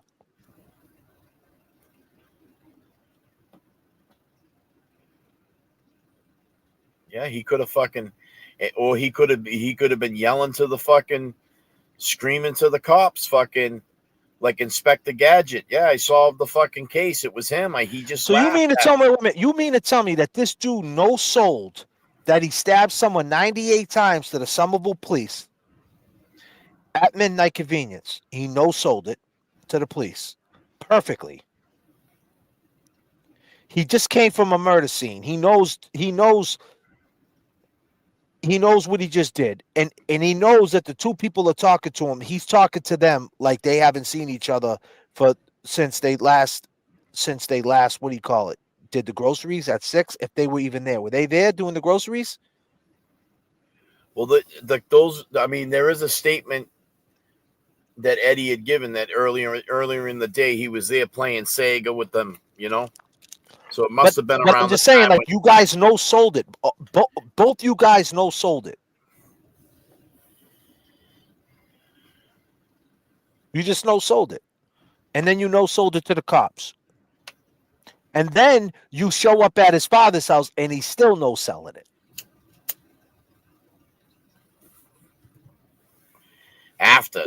Or maybe, based on everything I just broke down, or maybe you never seen him. And he never seen you. And that's all a fucking lie. And if you did see somebody, there's a good possibility it could have been fucking Adi looking for his fucking key.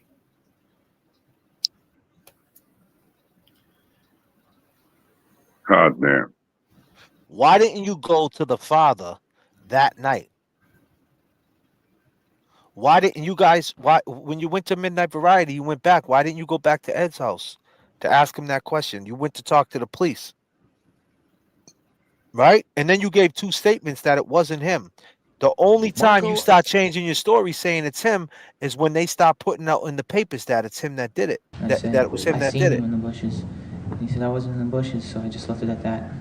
Marco Abreu, Eddie O'Brien's old friend, today the star witness, recounting how he saw the hawkish teen walking away from the area of the crime scene. Could you see his face at that point? Yes, he looked over his right shoulder at me and smiled.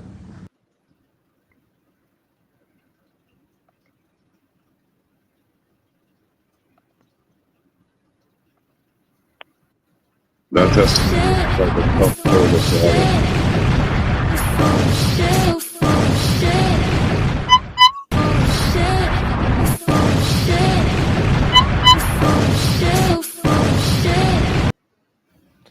So you mean to tell me he looked over your right shoulder and smiled? You walked down the Midnight Convenience and you seen him and you never mentioned that to him once?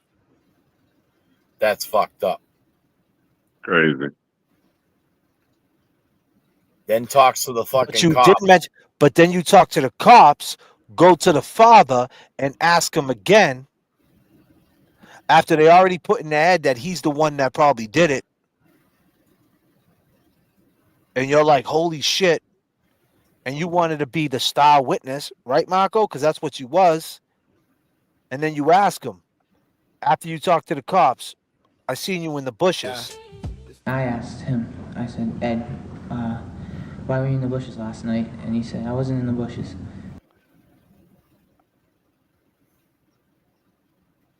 Why didn't you ask him right then and there at Midnight Convenience?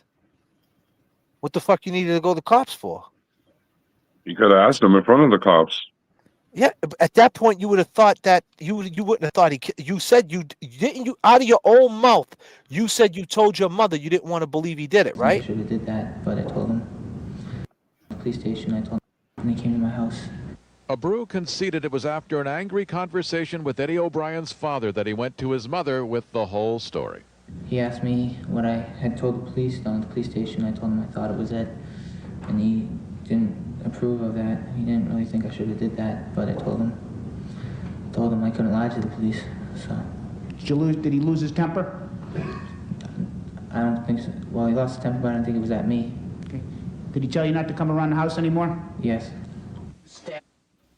Approve of that. I told her that I was 100% sure that was Ed the whole time. The only reason I didn't say anything was because I didn't want to believe that he committed the crime. You didn't want to believe he committed the crime. Bingo. So when you was at Midnight Variety, you and him were friends. You couldn't believe Ed would do something like this. So why wouldn't you ask him? Why the fuck you run out the bushes like a maniac? And what happened to you? They cut you too? Who did this, Ed? Like, What yeah, did you see? Fuck. Because you couldn't believe he would do something like that.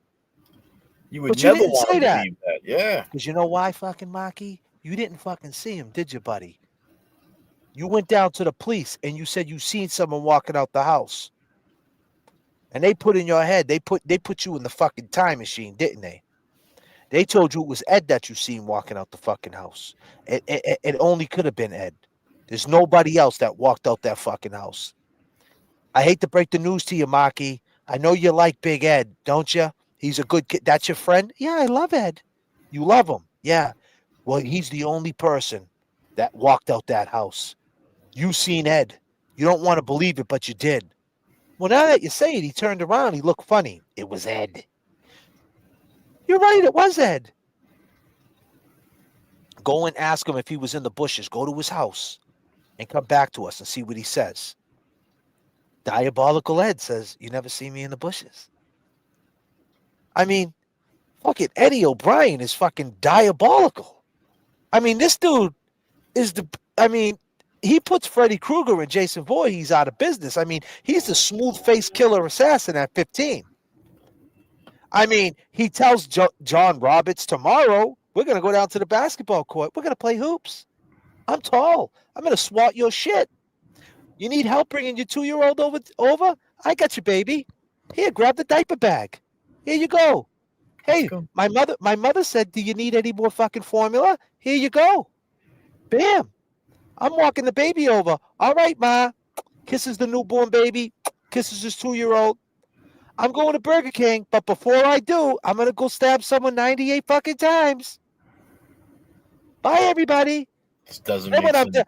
I'm down at Midnight Variety, it's me. It's Ed. I'm cut. I'm bleeding. Oh, shit. There goes Mark Abreu. He just seen me coming out the bushes. I'm just going to sit there and go, hey, Mark, did you watch the Celtics game tonight? Right? And you don't say nothing either? They must see him get in the police car. Then he gets in the police car. And wait a minute. So when the police are there, you guys don't ask the police about Janet? Like, that's not the conversation? Like, what happened up there? What's going on? What happened? What's up? Did she make it? I mean, that's the variety store. There was people coming in there playing Keno talking about the, hey, everybody had a scanner in their back pocket back then. There was a scanner, I bet, playing in that fucking smoke shop. And keep in mind, it's 10 p.m. on a Sunday summer night in a heat wave. It was fucking motion. There was motion. And some of them, and you squeaking? Yeah, trust and believe that. Come on, man. Only after you went to the cops, your fucking story changed. Ironically. And on a hot summer night like that, man, them guys. Come on, man. I mean, people are hanging Why out. didn't you do that? Why didn't you do that before you went to the cops? Why didn't you call his house and ask him on the phone? Why'd you go down there? That's a good question. Was he wired? Right? That's what I'm thinking. I'm thinking about it. Was he wired? You got to really think about that. Let me get him saying that he came out the bushes. Bingo. Because think about, why didn't you just call him, Maki? Mm-hmm. Caught up. You, out of your own words, you said you did not want to believe it's Eddie because you're friends with Eddie. So if you're concerned about Eddie, you're fucking down Midnight Convenience. You seen him running out the bushes. You know she was stabbed. You know it ain't Eddie that did it because you love Ed. So you're not going to ask him what he's seen? Knowing and that why they stabbed you? Knowing that he looked at you with this weird-ass grin and these big bulging eyes. What happened? Tell him the truth, Ed. You didn't get jumped. Tell him the truth, Ed. You said you got jumped. No, they stabbed you too. You got to tell him who did this to Janet, Ed. Right? Only when you change your story is when the cops put in your head that it was Ed that did it.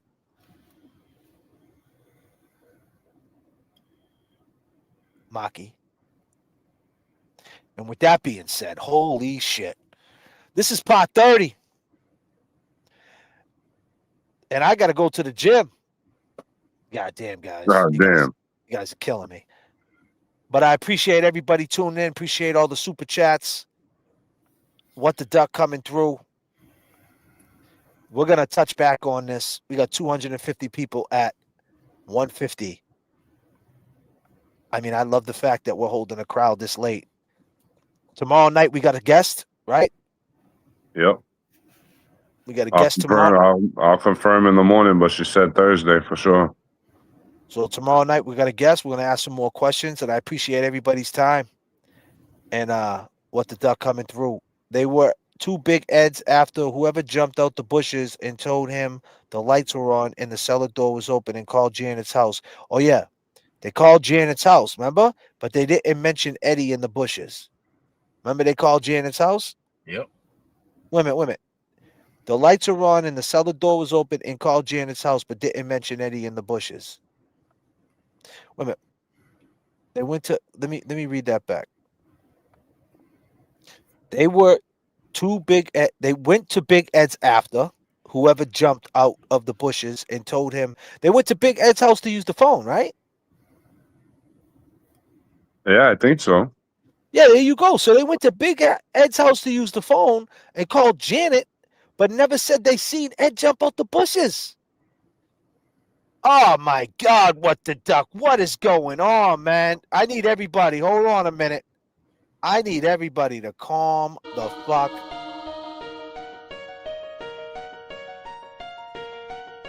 I'll see you for part 31. I love all y'all.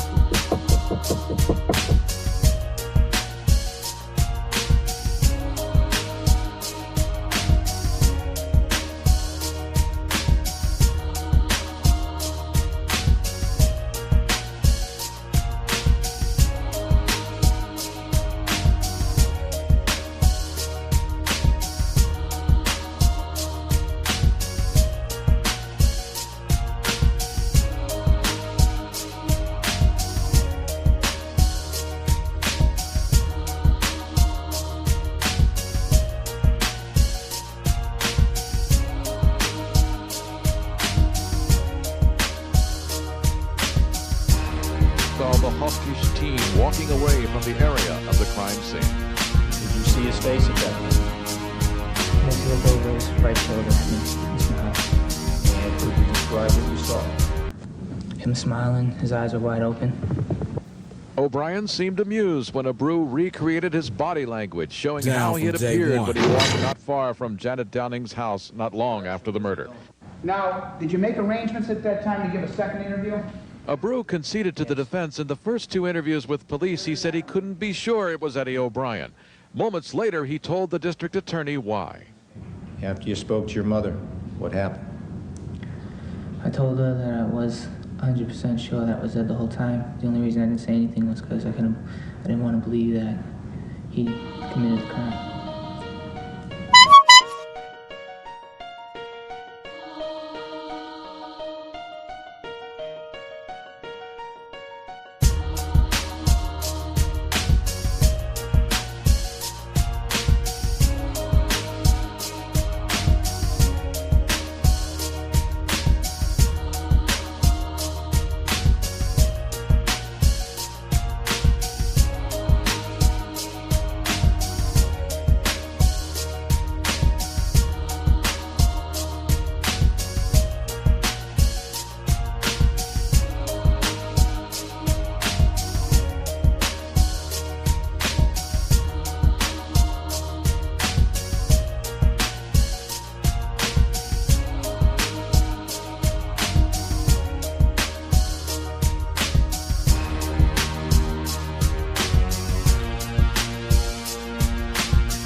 Did you kill Janet Downing? Absolutely not. So you're adamant you didn't kill